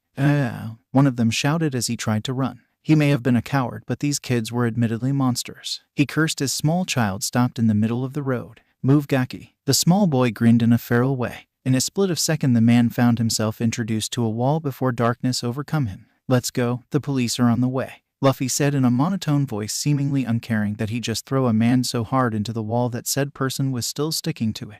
Lu, Sabo, and Ace smiled as their younger brother walked up to them and threw the now empty wallet behind while putting the money away simultaneously. Shouldn't we hurry? Sabo asked, not all that worried. It's fine, I might have misled them. Unintentionally, I suppose. Luffy scoffed at the blonde's words while Ace laughed. So why were you in the city? Luffy's sweat dropped. He couldn't tell them that he was actively spying on the nobles and now trying to sneak inside the palace. They wouldn't let him continue. On the other hand, lying to them didn't really appeal to him. So option 3 it was. I'm hungry, he said with a wide grin, making them both sigh in frustration. There was just no talking to him when his mind was set on food. That night they had quite a surprise. Garp visited, unfortunately both for Ace and Sabo, right in the middle of their argument over who is going to recruit the best chef on their pirate ship. Luffy winced in sympathy as both them ended up tasting the Fist of Love. The Nekomimi wondered slightly if his grandfather named it sarcastically. Fist of Agony and Pain was a better fit. Luffy, come, Garp shouted after him as he chased the two out for some night training. The Nekimimi sighed as he stood up after one more longing glace at the meat and followed the trail of destruction his brothers and grandfather left behind. After the impromptu training, they were all left panting on the ground. Luffy the boy stood up, although wobbly. Your training still didn't end. Luffy nodded and they both positioned themselves in a certain kata. Ace and Sabo witnessed the most impressive fight they had saw until them, even through Luffy was practically run into the ground. The difference in their abilities and power was evident. Still want to become a pirate? Garp asked with a cold look in his eyes while the chibai in front of him only nodded. Then stand up. The boy did. It was time for round 2. It was brutal. It was a beatdown. Ace was shouting profanities at Garp, who ignored him in favor of educating their younger brother. Giving up already? I feel for your nakama if they chose to follow someone like you. The Marine taunted while Luffy stood back up. Luffy, stay down. Ace shouted while Sabo nodded. They were both struggling to stand up and help their younger brother. Luffy shook his head. It didn't help with his dizziness, but still. No, a simple answer. If I back down, I don't have the right to become a pirate. Garp smirked hearing that. Come on then. Ace clenched his fists and stood up. Sabo followed his brother just a few steps behind. Luffy grinned slightly behind his hoodie and they all lunged with a battle cry. How did you get him to acknowledge your dream? Ace asked later when they were all laying on the ground, totally defeated. I don't think he did. Not yet at least. Luffy replied with a scoff. But how I managed to make him back off the Marine thing. I made a deal with him. And you won? Sabo asked incredulously. I wouldn't say that. It was kind of a draw, I guess. Both boys blinked with wide eyes, disbelief clear in them. Luffy just sighed and started to get up with a few flinches of pain here and there. The older two, not to be outdone by the chibai, did the very same. The very next day they moved out from Daden's place. They built their own secret hideout. Those times were the most fun they all had. Of course, Luffy remained just as mysterious as he always was, disappearing and then reappearing whenever he wanted, but both Sabo and Ace were already used to it. He always came back, sometimes in good shape and sometimes totally wrecked, but they saw bits from the training he did with Garp, so they didn't question even when they were both worried. There were times when the small boy didn't come home for days and Ace was getting sick from all the worry, Sabo too, but he was better at hiding it. They knew that there were things Luffy just wasn't ready to share, and they also knew the boy will open up sooner or later. They just had to be patient. After another impromptu visit from Garp, the older raven-haired boy couldn't help but ask, "Why is it only Luffy?" Ace asked, making the blonde wince at the harsh tone in Garp's eye. "Is it because he's your grandson? You are too just like Sabo. I train him harder than you because he can handle it. Needs it. He has no other choice but to be strong. But you and Sabo, you have time. You will both become strong Marines. You got that, Ace?" Marines. Garp looked so sad that both of them faltered for a few seconds before the raven-haired boy responded.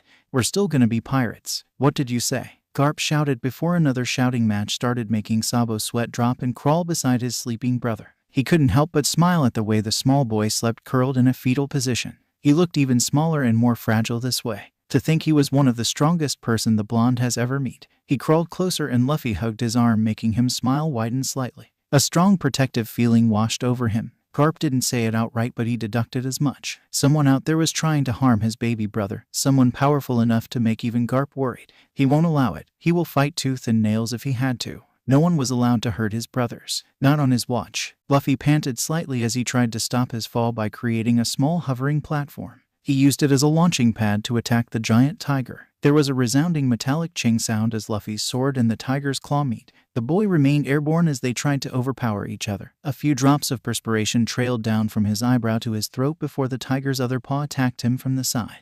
Luffy frowned as he was forced to hold his sword with only one of his hands. As he raised his hand, a transparent bluish wall appeared. The tiger's gigantic paw met with the resistance and the boy smirked. It was possible that even Garp would have trouble now getting past his wall. He then snapped his fingers and the wall exploded in flames. Luffy grinned as the tiger snarled in anger as he got slightly singed before the other paw of the large feline overpowered him and pushed him into the dirt. He let his whole body get ablaze and created a doom made from fire that slowly grew outwards, making the giant feline snarl and back away. The little boy looked more like a specter than a human being, standing in the middle of the field, while unnatural blue-colored flames danced on and around him. His cat ears were pointed and looked more like horns than ears, while flames danced on the end of tail. He stared to run as he readied his blade, and Tiger pounced, seemingly agitated by the flames. Blue mist seemed to follow the boy, leaving behind a weird after-image, all while brilliant flash accompanied his every attack. He smiled inwardly as he felt his brothers stealthily approach them. Letting his Nico features fade, he gazed apologetically into the giant tiger's eyes, who huffed, almost annoyed that their playtime was shortened.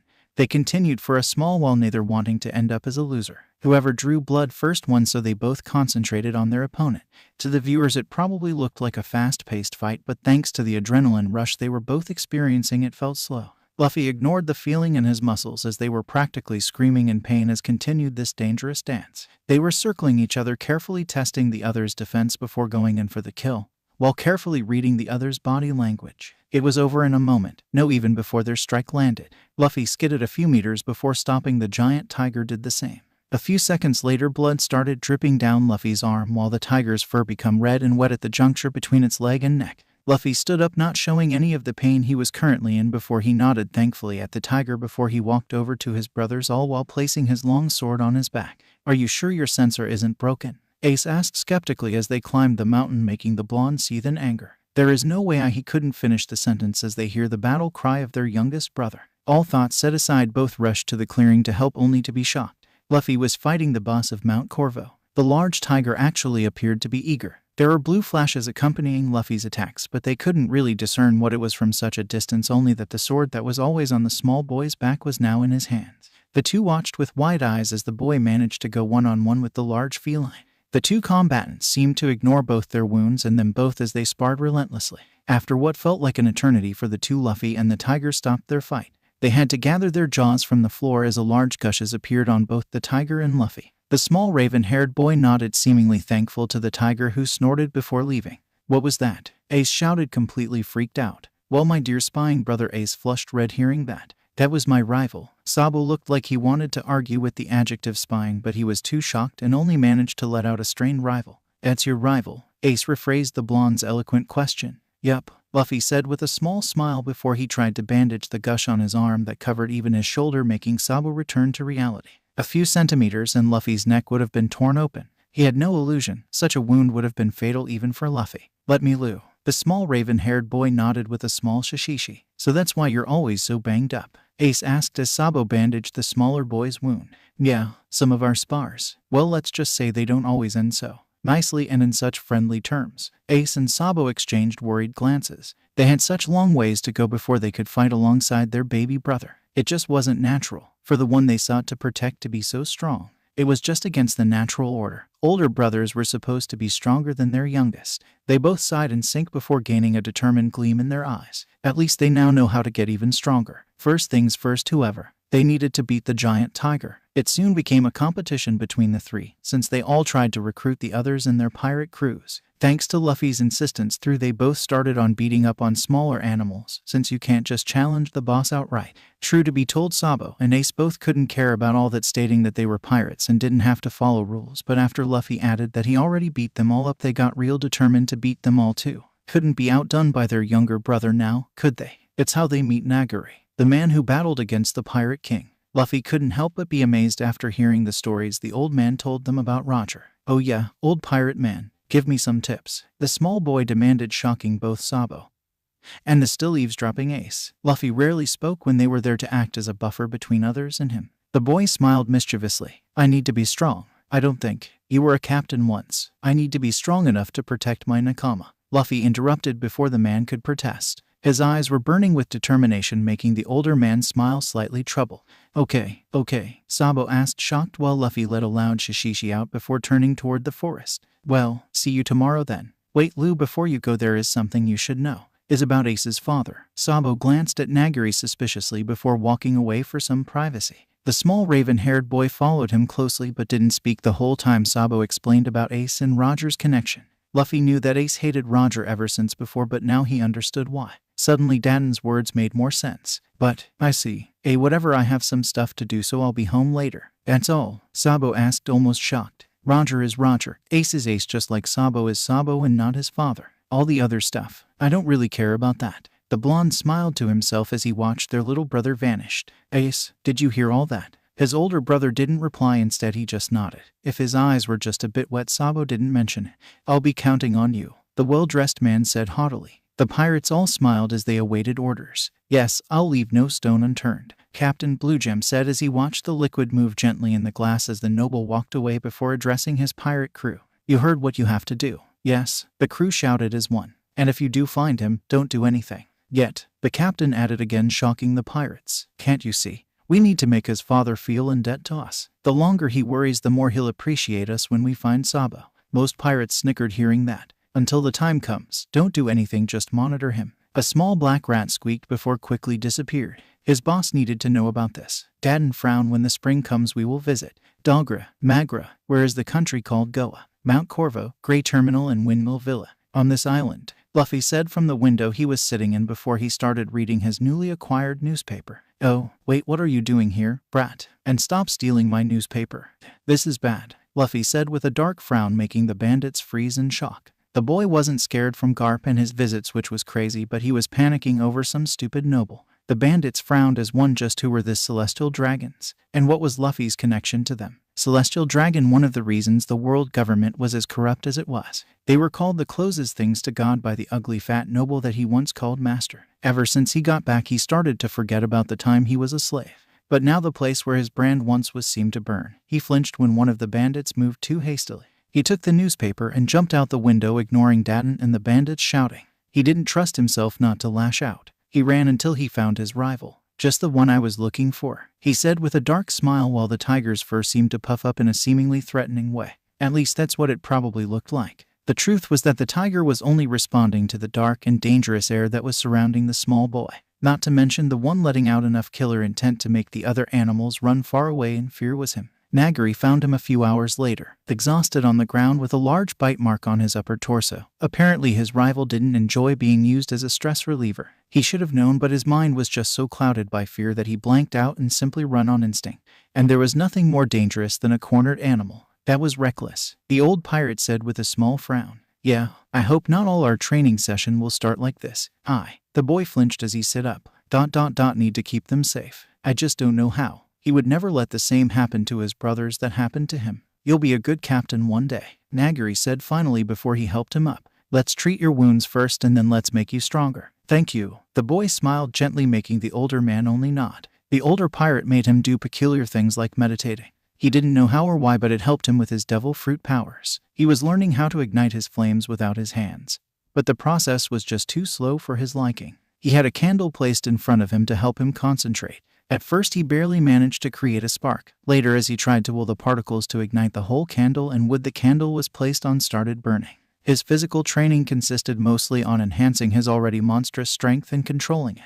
That didn't really sounded right. Practically he had a large amount of brute force already, but as he learned to concentrate it and guide it in the right way, he could do more damage with lesser effort. Another thing was yoga. He had no idea what that meant, but he became more and more flexible even without the help of his devil fruit powers. In the first week he barely saw his brothers, both were busy with their own training. But after that they visited more often, which made him all happy inside. Because of his ego, Ace couldn't in good faith ask Nagari to help him train, not to mention Sabo refused to leave Ace's side while he was in bad place emotionally. Ace in the end challenged Nagari to a fight and lost, badly. But it wasn't all in vain. In exchange for a bit of help to repair the old man's pirate ship, they got their training.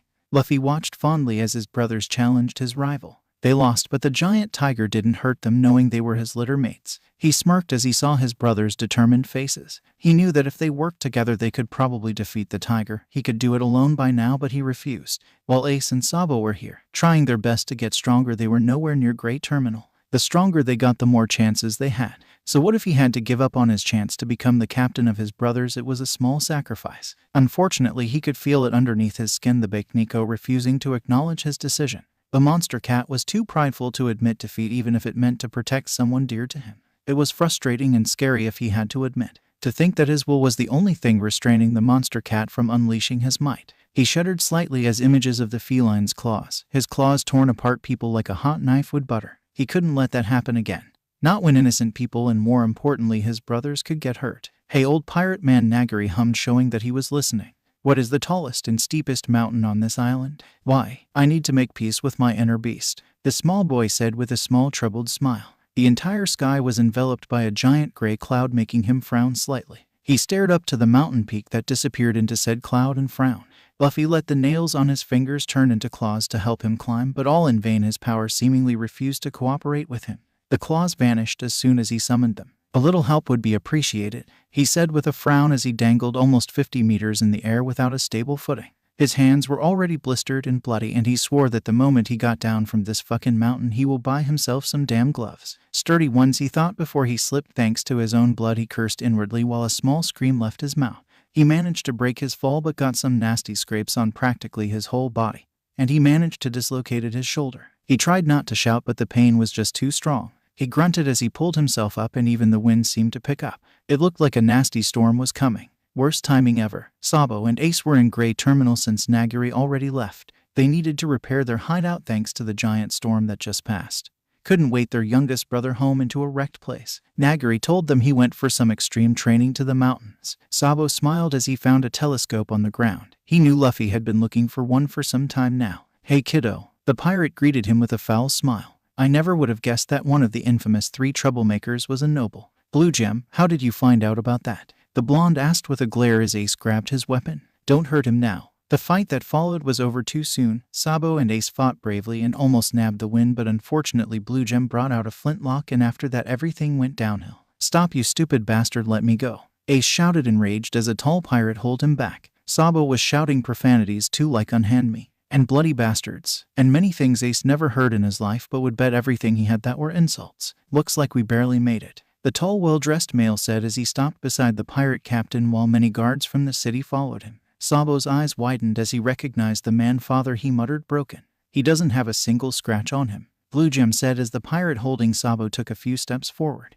"Hey," Ace struggled. "Damn it, you," he growled before he was hit. But it was enough for the noble to turn his eyes to him. "I see, it must be because of this boy." He led Sabo down on the path of evil. "Give Sabo back," Ace shouted. "What do you mean, give him back?" "Sabo is my child. It is the responsibility of every child to live according to the will of their parents who gave them life. You have some nerve, lying to Sabo and convincing him to run away from home.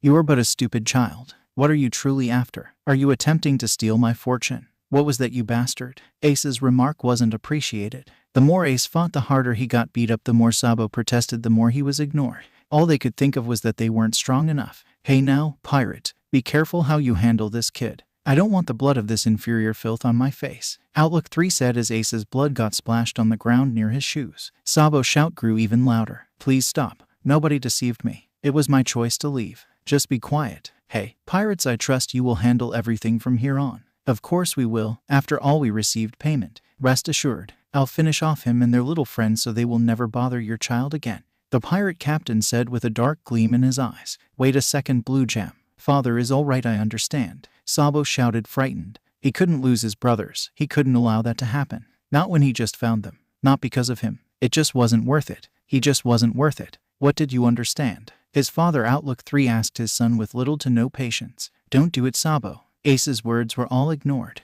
The blonde gulped before he started talking. "I'll do whatever you ask of me. I'll live just the way you tell me to. So don't hurt them. That's all I ask. Please. They're my irreplaceable brothers." "Sabo," Ace's voice was merely a whisper. "In that case, come home, now. Stop this ridiculous pirate game right now." "Wait, don't go. Sabo, just run. We will be fine. We were gonna share our freedom together, remember? Are you gonna just let it end like this?" "Sabo," Ace couldn't do anything but shout in vain as his brother was taken away. "Why did you bring me here for?" Ace demanded as he struggled against his ropes. "Those bastard nobles have it all, don't they? They look down on us and think we're trash, while they live their proud, carefree life. Wouldn't you say he's better off living like as a noble too?" Blue Gem said as he sat on his chair like a king. "What the hell are you trying to say? I feel sorry for you." "Hey, you untie his ropes. Truly, why do you think the child of a noble would leave Hightown and go to Grey Terminal? All nobles are the same whether they are adults or kids. There's no doubt he thought we are all fools. In his heart he was looking down on you too. Don't be ridiculous. Sabo isn't that kind of guy," Ace protested heatedly. "Is that so? I'm sorry then." Everyone could tell that the man was everything but sorry. Ace hated it when he was treated like a stupid child just because he was young. "But you won't ever go near that kid again. If that's what you're planning, I have no chance but to kill you right here, right now. If you think he's your brother, then it's better for him if you just left him alone." Seeing Ace's shocked expression, he knew the boy only needed just a nudge. "That's what kindness is. You will understand when you grow up. Oh, and I know we've had our differences in the past, like that incident with Porkamy, but what's past is past. The truth is I rather like strong guys like you. So I got a suggestion for you. Is not a bad deal. I'm short on men right now. Will you help me out with a job?" "Oh, it's a simple job. There's nothing dangerous about it. I got a map of Grey Terminal here. You've got to carry some goods to the spots marked with X, that's all." "All right." "Hell no. Do your own dirty work." The voice was so familiar that it made Ace's stomach jump, while Blue Gem glared at the small boy who was leaning against a wall, seemingly totally relaxed and unruffled by the looks he was receiving. He would never admit it to anyone, but that little kid freaked him out. He was sitting in a room of bloodthirsty pirates and didn't even bat an eyelash. The pirate captain would bet everything he had that the one who had finished Porkamy off had been this kid. Blue Gem frowned. He could swear that the boy's eyes glowed for a second behind the dark hoodie as the boy turned to him, like he knew the man had been analyzing him. But more importantly, how did he get so close to him without anyone noticing? His steps were just too silent. He didn't know why, but the feeling the boy gave off reminded him of that belonging to a beast more than a human. He felt like he was face to face with an enraged monster. Luffy, oh, the third one, Blue Gem said with a frown that quickly turned into a smile. How nice of you to finally join us. His voice was but a growl. The pirate captain's blood was boiling as that chilling gaze passed him by, as if judging him unworthy with a single glance. How dare the small shit ignore him? As the younger boy walked closer, Ace couldn't help but think that there was something different about Luffy. Sabo, I know. Luffy's voice was cold but gentle, and it was enough to make Ace explode. How? Where were you this whole time? Ace, this is not the... Don't tell me this isn't the time. I had enough with all your secrets. Sabo, he trusted you. If the boy seemingly chalked on the last words. I know. When I'll get him back, I'll tell you all of my secrets. It's a promise. Ace couldn't help but gape slightly as he felt a sting on his pinky finger, which he ignored skillfully. Luffy didn't make promises, but he always kept his word. For him to make such a promise, he could barely believe his ears. It was when Blue Gem decided it was the perfect moment to butt in. I thought I told you that you can't see Sabo again. You did, Blue replied without hesitation. But I don't trust you. The answer he gave shocked still the pirates in the room. Of course he didn't trust them. He had no reason to. They were pirates, but the boy had the audacity to throw it into their faces without any anxiety, all while a dead threat looming over his head. Besides, the boy's voice was so low that everyone present had to strain their ears to hear it. Was he getting cold feet now? All but Ace thought so. You know nothing about Sabo, so don't ever presume that you'll know what's good for him, he said, letting his killing intent loose. Those words seemed to awaken the fighting spirit inside Ace too, who placed himself in ready battle position. Their differences didn't matter. His place was and always will be by his brother's side. Frightening. I guess that you made your decision. Fighting it is, Blue Gem said as he sat up, all while his fingers closed around his flintlock. No, I'm not going to fight. I'm going to murder you all, Luffy said with a bloodthirsty smile as he let his glove snap into place. He pounced on the captain, who brought the gun forward and shoot a few rounds, all in vain, as they seemingly stopped in a blue wall that looked like glass. Ace's eyes widened before in wonder as he watched a brilliant blue fire envelop his little brother's hands as he hit the still shocked Blue Gem, while the weird blue glass-like wall seemed to follow Ace and help him in his fight. Blue Gem shouted and swore as a burning fist made contact with his stomach, while the boy's other hand reached for the flintlock that melted in places as soon as the fire-blazing hands touched them. He tried to catch Luffy, but the small boy was too fast, too agile, too flexible. He seemed to dodge and move out the way of every attack like he knew it was coming. Ace's mind kept replaying that scene when he first met Luffy. Then too he had been gaping like an idiot as the small boy threw one bandit after another in a dog pile like they waited nothing, not to mention Garp's words that haunted him ever since. He was the strongest human on this island. True to be told, he was frustrated that someone so powerful refused to acknowledge him. All the time he tried to, well, there's no better word than kill for it. So every time he tried to kill Luffy, the boy just ignored it, like it didn't even faze him. It was annoying, and so he couldn't help but think that Luffy didn't care because Ace was simply too weak. That's why his rival was that giant tiger and not him. He hated to admit it, but he wanted to be strong enough so that he could finally stand on equal footing with his little brother. And now, seeing Luffy's true power, he couldn't help but be amazed and feel slightly ashamed of himself. The boy never used any of his powers in their spars, and yet he always accused him of cheating, all while Luffy trained himself ragged almost every day. I'll kill you, brat, Blue Gem shouted as he tried to catch the small boy. I wasted enough time as it is. Sorry, Luffy said, and it looked like he seemingly disappeared before Blue Gem was thrown backward. The only thing that betrayed that Luffy was the culprit was the blue mist that seemed to be left behind. And then it happened again and again. And Ace's eyes widened just like the rest of the pirates, who watched more than shocked as their captain got tossed from one part of the hideout to the other like a pinball before he fell forward with one of Luffy's throwing knife embedded in his back. Naya, who's next? Luffy asked as his eyes seemed to glow behind his hoodie. Some pirates tried to overpower him with numbers, but they failed.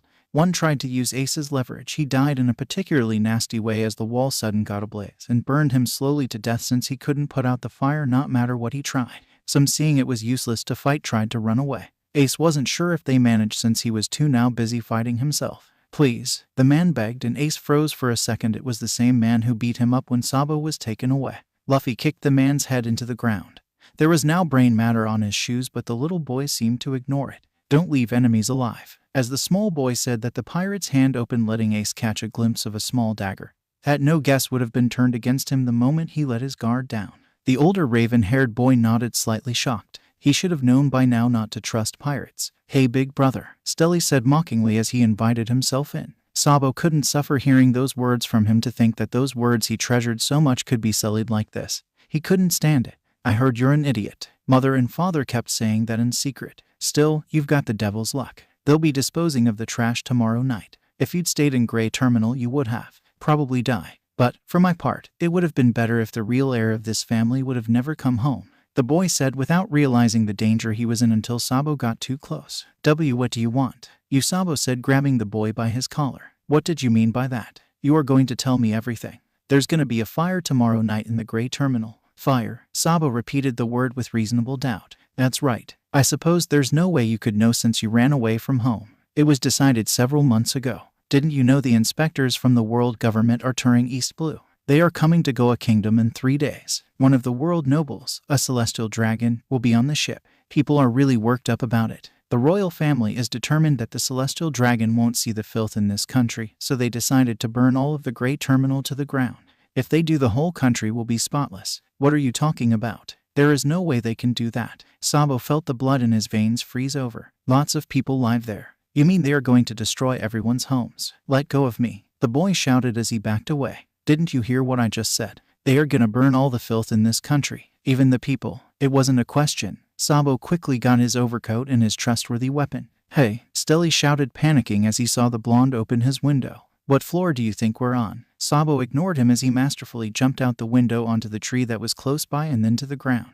He was gone before Stelly could utter another word. I don't care. Sabo was so frustrated that he barely avoided being seen by some of the guards. It's not true. It must be a lie. It can't be that easy burning such a large area. They were his first clues, so he followed them silently to what looked like a meeting. Are we ready for tomorrow? There can't be any mistakes. We've done our part flawlessly, but we can't be sure about those pirates. We have to make sure they burn the trash properly. Blue Gem's crew should have the oil and the explosives placed all over the Grey Terminal by the scheduled time tomorrow. Sabo couldn't help but feel even more terrified. Blue Gem is involved in this, too. So it's true. This whole outrageous story is true. The black cat purred satisfied as he found his target sitting on roof. He walked closer, but the blonde was too lost in his own thoughts, well, at least until he headbutted his arm. The blonde's reaction was priceless. He smiled gently when he realized it was just a cat. I don't have any food, the blonde said, feeling slightly bad, but he chuckled as he felt the cat purring in content. You're a cute kitten. The cat's glare was enough for him to correct himself. A cute fellow then. The cat wasn't happy with the description but seemingly accepted it. It felt almost blissful as he petted the small cat, who purred even louder and continued his head-butting loving and relentlessly. So, this is your devil fruit then? Luffy sighed in his cat form before he jumped away from Sabo and let himself transform in the middle of the jump. And here I thought I could surprise you. Yo Sabo, how you doing? Luffy asked with a familiar warm smile that seemed to fit the petit boy perfectly. Better now, but I don't understand it. Why did you come here for? Luffy frowned, making Sabo feel uncomfortable. Isn't it obvious? I came to take you home. To the Nekomimi boy it was so glaringly evident that he didn't know why he had to spell it out. But I can't. I came back to find out that bastard had kidnapped you. Everything the man did made his skin crawler. Did he even realize what he was doing? The man was practically enslaving his own son. It made him furious. All while Blue Gem imprisoned and tried to brainwash Ace. Everything that he wanted to protect his brothers from happened while he had been away. His mind couldn't help but make the connection to the saying, when the cat's away the mice will play. I got admittedly a bit angry seeing Ace so. Blue Gem is now dead and I sure as hell won't let my brother sacrifice his freedom for me. Go and pack everything you think you will need because we're leaving in 10 minutes, Luffy said before he turned away. What are you gonna do? Have a little chat with that bastard? Don't worry, I won't hurt him. Too bad. It was weird to see such a small boy with such a feral smile, but in a weird way it did suit him. Luffy didn't wait for Sabo's protest. It had been a long day and all he wanted was to tear, claw, bite at the bastards who dared hurt his brothers. He creeped inside the room. Sabo's father was still sleeping without making a sound. The man was snoring loudly. Luffy's eyes were glowing green as he approached the man. He placed a dagger that he borrowed from one of the bandits since it looked similar to his, throwing knives at the man's neck and then a hand over his mouth as he straddled the man's chest and hands, knowing the weight would keep him from moving. As the knife nicked him, the man woke up with quite a start. And if not for the hand over his mouth, he would have shouted loud enough to wake up the whole town. SHHH, Luffy said with a feral smile displaying his fangs that seemed to glow white in the dark. Now I'm going to talk and you will listen carefully. Nod if you understand. The man did so and Luffy continued. I'll give you have 3 choices. 1, I kill you and take whatever I want. The man's eyes widened as he tried to shake his head. 2, you open the safe and give me all your money. If he choose this he might leave him unharmed, though he would still take Sabo. There was no way he would leave his brother here. And 3, you give me one of your sons. The Bakniko inside him was grinning from ear to ear. Now make your choice carefully, because if I don't like your answer I can always choose myself. You have 1 minute from now. Ready, start. He waited for a minute patiently. If you decided, shake your head as many times as the choice you took. You got that, then nod once. The man nodded before shaking his head once and then again and again. Luffy growled slightly, making the man tremble. Your choice. A bit of advice, don't look for him, or I'll come back, and I won't be so merciful then. Just as a bit of a reminder, he said as he traced the dagger slowly but with enough force to leave a scar on the man's face, who would have screamed loudly in pain if not for the hand over him mouth. By the time he finished the man was out cold. Sabo was anxious. He couldn't help but wonder what was happening. And after a few minutes he couldn't help himself but look after his brother. He thanked all heavens that his father and mother never slept in the same bedroom. His hands froze as he peeked inside the room and heard his brother's voice. It was his, but at the same time it wasn't. He wasn't sure if Luffy knew, but he looked like something otherworldly at that moment. He wasn't surprised at the choice his father made, but he would have lied if he said that it did not hurt. So you heard all that? I'm sorry, Sabo. It wasn't my intention. Luffy's eye might be glowing green, but he could see the pain and fear in them as his little brother. That's right, no matter how Luffy might look, he was still his little brother. He should never be scared of his little brother. It's okay, Sabo said as he petted his head gently. It hurts, but I have my real family. Fishishi, you have your things. Yup, let's go then. But first, your room. Huh? Sabo asked, uncertain. His only answer was a gigantic, unsettling grin. When morning arrived, the thing that woke up Outlook 3 was a loud scream. He huffed as he walked towards Sabo's look and was shocked to find that the entire room scorched, down from the floor to the ceiling. Where the books, the desk, and the bed was previously, only piles of ashes remained, but what was even more sinister, a door-like black scorch mark was on the wall, making the maid take a few steps back before she ran away screaming about some demon. Outlook 3 looked around in vain before he noticed something white. There was a note on the floor. He quickly picked it up. The edges of the note were slightly scorched. The price of anything is the amount of life you exchange for it. He read out loud before he touched his own face gingerly. He flinched. The scar was there. In exchange of sparing his life, that demon took Sabo. Do you really think they could do something like that? Ace asked in disbelief. The guards, they were talking about the plan and Blue Gem was involved. I didn't have any more time to find out the truth. Sabo explained with a sigh. It's probably gonna happen, Luffy said silently. He truly hoped the people living in Grey Terminal would listen to their warning. The silence that reigned over the room was too heavy to lift, so the small boy decided to abandon his seat from the window and join his brothers at the table. He let his hoodie drop and he smiled slightly. Well, you both probably realized by now I'm not just a common house cat. Ace snorted hearing that. Yeah, like cats can control fire. What? You can control fire? Sabo asked, shocked, making Luffy smile a bit troubled.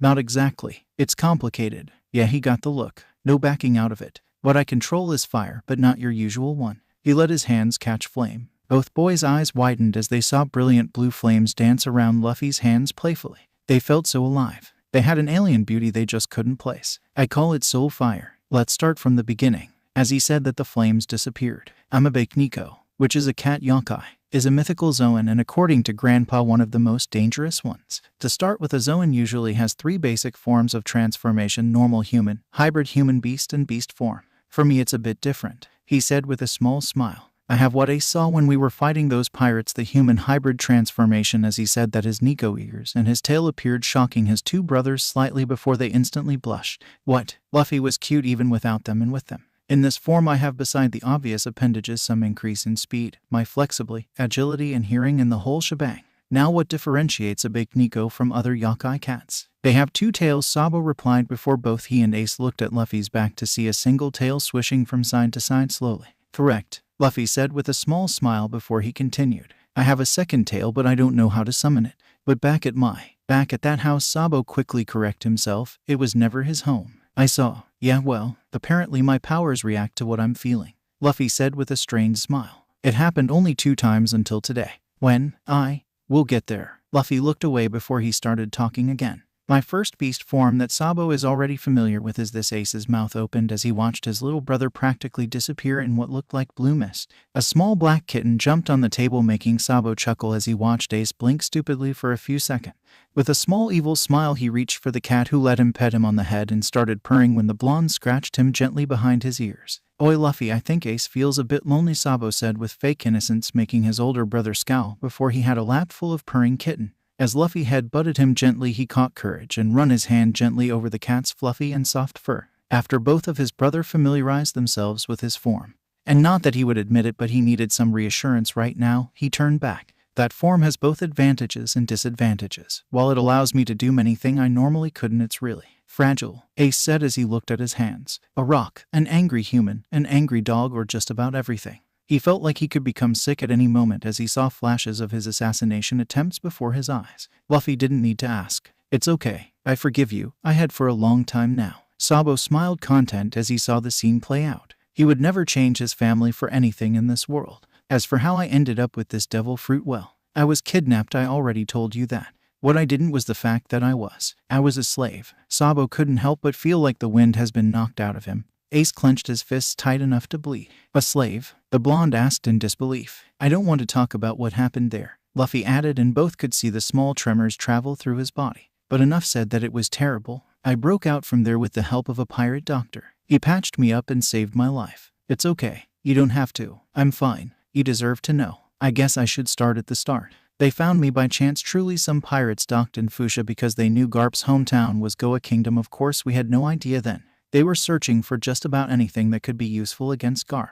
An old friend or maybe a lover, anything that was important and had the potential to hurt him. Their first stop was at Makino's. I usually couldn't keep my mouth shut. Learn from that," Luffy said with a strained smile. "I was kidnapped for revenge. Apparently Garp sent the captain's little brother to prison." Dogger's shout woke them all up. "Fire. The entire gray terminal is on fire." All the three of them raced to the edge of the forest, ignoring Daden and the other bandits' shout. They couldn't believe their eyes, nor could they tear them away. People were burning alive, their screams and shouts. Luffy rushed headfirst into the fire. Unfortunately, as usual, Ace and Sabo were just a second too late. Before they could go after their younger brother, both were held back by the terrified bandits that followed them here. "What do you both think you're doing?" Daden shouted, more than just terrified. "Luffy," Ace started. "And you thought it would be a good idea to go after him?" Daden asked, frowning. "Don't be suicidal, you stupid brat. I'd rather die than leave him alone in there," Ace shouted before he kicked himself free from the bandit holding him back. Unfortunately, he couldn't see that he landed in a very precarious position. The first step forward sent a pillar from a once small shack tumbling over. He barely heard someone calling his name. Sabo. It hurts," the blonde said as his entire side was hurt by the falling burning pile of wood as he shielded his hot-headed older brother from the worst damage, which could have been even fatal. "Why? Isn't it obvious we're your brothers?" the blonde said with a weak but bright smile as the bandits managed to pick off the pillar with some combined effort.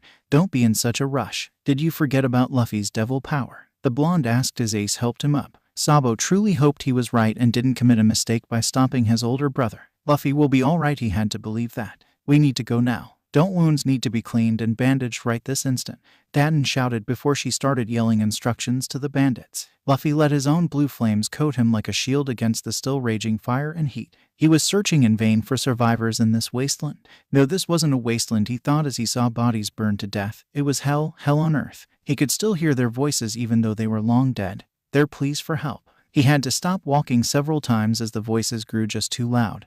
They were screaming at him. He fell to his knees as he saw a small teddy bear on the ground. Her small voice was now stronger than ever. As he touched the bear, his eyes started glowing green. He was seeing a small girl, younger than even him, all alone clutching her teddy bear as the tent caught fire. One step, two, one more, and she had nowhere to go. Her screams, her pain, and the tears that couldn't stop falling, like they were his own. Maybe they were. He couldn't tell the difference anymore. Slowly the other voices grew louder. He saw the girl's mother rescue her, uncaring of the burns she had to suffer, and drag her out. The small girl dropped her teddy as they run as fast as her small legs could to the gates. The blue fire that cloaked him grew in intensity. Why? He asked in vain. Those bastards. Why would they shoot them? He shouted in vain as more and more memories started to overtake him. Hundreds of lives lost, murdered, pain and immeasurable suffering. His brain, incapable of keeping up with the loads of information he was receiving, shut down.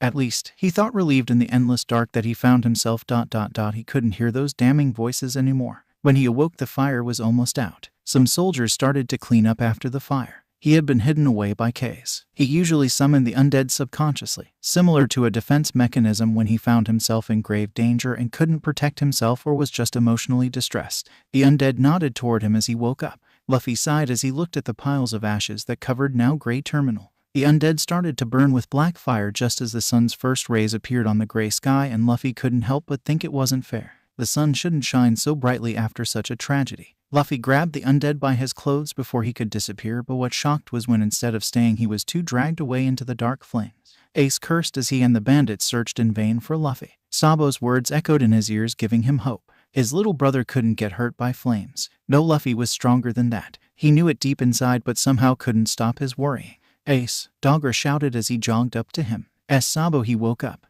The small man said between short breaths, "But what about Luffy? I still didn't found him." "We'll find him. Don't worry. But Sabo needs to see you now, right now," Dogger said, more than annoyed. Is there maybe another reason you don't want to see Sabo right now?" Ace flinched. He hated how the man managed to see through him so easily. "I'm going all right," the freckled teen said before Dogger could say anything else. "I'm going. Both of my brothers are out there. You can't keep me here." Ace could hear the arguing before he even stepped inside the house. "Yo, Sabo," the raven-haired boy said with a small strange smile. The blonde hugged him close before he stood back. "Where's Lou?" Ace side-eye. "Still didn't find him." Sabo nodded before he started getting on his shoes. "Wait, what are you doing? Going to search for Lou? What does it look like?" "You can't," Ace shouted, exasperated. "Why?" "Well, to start with, you look like a mommy. You're hurt, you have to stay here." The blonde glared at the older raven-haired boy, but with a single eye it was quite ineffective. He admitted that he probably looked weird cloth in so many bandages, but he couldn't just sit here and do nothing. Not when he was the one to stop Ace from going after their younger brother. If something happened to Luffy, he could never forgive himself. But he had to stay positive. Luffy was a yokai made of fire. He couldn't be hurt by fire, right? "I'm fine," the blonde said, making everyone present sigh in discontent. Ace knew that the blonde would never listen to him while Luffy is out there, just like he never would. Their stubborn streak was the same after all. But that didn't mean he couldn't use underhanded methods. It was for the blonde's sake. "It's not just that. Did you forgot what Luffy told you? Gray Terminal is full of soldiers." True to be told, he knew it was not for the fact that Sabo was worried about himself that he would stay put if he mentioned this, but because it would mean trouble for everyone else. Not to mention it would undo all the work Luffy had done so that no one would question his disappearance. "But, there is no but. We will find Luffy." "You said it. He will be fine. He's the strongest here. Nothing can hurt him." "Beside his rival," Sabo said, earning a small smile from Ace. "Beside his rival," the older raven-haired boy said with a nod. As Luffy opened his eyes, he couldn't help but stare. One thing he was sure about. He wasn't in Goa anymore. Where was he, and why was the sky green, and why was everything turned upside down? Skeletons and chunks of buildings, the kind he never saw, were tilted in an impossible angle. "So you're finally here?" a man's voice asked, amused. He quickly turned around and blinked again in disbelief. Every fiber in his body was screaming at him all at once. "Run, run, run." His thoughts repeated the mantra in vain as his legs stood frozen in place. Who? His body was trembling. "Oh, you can talk," Luffy would have retorted had he been able to. "Sorry," the man said with a small laughter. "I didn't mean to sound spiteful." Somehow the man's voice kept changing with every word he spoke. He was sitting on the wall of a building that was just floating in the air. "It's just unusual for people to talk to me," Luffy gasped in shock. "Why you?" The man dressed in black chuckled in a feminine voice before he smirked. "So you made the connection already," he said, amused, his voice sounding quite young now. "Am I dead?" "No, well, not yet, but you're as good as I mean a few years. What does it truly matter? I am ageless after all." Luffy let out a sigh he didn't know he was holding in. "So how come I can well you kkk no?" he asked with a small stutter. Every word he uttered required so much effort. "Talk to me," the man asked as hopped off the structure and approached the petite boy, who couldn't help but gag with every step the man took. Sorry, I forgot. You can sense it after all. The stench of death." Sabo sighed as he saw Ace avoid eye contact with him. "It's been 3 weeks already, huh? No news whatsoever." "Where do you think he is?" Sabo asked as they walked toward their special place. "I have no fucking idea." "Ace language," Sabo said absent-mindedly. Ace turned around to retort. "So you can look at me," Sabo said with a small smirk before Ace turned his gaze toward the ground. "Listen, it wasn't your fault. But, if it would have been me, you would have done the same thing. So stop blaming yourself." "But, your face. What I'll have you know, I'm proud of my scar." The freckled boy looked troubled. "Besides, it makes me look like a total badass." "You wish," Ace teased the blonde good-naturedly. As they climbed the hill, they couldn't believe their eyes. They both raced to the small body laying in the grass. Luffy was snoring softly as he slept like he had no worries in the world. His clothes were torn in several places and were nothing more than rags now, but the boy had no injuries beside a couple of scratches here and there. I can't believe him, Ace said with a small throbbing vein. Sabo only laughed amused before he sat down beside the sleeping boy, who snuggled closer to the source of heat. Naya, Sabo, Asesu, the sleeping boy muttered in his sleep with a small smile, making Ace blush lightly. It wasn't fair, he just couldn't stay mad at his younger brother no matter what. I just can't believe them, Luffy said with a scowl. Reed pout as he poured himself another glass of milk, making the bar owner Rail smile. The boy was quite small for any 14-year-old, something his oldest brother always teased him about. He had long black hair that reached the middle of his back, tied in a high ponytail, and was wearing a black t-shirt with a skeleton design with short pants and combat boots. A long hoodie that had white cat ears and buttons that looked like small pawns folded and placed carefully on an empty seat beside him, with a set of black leather gloves, a long katana, and a small backpack. The young boy was currently on a run. From who and why? Well, it was a bit complicated to explain. I'm sure they were just worried about you. The bar owner's voice was laced with amusement. It has been like that ever since we left Fusha village. The small boy with a frown. They were quite upset even when they found out. Almost 3 months ago. Luffy, you still didn't tell them, did you? Makino asked with a small frown as she prepared their breakfast. Ever since the fire in Grey Terminal, the three of them visited Fusha frequently. Of course, they all lived with Daten, and secretly Luffy has been in High Tower. It was something not even his brothers knew. The small boy's sweat dropped and placed down the glass of milk he's been drinking till then. Tell us what exactly? Sabo asked as he walked inside the bar with a folded newspaper under his arm. The blonde had a scar running over the right side of his face that disappeared under his blonde hair. His white dress shirt hung loose, and he had yet to wear his vest, coat, or his trademark top hat. His gray pants were tucked neatly into his combat boots that had silver eyelets. Sabo, I didn't know you were up, Luffy said as Makino guiltily turned back to the food.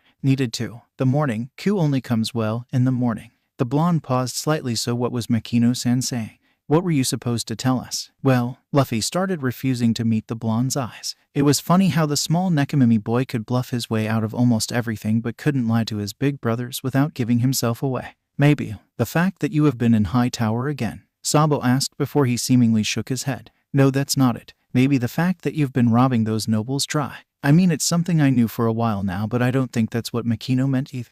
Why, you knew? Luffy asked with a small gulp. Because if Sabo knew, that meant that. Of course, and no, don't worry, Ace doesn't know anything about it. Yet. That was the confess now or I'll get it out of you voice. Maybe I should help you out. Apparently it requires a world map, a compass, and provisions. Ring any bell now? Okay. I wanted to tell you guys, I just didn't know how. It's about a promise I made with Shanks. What promise? Sabo asked sharply. He was grateful the Yonko helped out his little brother, but he couldn't help but be suspicious. Luffy looked at Makino, who only nodded. I'm going to meet him in Longtown and become his apprentice. The blonde stood up abruptly. What? It's not that bad. I will still come back here when I'm 17 to set sail. Not that bad? The blonde asked again. Did you hear what you just said? Shanks is a good guy. It's not that he's a good guy or not. Why are you two yelling on the top of your lungs so freaking early in the morning? Ace asked as he stood at the bottom of the stairs, still half asleep. He was wearing only a loose pair of pants. He wants to set sail to Longtown. What? Luffy sighed as he mentally counted down the seconds before the shouting match would start. What could he do? His brothers were too protective of him sometimes. And when we started to sail, it was always Luffy, don't do that, don't go there, don't eat that, don't talk to those people. I mean, I may be young, but I'm not a complete idiot. The little boy complained again, amusing Rail. And now, I can't believe I miss him already. He said it aloud, shocking even himself as he let his head fall to the table. It wasn't in his character to complain or even speak so much. But it was you who just ... left. The boy nodded, visibly even more depressed, making the owner snicker slightly. Well, I'm happy that I finally got a costumer, but Logtown isn't such a nice place. It's quite dangerous. More so, this part of the town is close to the docks, so it's full of idiots, cowards, and scum who call themselves pirates. The old man explained, feeling somehow worried for the young and seemingly naive boy who apparently was without any protection in the big city. That's all right. Being in Logtown was one of the reasons he had to come alone. He couldn't ask Ace to step foot in a town that he hated, plus there was the fact that he just didn't do goodbyes. Shishishi, I'm strong. Hey, old man. Rail HM meant, slightly annoyed with the way he was addressed, but overlooked it since the boy was still very young. Do you hate pirates? Luffy asked mischievously. Kid, didn't you see what the name of this establishment is before you decided to collapse in front of it? Nope, Luffy said, putting some accent on the P before he added, and I didn't collapse. I just decided to rest for a few minutes. He added with a perfectly monotone voice and blank face. The man might have faltered slightly, but he was still not buying it. Not when the boy made 3 plates of food disappear in less than a few seconds. Anyway, it's called Gold Roger Bar. Oh, the boy said with a nod but totally unimpressed before he started sipping his milk again. You have no idea who he was, do you? The man asked with a sigh. He was starting to lose faith in this new generation. The boy smiled in an almost melancholic way. Of course I know. Then his smile turned so wide that the older man was taken aback for a few seconds. He had seen the boy sat amused, and now he realized the first time truly happy the freest man in the world, the pirate king Gold Roger. Okay, so maybe not all youngsters were hopeless idiots after all. He couldn't help but think that it was familiar somehow.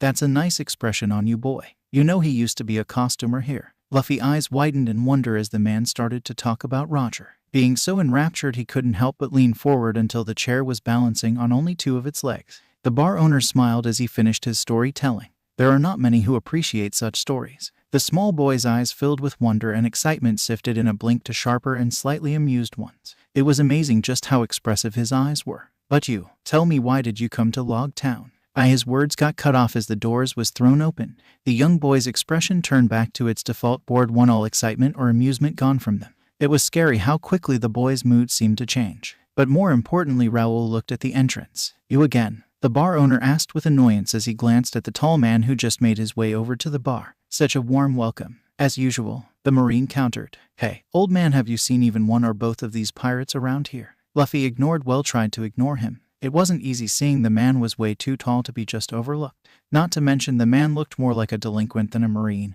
It was a peculiar sight. If not for the Marine-issued clothes, but mostly the jacket which the man left open and had the kanji for justice written on its back, he would have never guessed. The other accessories weren't helping either. He had lots of cigars strapped to it, and he meant it like way to fucking many. How the man had not died yet from lung cancer he did not know. Oh yeah, the man also had a large jit on his back. Isn't he too young to be here? The man asked again, and Luffy's eyebrow twitched slightly. You got a problem, old man? He asked with a glare at the tall Marine. Who are you calling old brat? The man asked, seemingly annoyed. Wow, I mean, what was the first thing you lost, your hair color or your hearing? Luffy asked with pity in his eyes. What did you just say, you little punk? Before another smart remark could have left Luffy's mouth, the bar owner decided it was the perfect moment to butt in. I have seen no pirates here. Not for a long time now. The man said, all while giving the Marine a stinky eye. It isn't my fault all pirates who dock here are cowards or weaklings. Luffy snorted slightly, hearing that, making the large Marine turn back to the small boy briefly before he continued his inquiry. Who is he anyway? I'm right here, you know, Luffy said with a grimace. He hated it when people ignored him deliberately. Call it childish, but he just couldn't help himself. Raoul smiled, amused at his expression. I don't know, found him half-starved in front of the bar this morning. I just didn't pack enough food, Luffy said with a small frown, making the bar owner laugh. Well, planning ahead wasn't exactly his specialty. Guess running away is more troublesome than you would have thought. So you're a runaway? The Marine asked suspiciously as he finally turned his attention to the small boy. No was the quick answer, but then when he got that look from the bar owner, he relented. Well, practically yes, but there are circumstances, the petite boy said monotonously, while making it pretty clear that it was not something he wished to talk about. The conversation was supposed to end here. The Marine sighed before he nodded to himself. All right, gather your things, you're coming with me. No, that's. Do you have any place to sleep? Luffy looked away a bit troubled.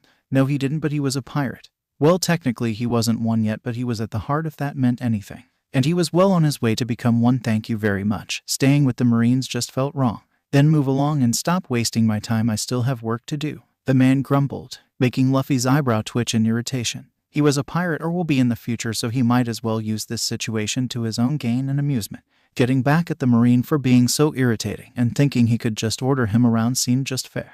Well, Luffy told himself before he picked up his blade and smiled, amused. This ought to be fun. The bar owner snorted hearing that. Luffy quickly gathered his things, making the Marine blush slightly when the petite boy put his cute hoodie that had cat ears on. Good things he met the boy before any pervert could have deceived him. Still, no matter how cute the boy was, he had quite an attitude for someone so young. Not to mention he looked like a spoiled brat too. What? The Marine asked, irritated. Are you a pervert perhaps? The boy asked with an expressionless face. The fuck? The Marine swore the bar owner was laughing too much. My brother said that if guys keep staring at me weirdly, I should kick them in the nuts really hard because they are perverts who don't deserve to even breathe the same air as the rest of people. The boy said in a monotone voice, as if he would be reciting a shopping list. So are you? He asked, all while he was seemingly getting ready to kick the man. No, stop. I said no. Why are you getting ready to kick me? Abort mission. My brother also said that most perverts would never admit that they are more disgusting creatures than cockroaches, that they should be squashed under the heel of our shoes and need to be terminated before they could multiply. Smoker thanked all Havens that he had eaten a devil fruit that day. Smoke? Luffy asked with a blink as his feet got stuck in the smoke. Yes. Now how about you calm down? I'm not a pervert, so you can stop now, right now. Are you sure that you're not a? Yes, I'm absolutely sure. But, yes, I'm sure, I'm abso-fucking-lutely sure, the Marine captain said through gritted teeth. And stop laughing. The bar owner was in the middle of laughing fit, and seeing the old man was far from stopping. He just closed his eyes and exhaled some smoke. He could feel already a headache forming. Hey old man, brat, my name is Smoker. Luffy smiled amused.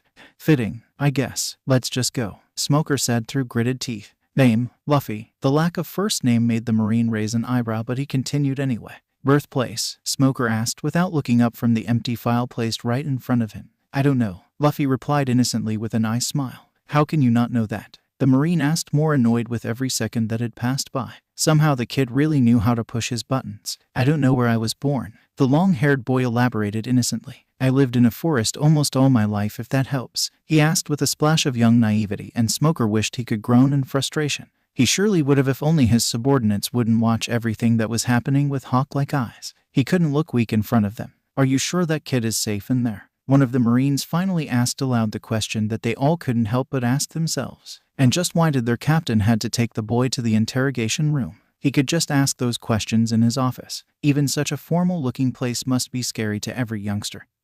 But a lost kid alone in a cold room with a scary fellow like Smoker. The small child must be terrified to death by now. Well, one of the Marines tried to explain without much success. He's just a kid, another Marine added with a hopeful voice. But Captain Smoker doesn't look the type that takes it easy on someone just because they're young, one of the Marines said with a frown, making the others nod in disappointment. They could practically imagine Smoker shutting a crying baby up with just a commanding look. He was after all a no-nonsense my pace kind of guy. He's probably not that bad. The boy will be fine, right? The silence that followed that question wasn't all that encouraging. All right then, your parents' name? I don't know, Luffy answered with a nice smile, making a tick mark appear on Smoker's forehead. You better be telling me the truth. I never knew them. Okay, sore subject. Sorry kid. Smoker did actually sound apologetic, making Luffy shake his head. There was no reason the Marine should feel sorry for something like that. Smoker, feeling the brat wasn't feeling upset, continued his questioning. Then who raised you? Who looked after you? You must have a guardian or something. Maybe an uncle, your grandparents or someone. I did have a grandfather. But, he looked at Smoker with big tear-filled eyes, and the Marine felt his defense being chopped away. Please, don't call him, the boy asked with tear-filled eyes. That doesn't work on me, the Marine said with an angry grumble. He wouldn't let himself be manipulated by a young criminal. Please, the boy asked with big begging eyes, and the man couldn't help but give in just a little bit. Why shouldn't I? Give me one good reason. His punch hurt really bad, Luffy said with truly terrified eyes. Please don't. Yes, Captain, we beg you, please don't. Divided by you can't send him back to such a place. Divided by have a heart, Captain. The Marines who rushed into the room all pleaded and wailed, making Smoker wish he could control his twitching eyebrow. Luffy was grinning on the inside. It was good when things worked out themselves. True, he might have misled them a bit, but he didn't lie. Garp's punches hurt like hell. Not to mention the old-timer must be really pissed off to hear that not only Ace and Sabo left to become pirates, but that he sneaked away too. He exhaled the smoke from his cigar slowly. It didn't quite have that calming effect it used to, but it was enough to silence those in the room. His steel-colored eyes turned to the Marines who just barged in, making them all straighten themselves and take a step back in fear. Until further development in this case, the boy can stay at the HQ. No way, Captain. Where do you think he will sleep? In a cell or the interrogation room? One of the female Marines asked, angered. He was truly annoyed to be interrupted, but the women did have a point. He's still a child, said Child glared. Reed pout at her slightly, hearing that. He needs to be provided for and supervised. You can't just leave him on his own. That's irresponsible. Fine, he can stay with whoever wants him, Smoker said with a slightly tired voice. This day just kept getting better. The Marines' eyes turned to small cutie pie standing behind their captain. As he looked at them, their eyes all turned into hearts. Kawaii, they shouted as one. I'll take care of him. No, I will. The Marines glared at each other, and without further ado they started a royal battle. Luffy smiled in content. True to be told, this atmosphere kind of reminded him of his home. Enough, Smoker said, and they actually stopped fighting. The Marines quickly found themselves immobilized by the glare their superior gave them. You lot are an embarrassment to all Marines with the way you're acting. Drill night, all of you. Sir, yes sir. They saluted before one of the courageous ones couldn't help but ask, "Excuse me, sir, but who's going to take care of?" "That's right, I'll take care of him," the man said with a challenging look. The Marines wanted to protest but couldn't. "So Brat, seems you're stuck with me. Mister, I think you got it backwards," the boy said with a small smile before it turned into a toothy grin. "You're stuck with me, and this is my place," the Marine said in a bored voice. Luffy's hooded ear seemed to move slightly, electing a small blush from the Marine captain. He just couldn't help it. The Brat was cute all right. Now said Brat was looking at him with big unreadable eyes. "What is just? Are you disappointed?" Smoker asked in wonder before it quickly turned into annoyance. "Why are you so disappointed?" There a reason why he didn't want a spoiled brat leaving even temporarily in his place. Is just so normal. For a few seconds Smoker just stood there trying to process what he just had been told. "Huh, well, good night," Luffy said before he just closed the door to Smoker's bedroom. "Wait, what? Hey, that's my bedroom," the man shouted before he opened the door. If he would have been a lesser man he would have let loose a loud "awe," but he wasn't, so he managed to restrain himself. The annoying brat was curled in a ball. He looked even smaller than he usually was. Smoker hesitated for a bit before he walked over to a closet and took out a blanket that he threw over the brat hastily before leaving the room. He couldn't believe that it only had been one day and the brat already managed to wrap his men around his fingers, took over his home, stole his room and bed, all in one night. "What are you doing there?" Smoker asked, and he would have yelled had the brat not been sitting in the open window. "We are on the 4th floor. It was not the way he hoped his morning would start. First, I was enjoying the silence. Your noisy wasn't said but was implied. Second, I know which floor we are on." Luffy would have smiled had his eyes not been already closed. He could practically feel the Marine's heated glare on the back of his head. "Brat, get in here." Are you worried that I might fall from here?" Luffy asked as he turned around to face Smoker, whose right eyebrow was twitching in annoyance before he sidewalked into the kitchen and started his coffee. It was too early for all this. He let his smoke scoop up the annoying brat who didn't even struggle as he was deposited in a safe chair far from the window. "Chi," was Luffy's only words. He couldn't help but feel somehow cheated. "What do you want for breakfast, brat?" "Meat and milk," was the boy's only answer, making the large man only sigh as he started preparing breakfast. He wasn't a chef but was a decent cook since he lived alone for quite a while now. Not to mention the thing they served at the HQ cantina barely qualified as food. He cooked enough meat for both of them. No, actually, in barely a few minutes he had to correct himself. He apparently made enough food for the brat to eat in one go. Not to mention, after being presented an empty plate, he'd give his meal up to the starving preteen. He still wondered why he did that. It must have been those eyes, since the boy's expression barely changed any. But somehow he couldn't help but fold like paper towel when he looked into those large expecting eyes. It was like they had "Give it here" written in them. Somehow he felt manipulated and cheated. "How can you eat so? Thank you for the food," Luffy said with a big and sincere smile, shocking the Marine into silence. First, how he finished all that in such a short time, and second, since when did the kid act so cute? Where was the rebellious, cool-headed kid with a bad attitude from yesterday who had enough guts to pick a fight him nonetheless? "Don't mention it." Smoker blinked in surprise now at himself. Since when did he act so nice? Luffy had been observing the young Marine captain since the day before. He could tell by first glance that the man was a big softy when it came to children, and who was he not to take advantage of that? Still, he kept his guard up. After all, he had every reason to be wary of the man. "Pirate here, remember." "That's all, sir," the Marine finished awkwardly as he kept looking at the small kid that was sitting at Smoker's desk, twirling around happily in the office chair. The chair's squeaky sound was very annoying, but he could never tell the kid to stop. He just looked so happy and smiling so cutely. "Good, you're dismissed," Smoker said as he stopped the chair with only one hand.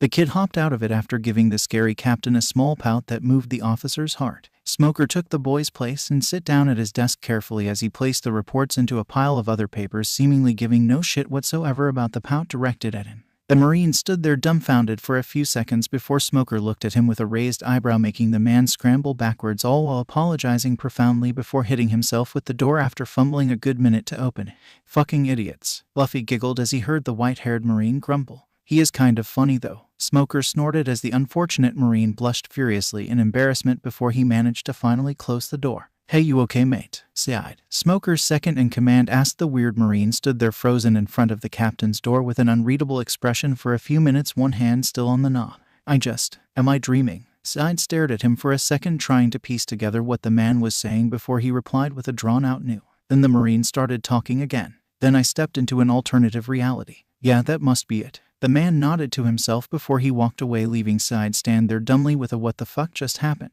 expression on his face. "He's just shocked. He'll get over it," a female Marine said with a small knowing smile as he approached him. "Why is he so Well, you have to admit that this is weird. I mean, Smoker is usually more angry, unforgiving, and just a typical bastard to everyone. Side asked with an infuriating smirk. Yeah, the woman's sweat dropped slightly as he admitted that. That's why seeing him so happy is kind of creepy. How can you tell that he is happy? I mean, he looks pretty much the same to me, still frowning with that steel-like unwavering gaze. How can you not see it? Just look at it. Whenever the kid does something ridiculous or cute, his lips twitch like he's trying to stop himself from smiling. He just snorted, not to mention his eyes. He is really fond of the kid. You must see that. I don't know, Side said critically before he smiled amused. But I do like kids. And yeah, that boy is kinda adorable, just like you said. So where are we going now? Luffy asked, excited as he saw Smoker start to equip his weapons. You mean where am I going? Because you will stay right where you are. The boy bristled to himself. You're trying to ditch me? The boy asked with tear-filled eyes, making the grown man give in a matter of seconds. Fine, you can come with me. He knew it. Every trace of sadness disappeared in a blink of an eye. He had been coned. So where are we going?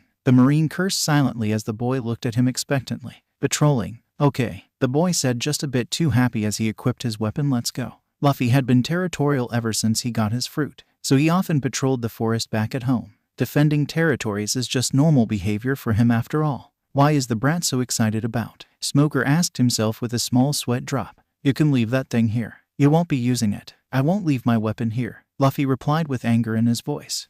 Why do you even carry that gigantic thing around? It's not a thing, Luffy said, giving the Marine an icy look. It's a sword and is my treasure. All right, the Marine said, hopping to placate the angry boy. Just don't injure anyone with it. But, do we need to talk about sword safety rules at this time in the morning? But, you can always stay here, you know. The pout of the small boy was wearing was the biggest he had yet seen. Fine, I will not injure anyone with my sword while I'm in Longtown. Happy now. Somehow everyone adored the small boy. Maybe it was because he was so cute, but the boy kept getting gifts from everyone and Smoker was on the verge of yelling at him. They were not on a shopping trip. All was so cute. Here, take this, the shop owner said, putting a few more apples on the top of grocery bags that almost tipped over. Thank you, sir, Luffy said with a bright smile, making the owner practically melt. Here, take this too, another one said, giving the boy a few strawberries. And Smoker's eye twitched slightly. How many were this again? I just can't help but wonder what is such a cutie doing with Smoker-san. We're patrolling, the boy said with an eye smile. The shop owner couldn't resist the urge to coo at him. The boy was just too adorable. Take care then of our grumpy captain, all right? The man asked in a hushed voice, making Luffy nod along enthusiastically. What was that? Smoker asked, not even trying to mask the annoyance in his voice. The boy just beamed at him, making the man give up. He was not getting an answer out of the boy. Let's go, we don't have all day. Okay, the boy said as he skipped a few steps just to walk beside Smoker. The Marine wondered if he should slow his pace down, but weirdly enough the boy didn't fall behind. He was walking beside him without even looking like he was putting effort in keeping up. Smoker managed not to look shocked the next morning that he walked into the kitchen. There was the boy as expected, sitting in the windowsill. He sighed as he let his smoke scoop up the boy, who giggled slightly as he was deposited in a chair. It feels funny, Luffy admitted. His clothes looked different slightly. Yesterday, no, even the day before that, he had a black skeleton design t-shirt. Now he was wearing a white one with the text "Per Evil" on it. Of course, the gifts he got from the shop owners yesterday. Wait, did the kid have any other clothes? Do you have a change of clothes? I have another t-shirt, the boy said with a smile, making Smoker swear slightly. Fine, we'll go shopping later, Smoker said as he started making food. But, look, you can't just wear the same clothes all the time. Is not healthy nor sanitary. You do, Luffy countered. No, I don't, he said, somehow proud. I just have several ones that look the same. Why would you buy more of the same? Well, Smoker said with a sweat drop. I'm a Marine, so we wear uniforms. Yes, I can see that was not said, but Smoker could hear it perfectly, together with idiot accompanying the unspoken words, making his eyebrow twitch furiously. Why did he allow the brat to live in his place? Not to mention insult him in his own home. But why? Luffy asked with a frown. Besides, you don't look the type to wear in uniform. You actually look more like a delinquent or something. Smoker actually laughed, making Luffy's sweat drop slightly. Oh yeah, this was one of the reasons he let the boy live here. Brat, do you know how many people think that? But not one. No one had the guts to say that to my face. But I guess kids do say what's on their mind. One of the reasons he liked kids. Also, let me tell you this. I like this uniform, and anyone who doesn't can fuck off. The boy snorted slightly. That's just so normal. Impressive how the boy used that word as an insult. Oh, and you have no taste, Luffy added as an afterthought. Says the brat who wears a cat-eared hoodie and skeleton-design clothes. Weirdo, Smoker said as he placed the food on the table. You know, one day someone is going to confuse you with a pirate. The word pirate spoken by the Marine was an insult. He knew the man so much to understand that at least Luffy was glad that Smoker had turned around for some plates so he didn't see the smile froze on his face. He was getting comfortable, too comfortable. I'm sorry Captain couldn't take you, the Marine said with a small frown. The small boy looked at her without any expression. It's fine. I am not mad about it. The Marine did not believe him. There was some urgent message from Marineford. Apparently some big shot in the New World is making a move. And what does Smoker have to do with that? Luffy couldn't help but ask. They lived in East Blue after all. The female Marine frowned as he looked around as if she just remembered that they were in the middle of a busy street. Rumor is they are coming here to East Blue, she said with a small voice. Women and gossip really. He didn't know what he should say. So the first town they would step foot in is most likely Longtown. Luffy completed the sentence with a small nod to himself. It made sense. He smiled slightly as he continued to walk. It was funny how he kept forgetting such important things. Make way, bitch. A loud sneer resounded, making people freeze in their steps. A weirdly dressed man, pirate if Luffy had to guess, shouted loud while waving around a gun threateningly. Luffy-kun, please stay here, the Marine woman said before she turned toward the commotion. The Nekimimi boy frowned slightly. You are alone, he said loud enough for her to pause in her way. Yes, but if I don't do anything I'll bring a shame to my uniform. Luffy's eyes turned colder. It was foolish pride from a weakling. Was it really worth getting killed over? No, it wasn't. But she didn't know that he was strong enough to back her up, and Smoker would get here in a few minutes too, so why rush ahead unprepared? He cached a weird smell and turned toward a dark hidden alley. The dark spots in his eyes seemed to recede and turned into slits as he spotted something shining in the sun. There was always other ways to rein in his temper that had been rising steadily in the last few days. Hey mister, what are you doing? For the 100th time I'm going to shoot the Marine captain when he appears with a sea stone bullet. Wait, the pirate turned around quickly as he realized that the voice did not belong to any of his men. Luffy was smiling innocently up to him. Hey brat, how did you? He looked behind the small boy just to see the rest of his crew on the ground, some bleeding out rather nastily. How did? Who did? Then his eyes widened further. Everything seemed dimmer, then looked at the petite boy whose nails looked longer and caked in blood before the boy flickered them to the side just as he felt something warm spill down his legs. He looked down to see blood. His eyes widened as the gun fell from his hands. I severed a major artery in your neck, the boy said, motioning towards the man's neck. The man quickly placed his hands to the wound the blood was leaking from, desperate to stop it. It's weird, isn't it? Your heart is actually pumping out the blood from your body. Ma, don't worry, it won't take long now. The man fell backwards, making Luffy smile slightly as he reached for his weapon. There is something pirate in you after all. Here, he said, putting the weapon in the pirate's hand, who raised the weapon with trembling hands. You deserve a shot at your killer at least. Bang! The sound ricocheted in the dark alley, but thanks to the commotion outside it was easily ignored. Where is Luffy? Smoker asked as he let his man take away the nuisance that disturbed his nice afternoon. He was just here, the female pirate said with worry as she looked around frantically. You decided to come with us after all? Luffy asked from behind Smoker, making the man whirl around quickly. Don't do that, the Marine threatened in vain as the boy ignored him once again in favor of praising his subordinate. And no, I can't go, I still have work to do. Luffy ignored him again. You were so cool. Aw, thank you. But, Smoker couldn't help but pout inwardly, at least. I was the one who took the guy down. Luffy have heard him and just blow him a raspberry as he lead the female Marine away to the shopping district. They still had to buy some clothes. Don't worry, you're still his favorite, Side said as he approached the Marine captain while chuckling. I don't care about such things, Smoker replied with a glare that promised certain pain should his second not drop the subject. He is just angry that you blow him off the second time already in one day. Well, he should know by now that he can't have everything he wants. He is a kid, he just wants her attention, Side said, amused. But I'm shocked, truly, when the others said that you cared about the kid. I didn't really believe them. I was skeptical. I don't care about him.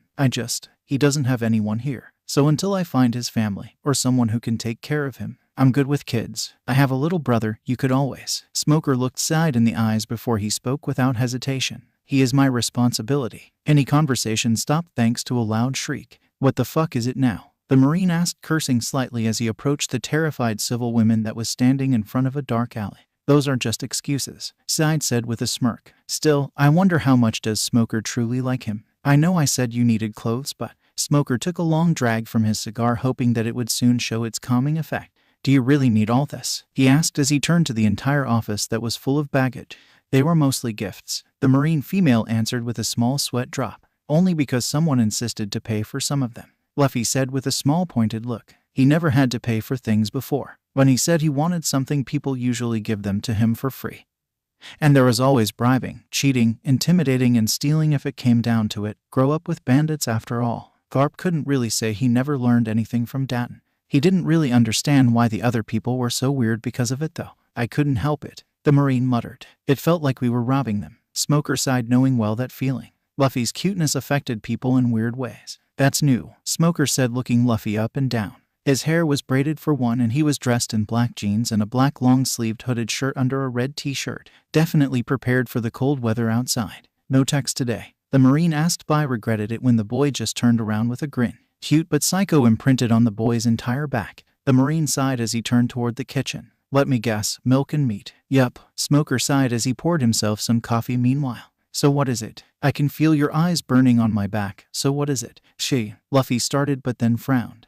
Was great yesterday, not because she took down that man, but because she faced him. Smoker waited patiently for him to continue talking. She said that it would bring shame to her uniform not to do so, but even so I think the wiser choice would have been to wait until you arrive. Smoker looked at him and smiled. It would have been useless. I know. The uniform makes you a target. Smoker raised an eyebrow. Weren't they just talking about the incident yesterday? Are you worried? The Marine asked, finally trying to get to the bottom of the problem. I respect you, Luffy said, finally looking him in the eyes. But I still dislike that uniform. What is your problem with it anyway? It's ugly for start, too. I don't wanna, Luffy said monotonously. I thought you liked patrolling. It's raining, the boy said like it explained everything. Smoker sighed and pinched his nose. Fine, brat. Stay here and try not to cause a mess till we come back. Okay, the boy said with a small purr in his voice as he skipped inside Smoker's office. Keep an eye on him, the Marine captain said with a grimace to his second-in-command as he turned to leave. Aye, sir. Sad called at Smoker's retreating back before he turned around and smiled as he watched the small boy make himself comfortable on the sofa before hopping off and looking at the chair with a contemplating look. The man watched amused as the boy tried every available surface, including inside of a cupboard and the top of it, but neither one was deemed comfortable enough to sleep on.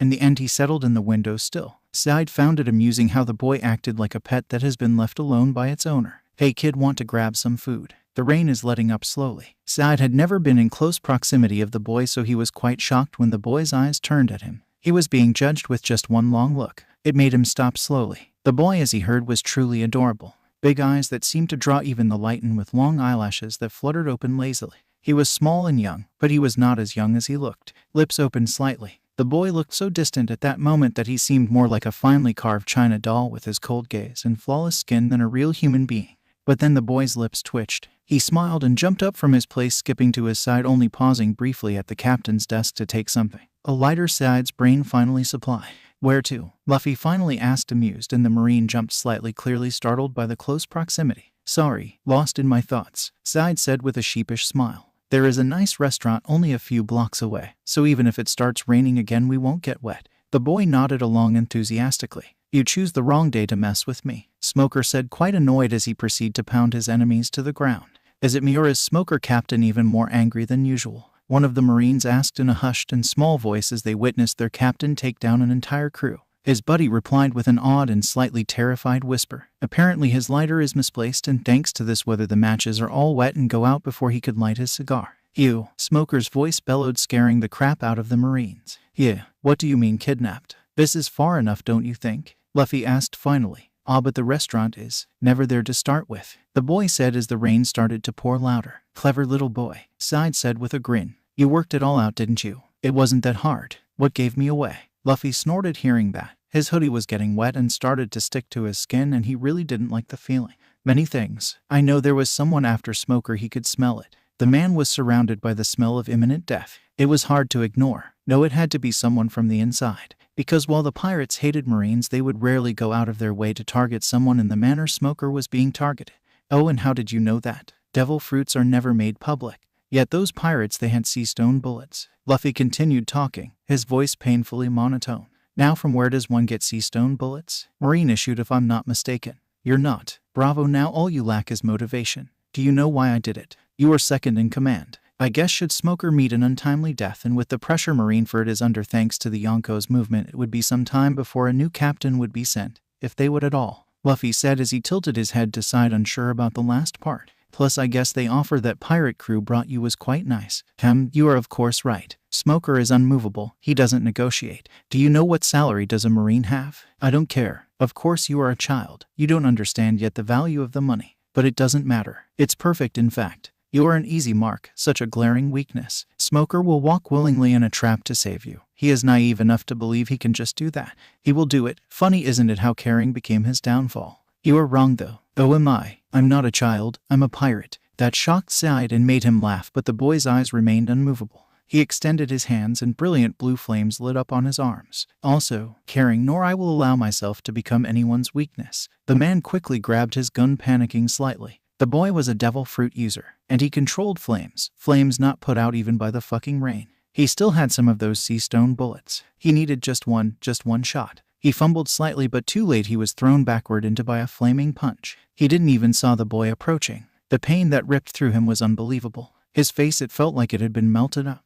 I'm sorry, did that hurt? Luffy asked with a grin almost too big for his face, displaying his canines quite proudly. Fuck you, Side screamed as he fired 3 times in a row. Luffy skipped to the left and twirled around, dancing out of the bullet's way, making the man curse like a sailor before trying again. But too late. Useless, the boy said, gripping the gun and melting it slightly before the man let go after he felt even his hand get scorched. The boy tossed it away, making the man backtrack and even more panicked. You see, I'm only going to ask this once since I'm in a hurry.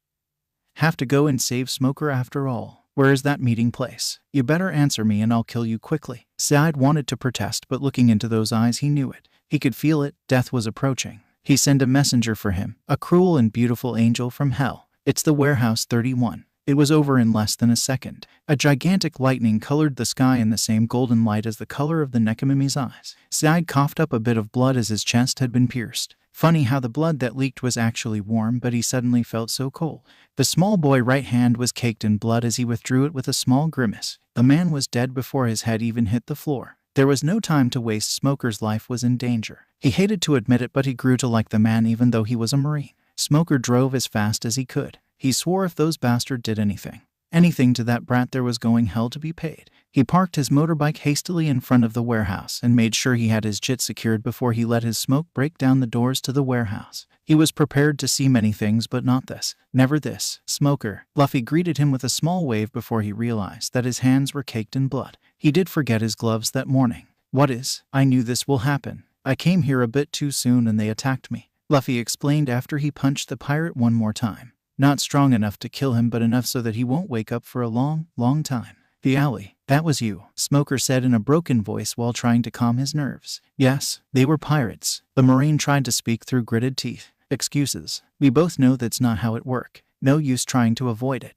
You are just a kid. I was once. Staying here with you, it kind of made me remember that. You know, is funny. I usually hate Marines, but what are talking about? It was supposed to be funny, Luffy said with a bitter laugh. Revenge for daring to order me around. For thinking you can act so high and mighty. The smile and laugh turned into a bitter frown. I never thought it would hurt like this. I suppose I shouldn't say that. It was you after all who was betrayed and played in the end. Smoker's eyes widened. He knew. He just knew. Don't you fucking dare to say that. Luffy smiled slightly hearing that, but that's the whole point, isn't it? I don't have to listen to you. I'm a pirate after all. The jit stuck so fast that even Luffy couldn't have avoided it. That's what he told himself, at least, because his legs, they refused to move, to take even a step back. They both fell to the ground. The jit embedded in the ground just beside his head. Luffy opened his eyes and Smoker's fist was drawn back ready to strike but seemed frozen. The man's hands were trembling. I did this. This is all my fault. I have to do something. But he'll hate me. He already does, and he has every right to. What's wrong? Can't strike the enemy, Smokey? Luffy asked with a smug smile. You're a shame. You dare and wear that uniform and let yourself be deceived so easily. You bloody fool, goody two-shoes. Tell me the truth. Did you actually believe me? Were you really that stupid? Shut up. You were, weren't you? You thought, poor boy, I will help him and let him be grateful. Tell me, what did you think will happen? Shut up. Shut up. So grateful that I'll what? Thank you. What did you think of when I fell asleep in your bed every night? I wonder. Pervert. Shut up. Shut up. Shut up. This time the punch came down hard. Just the way it should have from the start. Sir, he has escaped imprisonment. Also, the red-haired Shank's ship left the docks. The female Marine said with a sad voice. What do we do now? What can we do? Smoker asked with cold eyes. They are long gone by now, the Marine captain said through gritted teeth. Should we report this to HQ? Smoker actually laughed hearing that. It was bitter and a sad sight. And what do you want to tell them? I'm sorry. It's fine. Leave. Yes, sir. The female Marine left hastily, closing the door. So you escaped, Smoker said as he exhaled the smoke. Pirate, you grown so big, and your hair is so long. and your ears are so fluffy," Shanks said happily as he tried to hug Luffy only for the boy to duck and the childish captain to fall. "Good to see you, Luffy," Ben said as he pet the small boy's hair carefully. "Hope you had an easy journey." "Mostly," the Nekomimi admitted with a sad voice, making the red-haired pirates pause slowly their celebration. "Anchor, are you?" Shanks didn't manage to finish the question. "I'll be fine," Luffy said with a strained smile as his hand clenched the lighter he lifted from Smoker's desk. Regret. It was actually an alien feeling to him until that very moment. Sure, one could say he regretted many things in his short 14 years, but those were more like painful wounds even the time couldn't heal. But this ...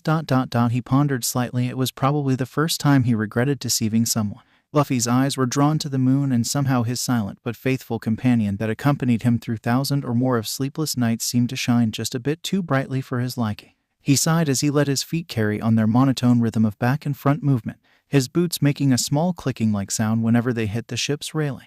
His short pants were not giving any protection against the night's chilly wind, but he ignored it all in favor of tugging on his way too big shirt sleeves again. His hair was in a messy ponytail by the base of his neck. Some strand actually got loose and provided him with a continuous but small distraction as he placed it behind his ear once more. Meanwhile, his other hand clenched around Smoker's lighter again. "Are you perhaps planning on destroying the railings?" Shanks asked as he neared the scowling, pouting boy. "No, good. The ship's carpenter has already an overload of work as it is." The redhead smiled as he leaned against the rails beside Luffy's long katana with a small but satisfied sigh. The captain seemed to enjoy the blissful silence. "Have you?" Luffy finally asked. "Is it?" The redhead decided to be patient and listen carefully. Who knows, he might even discover the reason the kid was moping around and acting like a kicked puppy all the time nowadays. "I feel regretful. I never felt regretful or sorry for deceiving someone until now." The boy started with his earlier dilemma, hoping Shanks would understand what he was trying to say. "And I have done it many, many times. From deceiving the guards to actually conning people into making his binding, and while he had never been needlessly cruel,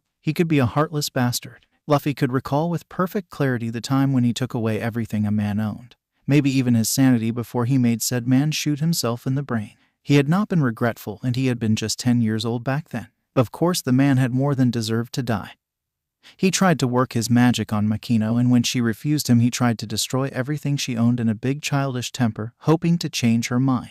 A good part of the bar has been destroyed then, as the man made up some legal bullshit and had the guards from Hightower kick Makino out from her own house for avoiding taxes or some other bullshit he had made up. Then he brought the land through some underhanded means and some bribes. Of course, he and his brother made sure Makino got back everything the man took with quite a big interest. But they still had to rebuild the bar from the sketch. It was just too damaged and dangerous to even try and patch it up. It was one of the reasons they visited the village more often afterwards. They wouldn't allow anyone else to even think of doing something similar. Back to the topic, Luffy had never liked torturing people. That was actually more Sabo's domain. But sometimes he truly enjoyed it. He knew that there were people who deserved to die, had actually met quite a few of them, and ended quite a few of them. He could not allow himself to leave his enemies alive and hope they won't come around later looking for revenge. And he would be damned before he let something like that to happen, but that wasn't the point. He was not particularly bloodthirsty. Maybe, probably, true to be told, some days even he himself wasn't entirely sure about that part. Still, the Nekomimi boy rarely got out of his way to end someone's life. It only happened when he truly lost his temper.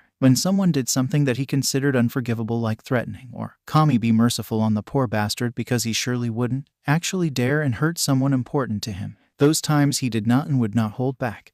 It's too late to regret it now. Yet he had been needlessly cruel to someone who had done him no harm besides being a Marine. And since when was that a sin? Smoker would be fine. He had to be. Luffy was sure the man was hating him in his guts now, and somehow that bothered him more than he would care to admit. It was just the natural order, since Smokey was a Marine and he was a pirate, and he hated it. The man was one cool Marine, and sometimes the idea of making that Marine his nakama just seemed oh so tempting and so unreal. The sheer idea of the man ever joining his crew seemed audacious at best. "You can always apologize," Shanks said, and Luffy actually blinked. "I could," the Nekomimi said, and he would be lying if he had to say he hadn't tried imagining the conversation over and over in his head. "But you won't," the captain said with a raised eyebrow.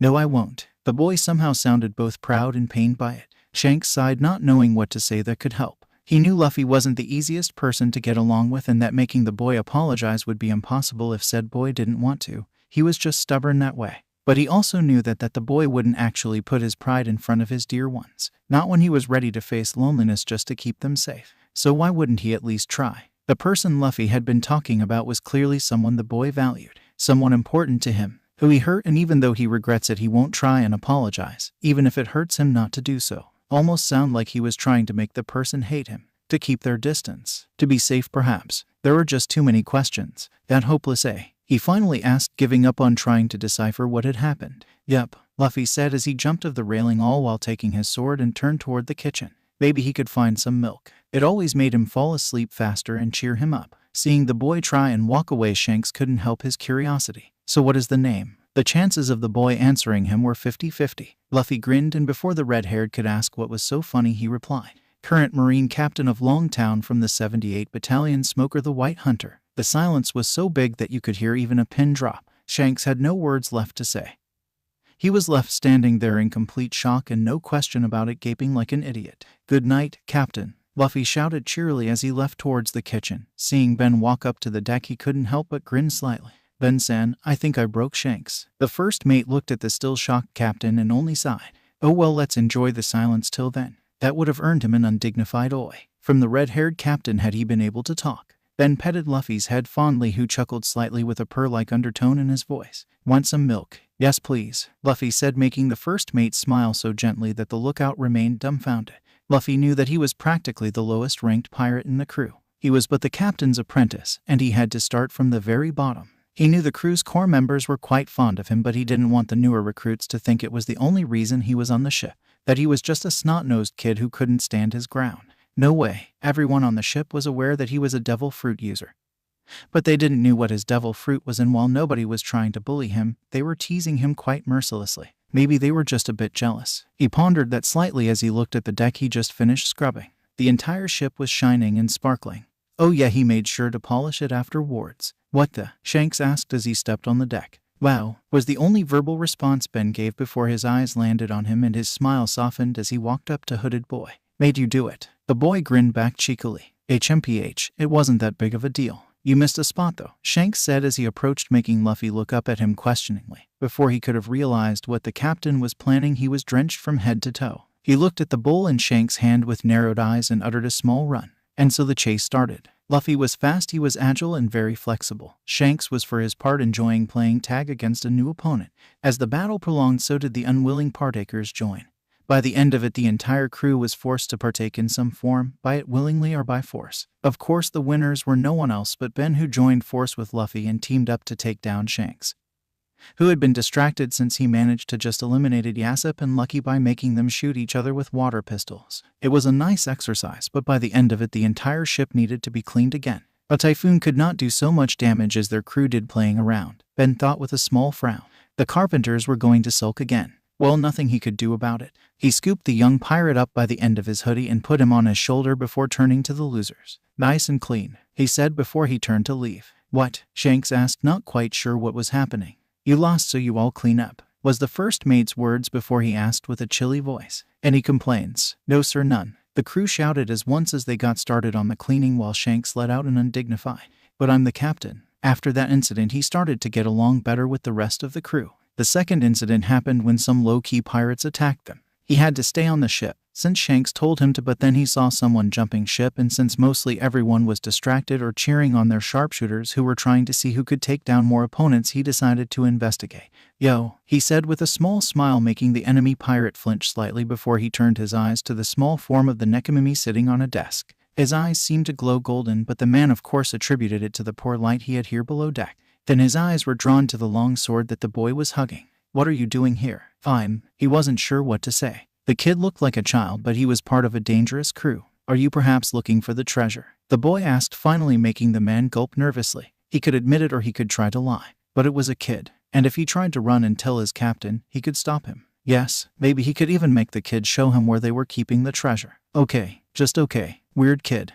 Could you perhaps tell me where your captain keeps the treasure?" The boy said, thoughtful. He wanted to play around with the pirate a bit, but then Shanks and the crew could finish it all pretty quickly. "What to do?" "Sure," he said with a grin. He jumped off the desk and smiled amused. "Come on, follow me." "Daha, have you seen that Chibai?" Shanks asked as he looked around before he turned his questioning eyes to his trustworthy first mate. The rest of the crew, seeing their captain so silent, turned to their eyes to Ben. "He is below deck, entertaining an uninvited guest." Before Shanks could ask for more clarification, a screaming and crying man ran to the deck. His face was black like something had just exploded and his face was missing a few teeth in the front in a way that suggested that something actually knocked them out or more like broke them. And going by the imprint on his face, probably a boxer's punch. He had no eyebrows since they had to been burned in the explosion along with some hair, but the weird thing about it was that it was missing only on the top of his head. It reminded them of a kappa. The funniest was of course not that, but the thing that replaced the man's eyebrows, a black fluff. Part of the man's hair probably that had been glued to his forehead. It was gigantic, fluffy, and it reached from one corner of his face to the other. But that wasn't all. His smoked and black face was painted over in weird colors that made him look like an Akama, and the ballerina tutu wasn't helping. He was running around with a mouse trap on his finger, and the man was limping slightly since he had a metal animal trap hanging tightly around his ass. "No, I don't want it anymore. Keep it," the man shouted, and yet his mascara was running. It was not helping the situation at all. Shanks was laughing so hard his stomach was hurting. Some of the crew were banging on the deck's floor as they were laughing hysterically. "Come on," Luffy's voice was all too sincere. "I'm sure about it this time," the boy said, but the man didn't pause and jumped straight into the water and actually swim away while shouting "Nuo. Shishishishi." After that incident, some of the new recruits actually considered Luffy their personal hero. The Nekomimi didn't really know what to do with all the praise and recognition he seemed to get. The third incident wasn't exactly an incident. Well, not exactly, since it never happened. Never. And if someone says differently, they should run before Shanks or the crew hears it. They were docked on a supposedly inhabited island. Of course, what they didn't know was that the Marines had a secret training base on the island, and so the entire crew enjoyed a party that barely stopped by the time the sun decided to appear on the horizon yet again. Most of them were all passed out, Shanks included, and Ben was back at the ship doing some paperwork and checking their supplies. Luffy decided to skip on the crew sometime after midnight when the crew decided to compete on who could get Luffy drunk. Dodging them was fun, but their fumbling and tries got boring and annoying after a while. It was unfortunate, or maybe lucky, depends on who you ask, that Luffy managed to find the Marine base while exploring. He had been half tempted to go and report to Shanks, but then he saw how poorly defended it was, full of newbies who could barely hold a weapon, let alone fire one correctly. So he decided to just gather information, which was not progressing well since it was in the middle of the night, so he infiltrated the base in his cat form. He spent a lot of time with Smokey and Longtown, so he knew just how a Marine base functioned. It was like a well-oiled but delicate machine that fell apart when one single screw was out of order. So that's where Luffy decided to strike first. He added some strong laxatives to the captain's breakfast that was pre-prepared, and some to the crew's. And no, he didn't bring the laxatives with himself. He just simply borrowed them from the sickbay, and while he was there he may or may have not changed a few labels on the medicines. Nothing that would be life-threatening, just enough that it would be quite annoying and take quite some time to straighten out the mess he made. Then he sneaked into the armory and tinkered a bit with the weapons. He had absolutely no aptitude for any type of gun, something both Ben and Yasop wouldn't stop complaining about, but there was one thing he was good at when it came to guns: wrecking them. Then he sneaked into the sleeping quarters and stole every piece of white shirt he could find, tossed them into the wash machine thingy, and added some red dye in too. They smelled nice when he took them out, like roses, and had a nice pink color too. Sneaking around without being seen was quite easy since almost everyone on the base was sleeping, and those who weren't, well, they were either terrified of a ghost or were trying to hunt down said ghost. He had his flames make a shape of a man, and with some whisper, hook, line, and sink. Poor guys had no idea they were chasing air. He wasn't scared that they would catch him though, because unlike some, he had the entire building's plan that he niched from the captain desk and was small enough to crawl through the vents. As he was trying to hide the right pair of every shoe he found, he remembered about the trick Doc told him about, the one where he could influence the subconscious of someone who was sleeping. It was a neat and funny trick, so he made his way to where the Marine instructors were sleeping and made them react in different ways to certain keywords. Some of them were made to believe they were a chicken or a ballerina, a poet, a princess, or to be frightened when they heard certain words. He used different keywords, and by the time he finished it was almost sunrise. So after vandalizing the halls with some toilet paper, adding a few more finishing touches to his pranks, mainly letting in some goats with the tags 1, 2, and 4 written on their back, he decided it was time to step back and just observe. It was an amusing morning, to say at least. Not to mention the captain of the base stepped into every trap the guards placed, hoping to catch the ghost. After orchestrating and letting the entire base fall in total chaos, he truly tried to return, of course, to the beach. The red-haired pirates were still lazing around. It was, however, unlucky, again depending on who you ask, that he had to cross ways and then confront the patrol that was just returning to the base. They were about to report the location of the red-haired pirates to HQ. So here he was playing around with some Marines. dodging the grabby hands of some Marines who thought he could use him as a bargain chip against the red-haired pirates. They couldn't even touch him, and didn't seem to want to hurt him either since he looked like a kid, in which case they were a bunch of sentimental fools, or because they feared what the crew would do should he be actually harmed. He was agile and flexible, hitting with quick attacks and knocking them out with one attack, moving out of the way of one attack, and the next second he had his fists buried deep inside the Marine's stomach. It was the kind of moment he had to mind his strength, didn't want to kill the Marines by accidents. Idiots. He decided the entire loot of them. They could have just radioed the base and tell them where the red-haired pirates were. Instead, they decided to just run back to the base with their tail in between their legs. "Try and catch me," he said as he moved and docked again, making two Marines collide painfully, before jumping at a Marine and hooking his feet around his neck. In one move, the man was on the ground and Luffy up again. "Come on," Luffy shouted, and he was grinning the entire time. The Nekomimi blocked a punch and used the man's own hand to punch him out, before he ran on the back of a Marine who was trying to stand up and used him as jumping board to drop an axe kick on the head of a Marine commander, before jumping back and landing on all fours. Seeing their commander taken down so easily, the rest of the Marines seemed to hesitate slightly before they attacked again. This time no resemblance of order whatsoever. He ducked and two Marines punched each other, then rolled out of the way of a slash as a Marine brought out a sword. He punched a running Marine in the stomach, avoided another sword slash, and then kicked the attacking Marine in the head. He grabbed the hand of a Marine trying to attack him from behind and throw him into the sand so hard that it raised a small cloud of sand into the air. He then made a handstand and jump kicked a Marine in the head, then jumped up again using the momentum of descend to punch the ground. They Marines didn't seem to understand why before the sand raised and obscured their view almost like smoke grenade would. By the time the sand was carried away by the wind, only Luffy was standing. The rest of the Marines were all passed out on the ground. He didn't kill them, just hurt them enough so they would not be able to pursue them for a very, very long time. Luffy didn't realize his hoodie has fallen, but then he turned around. There was the entire crew sans Ben just looking at him. He would be lying if he would say he wasn't weirded out just a little bit before. "Kokewai" resounded through the whole beach, and he had to chuckle when Shanks grinned at him fondly while the crew decided to gather around him and mess up his hair. They were all cheering him on and praising him, which made him blush cutely. The redhead all made way and quieted when Shanks approached them. The man was looking at him quite seriously, but the Nekomimi boy could see in his eyes the worry, and so Luffy smiled at him reassuringly. "Sorry, Captain. I didn't leave you any Marines to play with." It was said quite seriously, and it was enough to make Shanks snap out of it. "Dehaha." The man addressed them all in a serious manner. "Look around. These are the first Marines Chibai took down on his own since he joined, so now we have to celebrate. Let's party." "Shishishi." Luffy laughed hearing Shanks' dramatic speech. "Weren't you just complaining about the killer headache you have?" Yassop asked with a teasing grin, making Shanks scowl slightly before he grinned and then shouted loudly, "I don't care. Let's drink, let's party. Shouldn't we get off this isle?" Luffy got interrupted by the loud party, followed by lots of cheers. The crew shouted back. They didn't stay on the island though, because Ben was not in that forgiving mood, and he was kind of pissed off for having to take down an entire Marine ship on his own. And after hearing Luffy's adventure, well, he kind of punished the entire crew, but mostly Shanks. He also made sure that Luffy bunked with him for the following week just to make sure the boy understood why he had to first report back if he saw a Marine base, and not foolishly sneak inside said base. It was a painful experience for all of them. That's why and how everyone ended up swearing that they would never ever mention anything that ever took place on the damn island to no one ever, and it was a promise they all intended to keep. So that was the third incident that happened and had been eradicated from history just like that.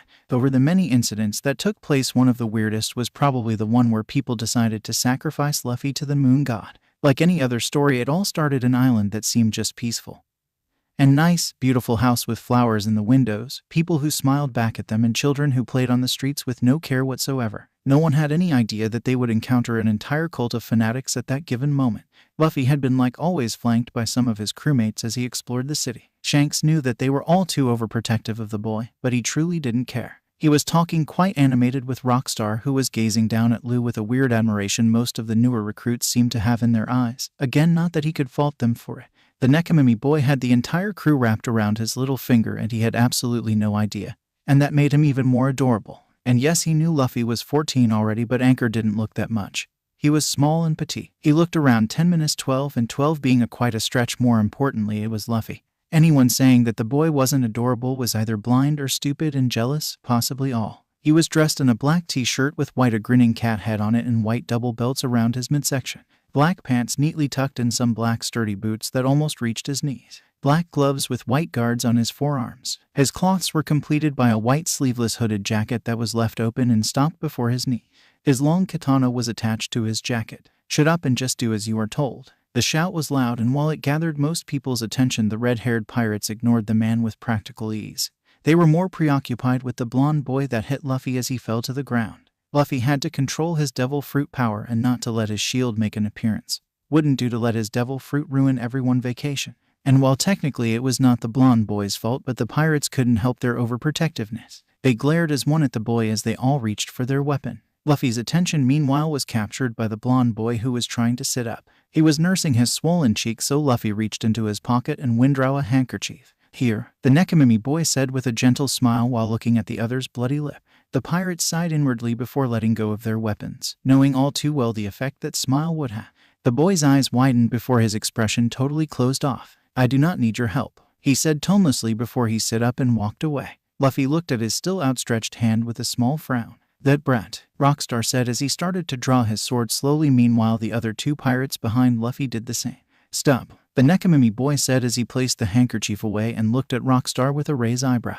"What were you guys planning to do anyway?" "Well," the boy sighed softly before he smiled at his crewmates, "let's just go. We still have to find a place to dine." "Oh yeah, somewhere with women," Rockstar said with a dreamy look, while the others agreed discreetly with him, while Luffy just shook his head fondly. He was slowly getting sick of hearing them sob and wail every day about the lack of feminine beauty they could admire. Fine, they did find a ... Well, he couldn't call it a restaurant. His crewmates called it a cat house. Unfortunately, bringing Luffy along kind of backfired on them. Luffy was adorable and cute, and he was polite to women. Practically, he won them all over with one greeting and one simple smile. It was a lost cause afterwards. They women were all over Luffy, and they couldn't get not 1 gram of attention from them. Luffy meanwhile was being fed by a gorgeous middle-aged brunette, the owner of the place, who decided to close the shop for the day and enjoy pampering the Nekimimi boy. The crew members tried to explain that they were there with Luffy, but they were pushed out the door before they could utter one word.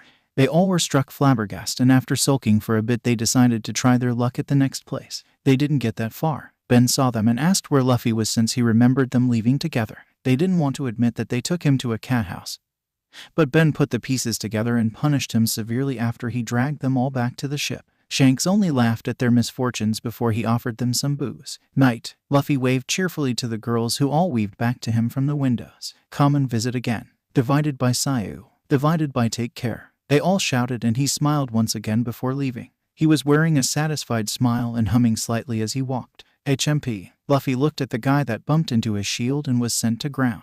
"You again?" he asked finally with an amused smile. "Do you make a habit of falling over?" The blonde didn't reply, only glared at the Nekimimi. "Here," Luffy said, extending his hand to help him up, but it was slapped away. The blonde stood up with his head held up high and cold eyes filled with determination. It was an expression which he had not been totally unfamiliar. He saw it countless times on Sabo's face before. He was always spotting a similar expression whenever he was preparing for battle. "I told you, I do not need your help." It was hard not to draw parallels, though. If he had to guess, he'd say the blonde was from a noble family too. The way he talked and acted, even his mannerism, the telltales impossible to hide. Luffy still couldn't help but chuckle hearing those words. "Deja vu. I know, you are strong after all," he said, all too truthfully to be a lie. It probably shocked the blonde too, though the boy hid it all too well. But even the strong need help sometimes. He might have hurt the boy's pride because he was rewarded by a quite hateful glare. Luffy had the guts to consider it progress, since last time they talked he was only shown a cold expression of tough unresponsiveness.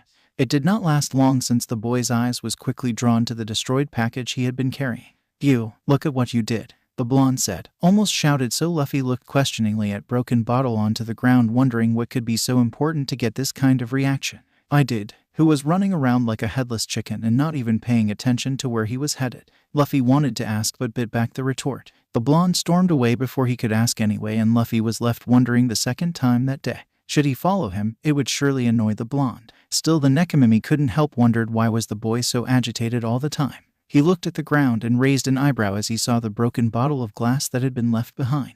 Well, there was that too. Luffy sighed as he asked himself for the nth time what was he doing. It not like it was his fault the boy fell to the ground. Well, technically not. His shield was strong, so if someone ran into it they would fell on their ass. Totally not his fault. People should just watch where they are going and it wouldn't happen. "You good for nothing." The sound of a punch followed, and it made Luffy's eyes narrow. It was the same voice, the one from the afternoon belonging to the man that had pushed the blonde into him earlier that day. He hurried his pace slightly just as the door opened right in front of him and the blonde guy had been pushed outside. Such a useless son. You're nothing but a shame to me. Don't you dare come back empty-handed, the man shouted before he shut the door. Are you all right? Luffy asked as he quickly approached the boy whose glare had been almost painful now. The old asshat did a thorough job on the poor guy. His cheeks were swollen again. Why are you here? Well, Luffy said, extending the bottle to the boy. Wasn't my fault, but it's so easy for you, isn't it? The blonde said, even more hateful before he took the bottle from Luffy's hand. Let me show you just what I think of your help, the blonde said before he opened the bottle and emptied it all on top of Luffy's head, then threw the bottle away. I do not need your help. How many times do I have to repeat myself till it registers in that tiny brain of yours? The blonde asked before he walked away, still limping, while Luffy let his tongue taste the combination of humiliation and whiskey that wetted his lips. The Nekomimi could hear the party a long time before he saw the beach where the ship has been anchored. He huffed for a second before he decided to quit stalling for time. Luffy, you're back. Come on, the party is just starting. Shanks cheered happily, unaware of the boy's foul mood as he glopped him. It didn't take long for him to realize something was amiss, though. Is that whiskey I smell? The redhead asked with a small frown before he looked at the boy's expressionless face and met a pair of black and cold as the night eyes. Yes, he replied monotonously, and Shanks was a bit scared to ask for details, but he just couldn't help it. And why is it on your hair? The boy's eyes turned golden with dark tones around his eyes while his tail and ears made appearance. But that wasn't scary. The scary part came when blue fire started to appear on the boy in a random fashion, almost like he was on fire. Didn't you want to test my devil fruit abilities? Luffy asked finally with an all too sincere and wide smile. The chase and battle that followed was considered a legend among the crew. What is the matter, Anchor? Shanks asked as he sat down beside Luffy on the sand, seeing the boy has exhausted himself so much he wasn't even able to stand up anymore. Luffy was a good fighter and he learned fast.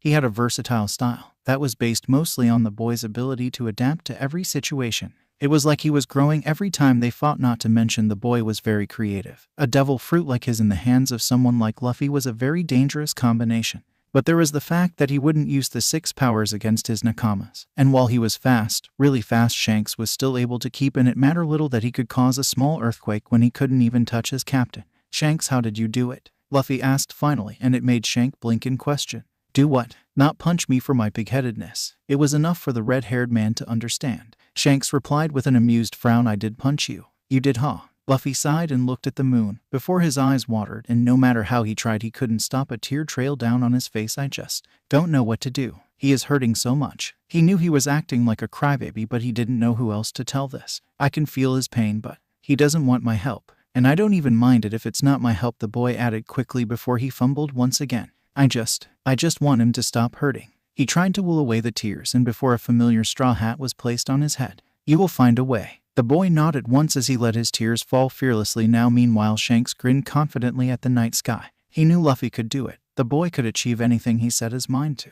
Do we have a deal then? The man asked, not quite able to stall his nerves. The man nodded, his hoodie barely hiding the satisfied grin he was wearing. Yes, tomorrow after the clock strikes midnight you will give us the boy. In exchange we will give you what you desire. You might need to apprehend him. He is strong after all. He is but a child, a quite rebellious one. But he will learn his place. Me and my men will make sure of that. Worry not. We'll take the boy off your hands soon enough. The next day Luffy did not see the boy, and he didn't think that going to his house would help him in any way, sans making the boy even more annoyed with him. So instead he accompanied some of the girls to the new pool that had been open. They were quite worried about going alone, but after Luffy removed a guest that apparently oversteps his welcome with no effort at all, their opinion changed so fast it was almost funny. They had another small altercation when at the reception, when one of the worker called the guard and asked him to remove the filthy whores from the building. They were again swiftly taken care of by Luffy, who was already annoyed and did not appreciate someone dared to speak of his friends in such derogative manner. The girls tried to tell him that they didn't mind and should just move along. After all, in their line of work, what could one ask for? But Luffy was Luffy. I don't care, Luffy said, shocking them into silence. You show respect to someone because of their character, not their occupation. You all are wonderful and strong women, and anyone who dares to imply else will have to deal with me. He said that with a dark glare toward the manager, who was shacking in his boots. The man apologized at that very moment in Doja, and as a token of his apology allowed Luffy and his friends to enter and try out every ride and service they could offer, all free of cost. Luffy, come in too, one of the girls called. Meanwhile the boy just shook his head. His fear of water did abate somehow through the years, but he still did not like the feeling of being powerless. The water is wonderful, another added, hoping to make the boy change his mind, but all in vain. After taking off his coat and his shirt and placing his sword close to him, Luffy simply settled in a sun lounger chair close by. "Naya, is fine, I just want to sleep a bit." He was still feeling a bit tired after last night's training, not to mention lazy, and the sun was shining in such deliciously warm and tempting way. How could he pass on that? "You can use my lap as a pillow if you want, Luffy-san," one of the girls offered, before another one cut in. "Luffy, you shouldn't sleep in the sun like that. You'll burn your skin. At least let me apply sunscreen." After lazing hours at the pool, eating until they couldn't anymore, singing karaoke and playing some games, Luffy took the girls back to the madam's place and left with a promise to visit again soon. It was like a bad trend, the Nekomimi boy mused, him running into the blonde whenever he was not expecting to. Luckily this time the blonde didn't bump into him. He probably didn't even realize that Luffy was there as he ran through the streets as fast as he could. Not after much, a few hooded figures rounded around the corner. "The boy has to be here somewhere, find him," shouted one, and Luffy raised an eyebrow as he discreetly slipped into the shadows and followed Blondie's tracks. The boy was hiding in an alley that was close to the docks. He could make it if he ran to the ships. So when he saw the boy hesitate and wait for too long, he dropped from the roof and dragged the boy back inside the alley's shadows just as a hooded figure walked by. "You should go to the docks. With so many ships there, it would be easy to hide," Luffy said as he released the boy, who looked at him with narrowed eyes. "Go to hell," the boy said before he walked back to the way he had just come from. The Nekomimi boy sighed deeply before he hit the wall once in annoyance. His fist left an indentation on the wall. He should let the boy just do as he wishes and get captured. Who knew why he was being chased anyway? If he was so stupid that he'd walk back into danger just so he didn't do as Luffy told him to. Then again, who was Luffy trying to kid anyway? He knew he couldn't just leave the boy alone. But still, why did the blonde have to be so troublesome? He did not find the blonde anywhere. He walked back to the house he knew the boy and his father had been living in and knocked on the door once, then twice. Being in the happy not mood he did not do it again. Instead, he drew back his hand and, using his strength, broken down the door. The man, who had been sleeping through his knocking in an alcohol-induced coma-like state, woke up with quite a start. "Good, you are home," Luffy said as he analyzed the man in front of him. The man was tall but thin, probably thanks to all the alcohol he had been consuming quite regularly, if the massive empty glasses of different alcoholic beverages was anything to go by. His clothes were stinking of perspiration and probably had been made from fancy materials. They were old now and quite ragged. The big house, the boy's attitude, the lack of any photo, and the almost empty save for the trash-filled house, plus the man's behavior, all spoke about a once wealthy family. A man clinging so much to the past and to the memory of better days that he was wasting away the present. "Who are you?" the man asked, full of anger. "How dare you just intrude?" the man prattled on. "Your son, where is he?" he asked slowly, and the man either hadn't been listening or just didn't register the danger he has been in.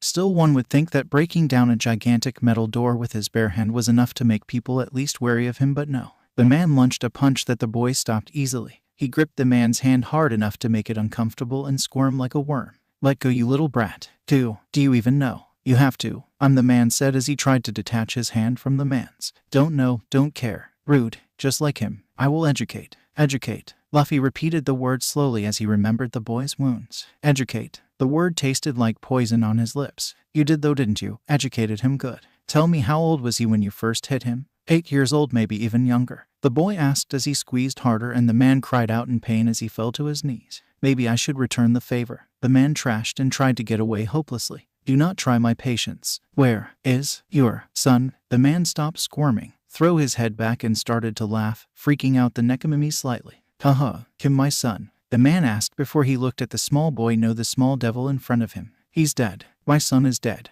The stupid cultists will make sure of that." Luffy's eyes widened before they landed on a small pouch of berry, and his mind quickly made the connection. You sold your own son." "He is not my son. He is but a curse on my head. And when he dies, I will rejoice and dance upon his grave." Luffy couldn't stop himself and punched the man so hard he flew into the wall and actually stuck there motionless for a few seconds. The boy walked closer to the man and let his blue flames dance around his form as he made way to the man, who had fell to the ground and was now trying to backtrack further, but there was only a wall behind him. He had nowhere to run. "Where?" Luffy asked before he grabbed the man by the collar of his clothes and made the man look into his golden eyes that were glowing furiously. "I don't." "Tell me," Luffy ordered, and whatever the man had seen in the Nekomimi's eyes must have frightened him to the core, since the man lost control of his bladder right that given moment. Luffy couldn't care less of the stink. He wanted to know just one thing. "Where do I found them?" "The old temple," the man said finally, and Luffy punched the man once again. This time he didn't just stuck to the wall, he actually put the worm through it. "You should listen, this would be so much more easier then," the hooded figure said as he caressed the boy's face before grabbing his chin and forcefully made the blonde look at him. We do not want to hurt you, lies. All lies. Why else would have they beat him up for then? We want to help you. The only ones they wanted to help was themselves. Help was never given freely. He knew so much, and anyone who said otherwise was just a naive idiot. Use your gifts for us. See, there it was. You'll be rewarded handsomely. It was useless. No, he rasped out in the mantis before he made way for the other guy, his tormentor, to hit him again. He screamed in pain in a few minutes, through it feel like hours, before he was tossed into a cage. His red eyes glared at the wall as he remembered all that took place. He got captured. No surprise there. The chance of a successful escape through the city was less than 15%. If he would have gone to the docks, though. No way. Still, if that bastard hadn't been there, he could have escaped that way. It was all his fault. Denying it wouldn't help. It was his own fault. He was too headstrong to follow such an advice. Besides, there was just something that unnerved him about that boy. The hooded boy was, after all, the worst kind of liar that existed. How dare he? He didn't need anyone's pity. His mind wouldn't stop replaying that scene through when he first met him. He lost himself for a small second there. Still, he couldn't help it. Those eyes were just so warm, kind, and understanding that they couldn't be real. It was all just an illusion. That's right. Still, why did those words bother him so much? You were strong, the boy said, and he was. He survived all these years all alone. How dare he try and pity him? But even the strong need help sometimes. Damn prick. He thought he understood him oh so well. He knew nothing about his life. He didn't want anyone's help since a long time. But that wasn't it, was it? After all, why wish for something that he knew he can't have? People looked at, but they never saw him. And when they did, it was always with pity. He was just another poor boy with a dead mother and a drunkard father. They never saw his scars, his wound. They overlooked it like they weren't even there. From the start, there had been only one thing they wanted from him, his talent.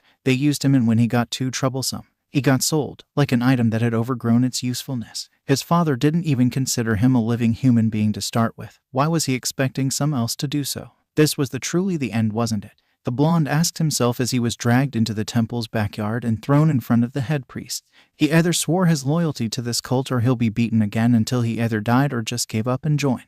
What is your choice? The hooded man asked, the same one from the night before. Go to H. Nice party you have here. Hope you don't mind if I join. Luffy's voice resounded through the small yard. Who is there? Show yourself. One of the priests commanded, and Luffy rolled his eyes before he dropped from the roof. He landed silently in a crouched position between the head priests and the blonde without so much of a flinch after jumping from the roof of a 3-story building. He rose with a small eye smile. Yo, he didn't get to say anything else as a bunch of spears were pointed at him.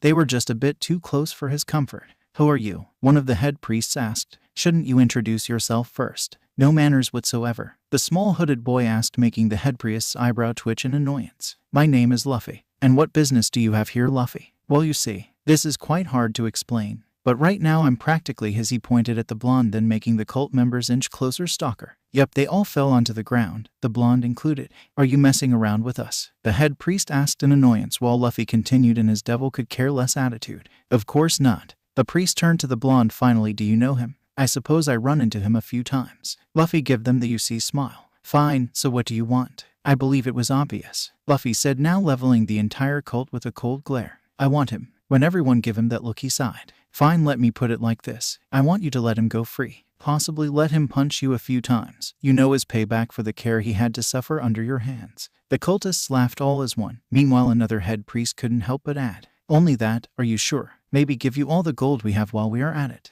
If you are offering, Luffy said with a grin. I wouldn't be a pirate if I'd refuse, now would I? He asked before he utters a silent decapitation, and the boy had in one simple move spin around and cut down the head of every guard surrounding him. His movement was fast, smooth, and natural that everyone was left in awe by the grace it entailed in its simplicity. He placed the sword back into its sheath, a small ching sound that echoed in the silence and broke the spell. All the bodies fell to the ground. Why you? H, how did you? A head priest asked as he took a step back in fright. Insolent fool, one of the priests shouted, and Luffy ducked under a punch, hit the man's feet from behind, and then delivered a chop to the neck from behind. Need another in the face before grinning cockily at them. Next please, the doctor is in. Just so you know, I can go all day.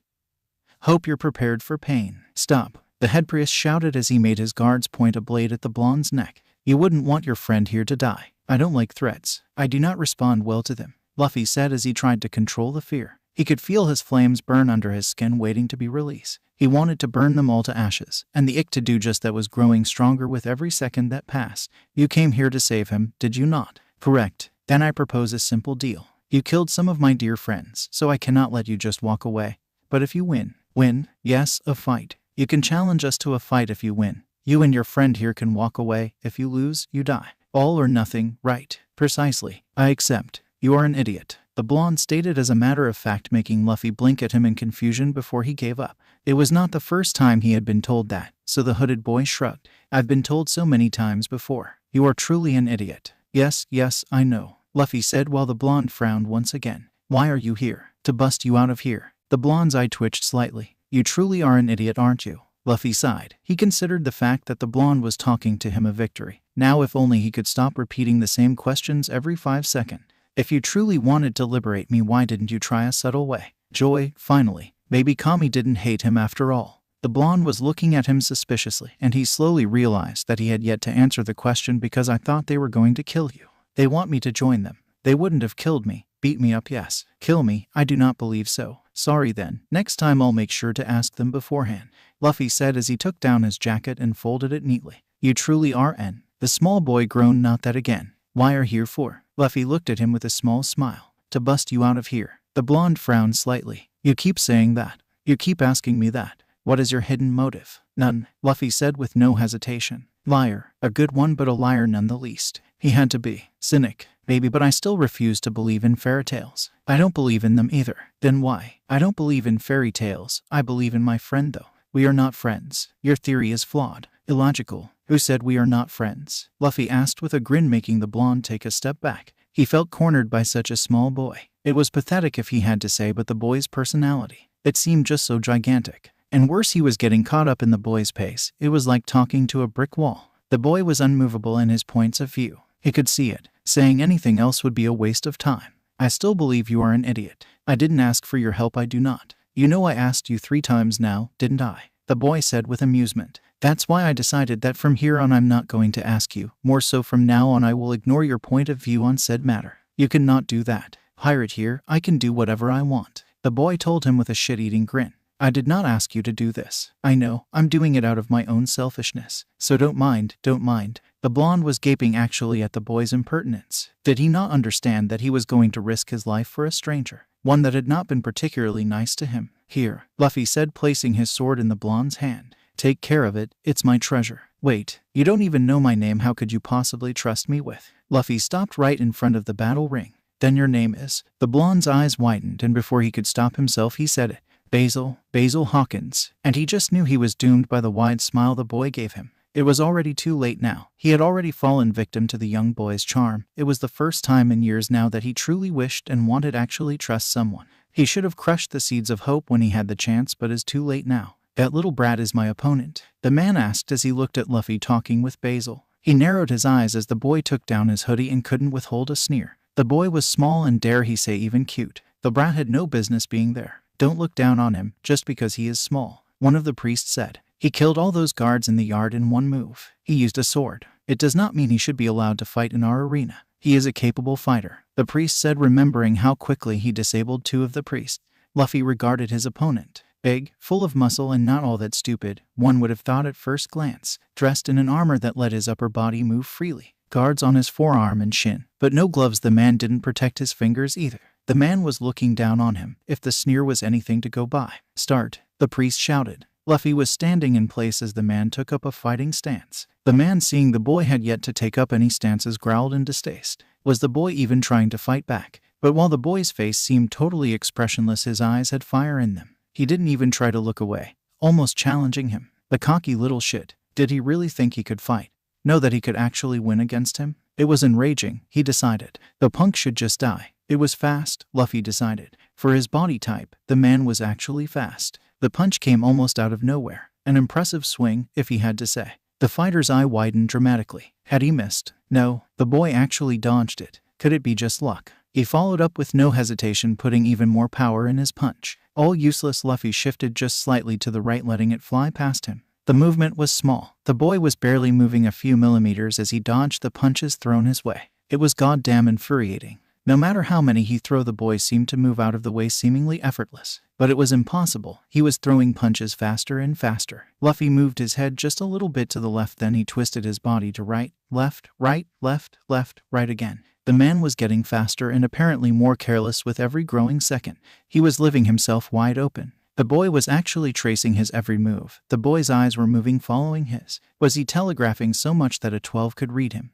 But this boy wasn't just a simple 12-year-old. Even his master had trouble reading his movement, and that was the man who had trained him. Yet this boy. That idea made him freeze slightly and jump back. The boy was dangerous. Luffy raised an eyebrow as the man's moved back. Done. I guess it's time to start a counterattack then. His breath hitched slightly as he saw the feral smirk the boy was wearing. No, he was getting caught up in the boy's pace. The kid might have some skills, else he wouldn't have been able to dodge so well. But that was it. He had been dodging all the time. He was a mess. The man let out a calming breath and closed his eyes only for a second. Should have not done that, a voice beside his ears said as a pain erupted in his stomach. If you close your eyes in battle, you should be prepared to never open them again, weakling. Basil couldn't believe his eyes. The entire fight was incredibly fast-paced. Right from the start, the man looked like a towering gorilla over the black-haired boy's small frame. And he had been inoffensive this entire time, yet no matter how he tried to see it, he was not the one dominating the fight. The petite boy seemed to just move out of the way. And there was a moment Basil had actually thought Luffy had been hit, just for him to realize it was an after-image. The punches thrown were so fast that they all looked like a blur to him, and he was worried. If only one of them would hit the petite boy, he couldn't help but imagine the worst. As the man jumped back, the blonde released a sigh he had no idea he had been holding in until then. And then Luffy spoke. The first time since the battle had started he had shown emotion, and it was frightening and oh so pleasing at the same time. Like an ice-cold shower in a hot day of summer. He had been lying if he'd say he saw the little boy move. To him it only looked like Luffy had simply disappeared and then reappear in front of the fighter who was taking a calming breath. He only saw the boy land, gracefully like a feather would. His hand was still outstretched. There was a sound almost like something breaking, and then the fighter's body had flown out the ring. Everyone watched, not even daring to breathe as the man flown through air before hitting the stand the priests had been. The silence was too big. I won, Luffy said with a cheeky grin and then threw a V sign in his direction. And not so fast. One of the head priests shouted. You only defeated one person. I hope you didn't think this would be all. Basil felt it would be the right moment for him to explain. You challenged the entire cult. And so they can send in all the fighters they have. For you to win you have to defeat them all. That's why I said it. You're an idiot. But then he didn't know the strength the boy possessed. Maybe, just maybe, they could win. Is that so? There, Luffy actually let out a defeated sigh. He was going to get in trouble with Ben again. It wasn't fair. He did not want to sit through those lectures again. The first fight had been the easiest. The second person they sent out to fight him had been a speeder type who was actually watching him with great interest. It only made the Nekomimi raise an eyebrow as the man licked his lips. The man had an athlete's body type and wore light armor obviously so it wouldn't weigh down on him. That foot technique of yours is sublime, the man said, making Basil frown. The blonde didn't know why the man just annoyed him greatly. Luffy studied the man slightly. He was wondering if he would need to use Zoro, but decided against. While Zoro granted him great speed, it had come like most great moves with great drawbacks. It was because of those reasons Garp hadn't taught Ace and Sabo the 6 powers. For starters, it was dangerous for kids to learn because it could damage their muscle tissue, but he had an advantage over other people. Thanks to his devil fruit powers, the properties of his muscle tissue, excitability, contractility, extensibility, elasticity, all were heightened to great extent. That was the key factor to his great flexibility too. But even so, those dangers did not avoid him completely. If he used Zoro for too long, it could damage his muscle tissue. Not to mention he was still in growing stages. A damage like that in such a sensitive time could become irreversible later. Plus there was the toll it took on his stamina. He had been advised strongly against using it for more than 10 minutes in this form. Not that ever actually tried to. There had been one time a few years ago when he'd been training and used it continuously for about 8 minutes before he blacked out. He woke up with an unbelievable pain in his legs the next day. It was always a card he kept well hidden till now and only used it if it was a necessity, kind of a last resort. And so were the rest of the 6 powers. Using it now would be just reckless. The first to attack was Luffy this time. He didn't want to waste any unnecessary time, but this guy was actually quite fast. He kept up with him, so they meet around the middle of the arena and Luffy throw the first punch. The punch he threw got blocked. The stupid man used his hands to block a punch that sent a guy 3 times his size flying. It was no big surprise to anyone what happened next. The man screamed in pain as his hand was seemingly twisted into a quite unnatural angle, before he jumped away from Luffy as fast as he could, while the Nekomimi straightened his posture. You actually sacrificed your arm to test my strength, he said with a chuckle. Meanwhile, the man popped back his own shoulder and placed the broken bones back into their places. They all heard the disgusting pop and crunching sound that made some of the spectators sick. Ah, I did, because even if I saw it, I just couldn't believe it, foolish Basil muttered from where he was standing. and if the fighters heard his words they didn't visibly acknowledge it. The battle started again, but now both fighters were wary of their opponent. The guy knew from first hand just what kind of power the small boy had. Meanwhile, Luffy couldn't help but grow wary of an opponent so gutsy that they would sacrifice an arm. Stupid but gutsy. It was a battle that tested their dodging abilities. But after spending all these years dodging Garp, this was almost like a breeze to Luffy. Now if he could only find a way to hit his opponent. They were dancing around each other, neither backing down and neither stopping. "You are thinking too much, idiot," Basil said from the sidelines. The guy's abilities were a far cry from Luffy's, but boy had yet to realize that he was moving much slower than he could, all because of the stunt his opponent pulled. He was hesitating to attack because he thought his opponent was stronger than he actually was. He was weary of a threat that was never even there to begin with, and it was going to come and bite him in the ass later. Luffy was dodging his opponent's kicks, but since he was so preoccupied with dodging, he didn't see the man follow up with a punch. But it didn't connect. The entire audience was staring dumbly at the punch that was seemingly stopped by air. Not air, a blue, almost transparent thing made of what looked like glass that was floating in the air. And while the audience and even his opponent was too shocked to move, Luffy was not. He simply kicked the man in the head, whose eyes widened in the last second. He realized his demise, but it was too late. "I thought I wouldn't need to use it for at least a few more rounds," the small boy complained. His fluffy ears and tail swished around in a lazy manner as his opponent fell to the ground, and Basil felt the world stop moving around him just for a second.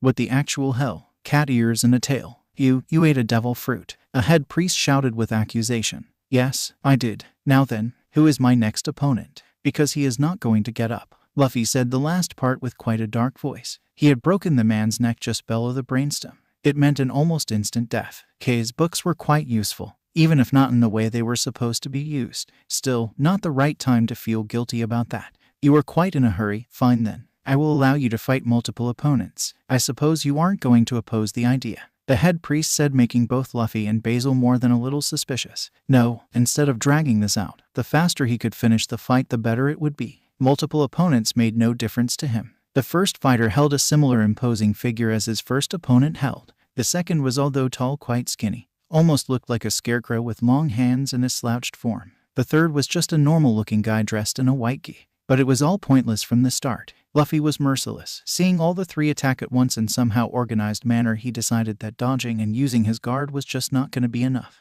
The best defense was offense in the end. He made a platform hover in midair and jumped on it to use it as launching pad. It didn't take long to take the first guy out. He'd go for the smallest of the three. He was the fastest and the only one that could somehow keep up with him, so he dropped an axe kick on his head before he jumped back, avoiding the attack. Both fighters lunged with little to almost no effort, then disappeared for both his opponents and the spectators' view for a small second. The two were getting restless trying to find him. They could feel the tension in the air. It was unnerving, like they being toyed with, but not too soon Luffy made his appearance. Both rushed to where the boy had appeared, but Luffy seemingly vanished by the time they started to move. He easily lured the big guy away and then let himself fall back into the ring from one of the platforms he kept creating. Before reaching ground, he turned in midair and landed on his feet. The next he had targeted was the scarecrow-looking guy. He was the closest and probably the most dangerous one out the two. His hands were long and had a long reach, not to mention the man packed quite a punch behind his skeletal figure. His hands were extended as he threw a punch that Luffy dodged quite easily, then followed up with more, all easily sidestepped. Those hands were almost like snakes, Basil thought, and couldn't stop himself from worrying as he saw Luffy step into the man's guard only for those hands to coil around him. From far it looked like the man was trying to wrap the Nekimimi in a hug, but the small boy was faster than that. Luffy punch connected with the man's chin first, and that was supposed to be it ... but the man put his last effort into making sure his killer didn't get away. He wrapped his arms around the boy in a twisted kind of hug and held him down as tightly as he could. Basil could feel the blood freeze in his vein as the third fighter quickly approached, and Luffy was still unable to free himself. It was a growl, definitely not a human's, as a huge blue fire erupted from seemingly under the boy's skin and enveloped the entire ring for a few seconds. Painful screams followed. The entire stage had been in flames, and everyone in the audience had to take a step back from the heat wave that it had released. But then the flames seemed to subside and only charred human remains were left behind, and Luffy stood in the middle of the stage. The flames seemed to simply recede inside his body. A few fickles still appeared here and there on his body, almost playfully, before they too disappeared. "You idiot," Basil said, releasing a long sigh. "Make me worry like that." Luffy smirked hearing that. Worried? Basil hated himself a bit even more for not being able to deny it. "Idiot. Now if you are quite done playing around, I'd be happy if you'd pay attention to the fight you're in." letting yourself caught in such an obvious trap made by such weakling. Aren't you stronger than this? He asked, looking in the Nekomamu's eyes, who grinned widely. We'll do so. Luffy's smile was so big and bright that the blonde couldn't help but smile back for a split second before he caught himself. Kami, it was contagious. As the fight kept getting dragged on, Basil couldn't help but grow even more skeptical. It was useless, they couldn't win. Not after Luffy stopped fooling around. He was merciless, slaughtering them all as soon as he had the chance. So what was the purpose of all this fights? They kept sending out fighters, knowing all too well that Luffy wouldn't let them leave the ring alive after daring to challenging him so audaciously. He was, after all, at that moment, the undefeated king of the arena. Not to mention, the Nekomami prided himself in his strength, and ever since he let his devil fruit powers out, his strength had increased almost threefold. Done yet? Luffy asked. It had been almost 12 hours since he started to fight, and there was seemingly just no end to them. His annoyance was starting to increase with every new fighter they sent out to face him. Basil couldn't help but share the boys' feelings. It was obvious they were no longer even trying to defeat the Nekomami, and just kept sending people into their death to determine Luffy's strength. No more like his weaknesses.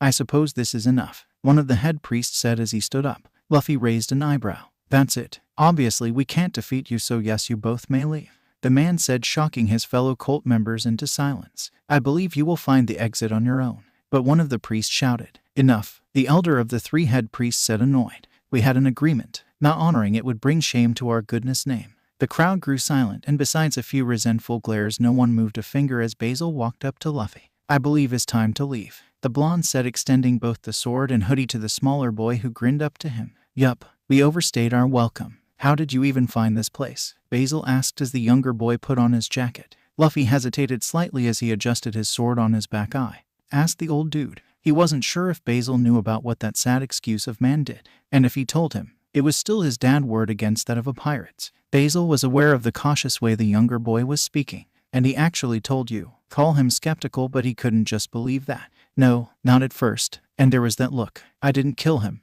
the boy shouted, almost offended, before his forehead was hurt slightly, making the boy look questioningly at the finger guilty of inflicting said damage. Basil kept his emotions in check as he replied. Good. I wanted to do that after all. So you knew. Luffy replied with a small, hopeful and sad but adorable expression that only he could pull off. His Nico ears were actually trembling slightly, his lips forming an almost pout, but his eyes still hopeful as he looked up at the blonde. Still, he couldn't hide the slightly shame he felt for hoping the boy knew already, so it wouldn't get to the point where the Nekomamu had to tell him. The blonde had to look away for a small second and pinch his nose. Kami blasted. The boy shouldn't be allowed to make such expressions. He was happy they already left those weirdos' temple, else his dignity wouldn't have survived. Are you all right, Basil? Luffy asked, and wanted to kick himself for asking something so stupid. Of course the boy wasn't fine. He had been tortured and just found out his father was an asshole and the reason behind all of this. The boy's worried expression was not helping at all. I'm fine, the blonde said finally as he managed to compose himself. Poor boy, the townspeople whispered, and they both couldn't help but hurry their steps just a little.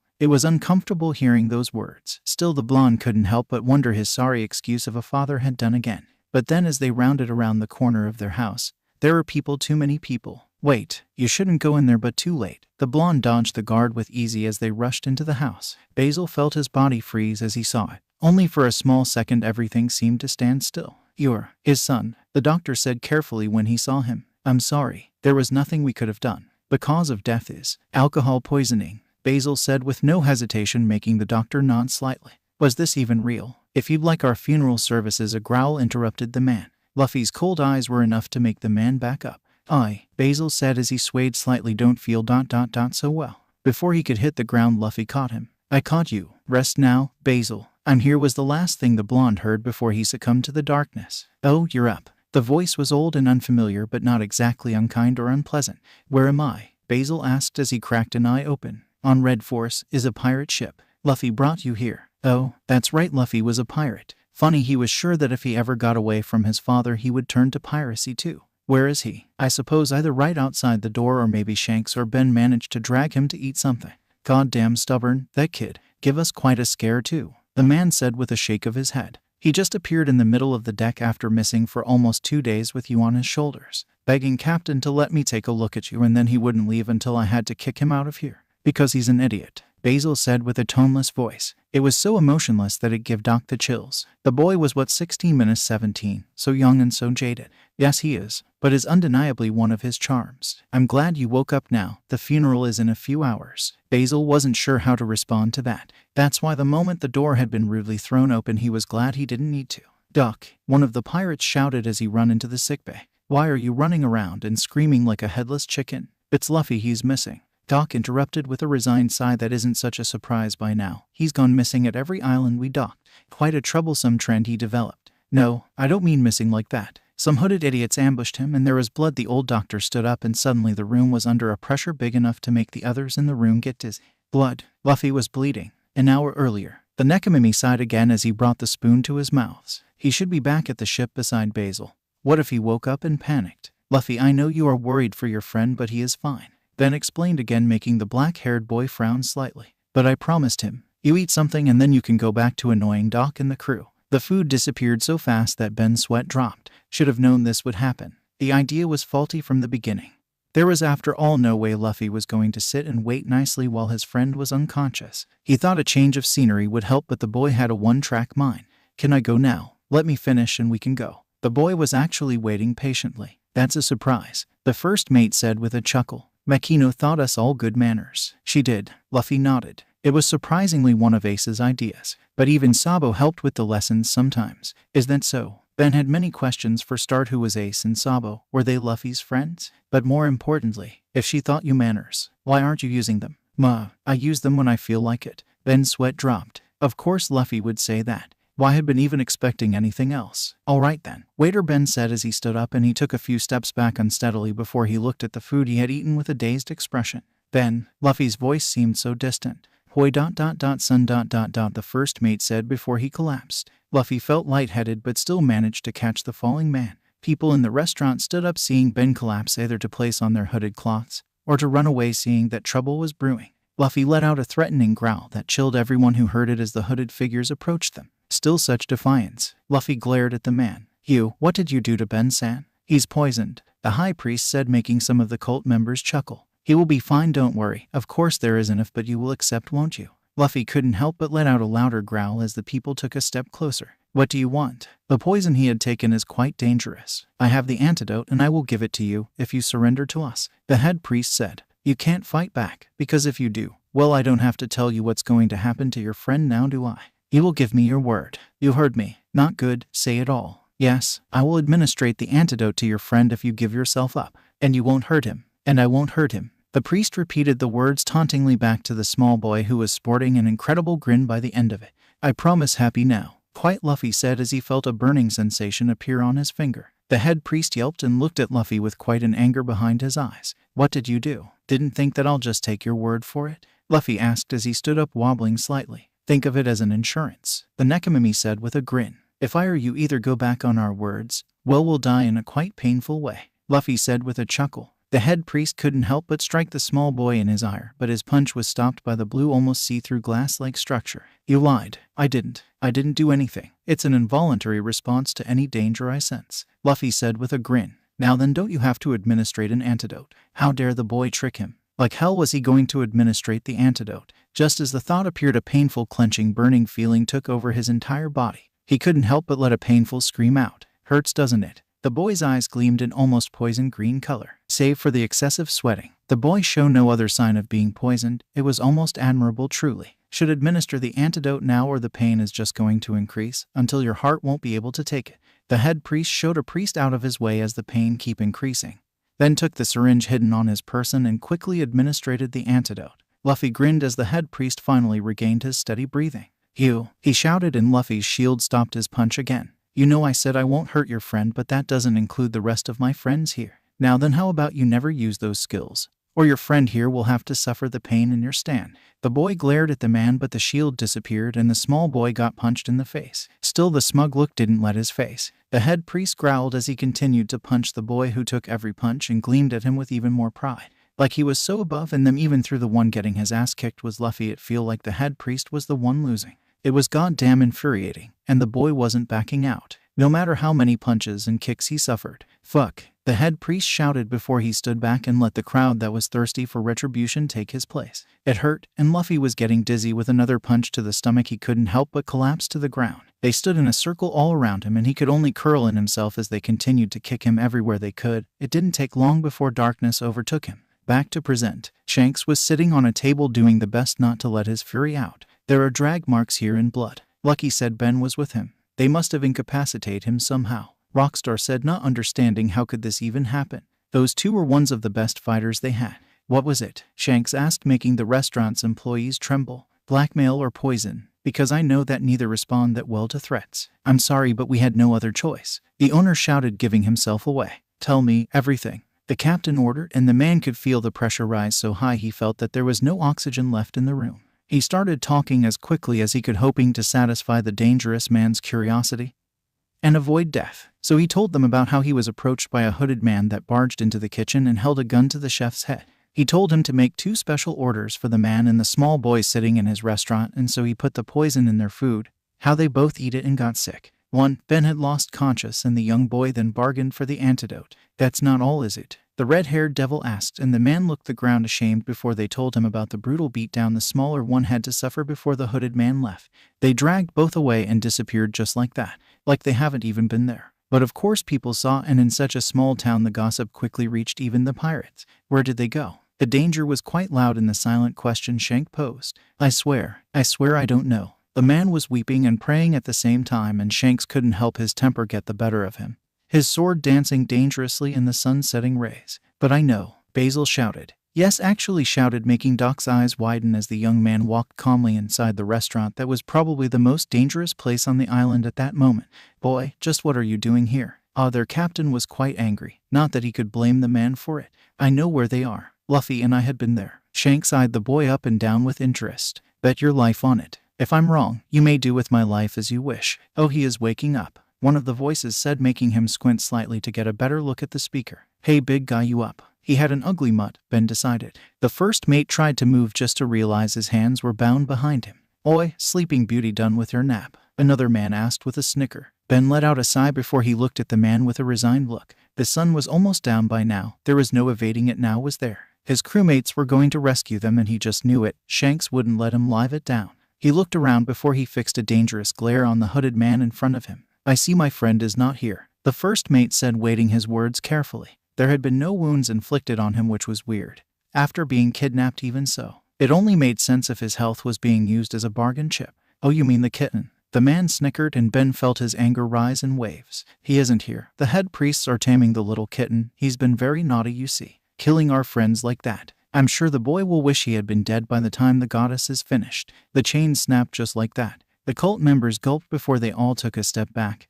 But too late. It was just so fast. All of them, dead on the ground in less than a second. This monster, he was more dangerous than the Cheshire. What did you do? Ben asked with a hiss as he took the one who had been talking by the neck and lifted him. Is too late. He's been sacrificed to the moon goddess. The man had the audacity to laugh. He didn't even fought back. Ben growled and threw the man's useless body to the side as he raced out the building. He couldn't believe it. The kid wouldn't be so stupid to give up his life for him. Gotta admit, Luffy, there are stupid hooded people all over place, and it was taking him so long to move.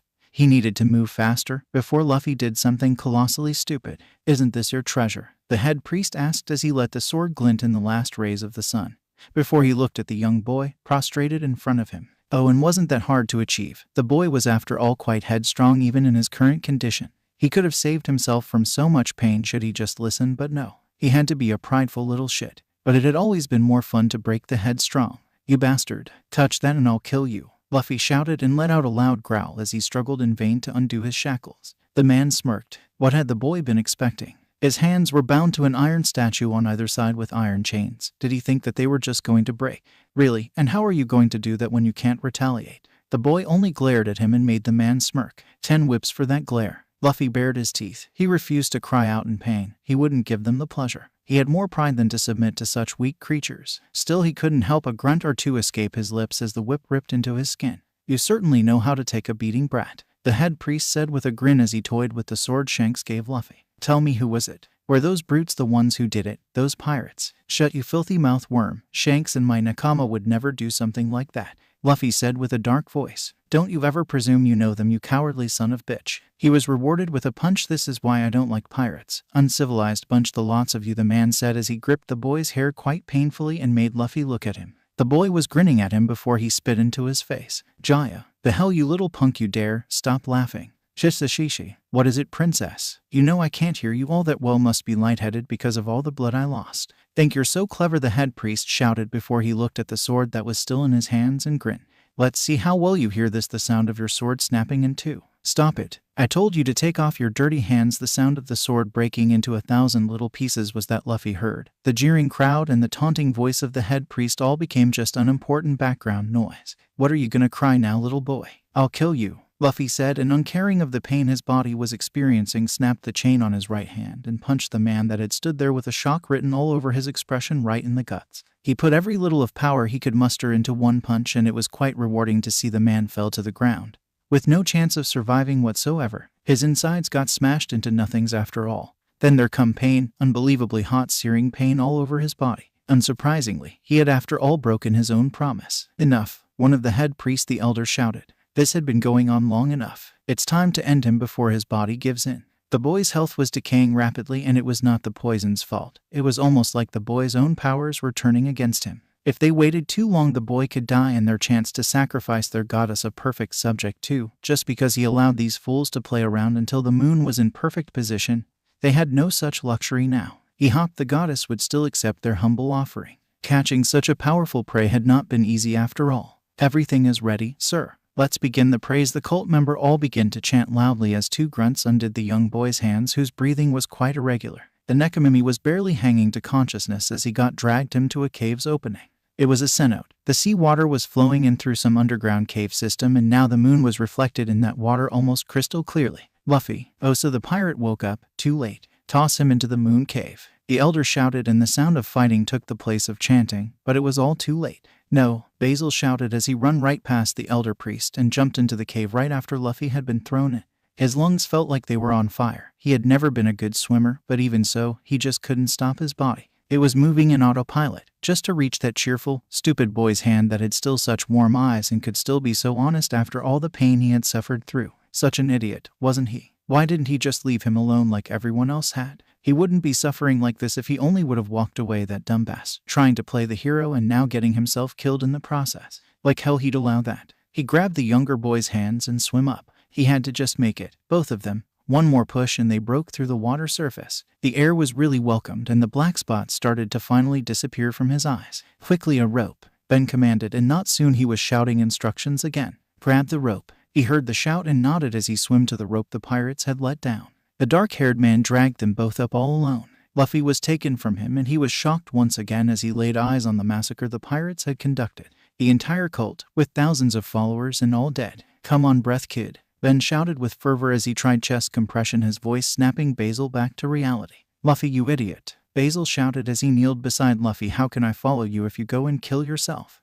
Breath, damn you, Captain. Like a stroke of fortune, the drowned little boy started coughing up water right in that moment. The blonde wasn't sure if he wanted to cry or just punch the idiot in the face, but he could see he was not alone with that feeling. Let's get him back to the ship. He's still not well. He's running a fever and the injuries on his back could get infected, Doc said quickly, making the pirates stop celebrating. Ben quickly placed the boy in his arms. Not like Shanks or anyone would have even dared to try and take Luffy from the man. Ben needed reassurance that Anchor was well and still breathing, and Shanks couldn't take it from the man, not when his first mate was trying so desperately. Did I die? Luffy asked Death, who smiled in a both utterly terrifying and amused way. If Luffy had to say, the amused part was more terrifying than the terrifying part. No, but you came very, very close to it. Your body is still healing, so for the time being your spirit is trapped in my realm. The being explained as he tapped his scythe on the air, causing ripples to appear on the ground. Shortly a forest appeared behind them. It was a place that placated the Nekomimi boy's spirit somehow, so he allowed the change of scenery. Is that so? Luffy said, unsure what to do next. Haven't seen you in a while. How had you been? I'm Death, the being said in an old man's voice, and if he had an eyebrow then it surely was raised in incredulity. Who asked Death how he has been? Yeah, but I'm asking how you are. Good, bad, happy, sad, etc. Just because you're Death surely doesn't mean you can't be happy or something. A woman's voice replayed. Now I'm starting to miss the time when you were scared of me. Hey, I was trapped here for what seemed like years, and besides you're the only one I can talk to. The dead can't answer me, Luffy said with a pained voice. Death hummed in understanding. His body is healing but, Doc said in a subdued voice, there seems to be almost no brain activity. That's a lie, Basil protested. Luffy wouldn't die. Shut up, kid, we all know that, Shanks said as he rose from his seat, leveling the entire crew with a glare. We are not giving up on him. Anchor is not done fighting, so you all get your shit together. That's an order from your captain. Aye, captain, the crew shouted back as one. Everyone back to work. The deck burst to life. All of the crew members found themselves something to do. Shanks nodded to himself before he turned to the old doctor who was still waiting to finish his report. He has numerous wounds. I'm not even sure where to start. Whip marks on his back, broken bones from blunt trauma in both his hands, legs and ribs, cuts and more bruises than I'd like to count. There is a weird burn mark even on his pinky finger. Shanks' eyes widened. It's like a small cross. Yes. Does it look like a tattoo or like it had been burned? Like a burn mark. I think I know how we could help Luffy heal faster then. What? Do you remember my cross? It was the same on my finger. Luffy told me it was part of his powers. Shanks tried to remember Anchor's exact words that whenever he made a promise a small cross appeared around his pinky finger and the ones he made the promise with. He told me that if he or the one he made the promise with didn't keep their words they would feel extreme pain that grow and kill them in the end. What do you mean kill? Isn't it part of Luffy's powers? Basil asked while Doctor wondered about the same thing. Is his devil fruit power? Yes, but Luffy had eaten it, so it's his powers. Luffy's devil fruit is unlike any I had ever seen. Shanks started with a frown. I tried to research it after we left Fusha. Couldn't find anything useful. Everything I know is from Luffy. From what I understand, his devil fruit, the Bake Nico no Mai, tries to turns even the user's spirit and mentality into that of a monster cat. Luffy told me that the devil fruit was taunting him with his hidden fears in form of dreams until he either succumbed to it or faced them. That it acted on his hidden desires that even he hadn't aware of. That's the reason his shield seems almost sentient, because it protects him against everything Luffy subconsciously deems dangerous, and that's why it never appeared when we were just fooling around on the ship. Plus his desires. They are not dangerous, so most of the time Luffy doesn't restrain them. But there are times when his mind just goes feral and Luffy has to try hard and suppress those instincts. Now does this sound to you like a typical devil fruit? Alright, so apparently is a freak power. How do we break the promise? Basil asked, cutting through the chase. Yeah, I mean, isn't a promise null already because we kind of killed everyone in the cult? Doc asked, making Shank turn to him with a raised eyebrow. Did we, Doc? Are you quite sure not even one of those worm had a chance to escape? We'll search for them, Yasopp said, and the crew that had been ears dropping nodded, each getting ready to kick some serious ass. Nobody got away with hurting their brat. Not one. Go, the captain ordered, and then turned back to Doc. Now then, let's go and talk some sense into my first mate. Still guarding Luffy, the old doctor said with a small sigh. Shanks was already moving as he replied. Thought as much. His way to the sickbay was short, and it still took a lot of courage to open that door. The kid was too small, too pale, too silent. He almost looked. Don't go there. Shanks gathered his courage as he sat down beside Ben. The man looked dead, warmed over, and Shanks opened his mouth, but Ben managed to beat him to it. You don't have to say it. I know. I understand that is not my fault. My brain at least does, Ben said, clenching his fist tighter. But it feels like a lie. I'm his senior. I should have protected him and I failed. I was stupid enough to put both our lives in danger, and while he was getting beaten to death, I was sleeping. You had been poisoned. I should have been there. You're an idiot. Luffy is and always was a true pirate. He would have never allowed you to fight his battle to start with. He's a kid. He shouldn't be fighting in any battle. Yes, then is it my fault? I was the one who took him out to the sea in the first place after all. Ben looked at his captain at the first time since he walked in that door and couldn't help but frown. The kid was practically family to him, like many on the ship. He took to the kid quite easily. Luffy was after all Luffy. Nobody could resist the kid's charm. The brat looked up to him with such a wide and big smile, even when the world seemed such a dark place, that he couldn't help it but smile back, and it made him want to protect the boy even more. Luffy, being the youngest on the ship, made the rest on the crew become quite protective of the little rascal. Again, it was hard not to. But to Shanks, Luffy was more than just an apprentice. He was almost like a son. That bond the two shared, it was something no one had dared even question. All this time he had been here feeling sorry for himself, and he hadn't even thought about what his captain must be going through, who is being an idiot right now. I bet Luffy would have found trouble even if he had stayed in Fusha. You heard him talk about Goa and the mischief he got into daily. This way at least you can protect him. Yeah, I guess I can try to do that. For the one renamed the Red-Haired Emperor, Shanks mused to himself. He sounded quite pitiful when saying that statement. So this is Luffy's Nakama. Oh yeah, I heard him call Anchor captain. I don't like him. Finally the three pirates said in choir. Guys, Ben said with frown. At least try and act nicely. No way. Do you know what this means? Lucky asked, like Ben was the one not understanding all that was happening. He is going to travel with Luffy-san for like a really long time. Rockstar explained, and Ben was contemplating hitting them all on the head just for the tone they were using. It was starting to piss him off. That's what it means to be part of a crew. They will travel together, fight together, go on adventures together, and all the other stuff we do as a crew, and yes, that includes party together.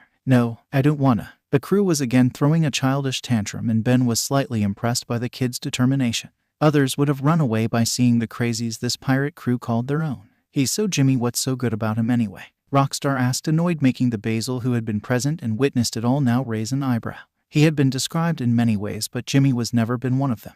Don't mind them, they are just jealous, Shanks said, making the blonde looked at him with an expressionless face. I actually quite like you. Basil raised an eyebrow before he spoke again in a voice lacking any emotions. I would say I'm sorry, but I just truly don't care about your opinions. The only man whose opinion matters is my captain's, the blonde said before he walked away, leaving a shock-faced crew behind. Dahaha, the kid has guts. How long has it been since someone told me they could care less of my opinion? Is that so? Ben asked with a raised eyebrow. I could have been sure I told you almost every day. Ben, that hurt. You should learn some devotion from the kid toward your captain. Yeah, how about no? Basil sit down at the chair beside Luffy's bed and frown. You should really wake up, idiot. The doc said that they should talk to the small boy, but it felt kind of stupid. Still, it was something he was willing to try. The logical part of himself was calling him an idiot for even expecting something, for hoping that the boy would wake up. They had after all caught the head priest, who had the same burn in his finger that very day, almost a week ago. And they all had been hoping that maybe he'd wake up, but every day it just felt more and more hopeless. And yet he knew Luffy wasn't going to die. He tried to see the future through the cards, but the possibility of Luffy dying here never reached zero. I really need you to wake up, Captain. His voice was cracking with all the emotion he had been trying to suppress. Not, but Captain, yet. Luffy, someone, shut off the sun. Is too damn bright. Cap, what's with all the shouting? This is a sickbay, Doc asked, annoyed, and Basil turned to him with a smile. A fucking smile. Doc made sure he was seeing things right, so he took off his glasses and put them back on. Yep, the blonde was still smiling. Luffy woke up just now, and the blonde's voice dropped as he looked back at the Nekomimi. Are you sure? Doc asked as he checked the patient, who still showed no sign of waking up. Of course I'm sure, Basil replied, trying to fight off the indignity. Like he'd be mistaken about something like that. His vitals are all good and he's sleeping. The damn brat woke up. I told you so, Basil said as he looked at the small captain, who was sleeping with a content smile, completely unaware of the chaos he's been causing.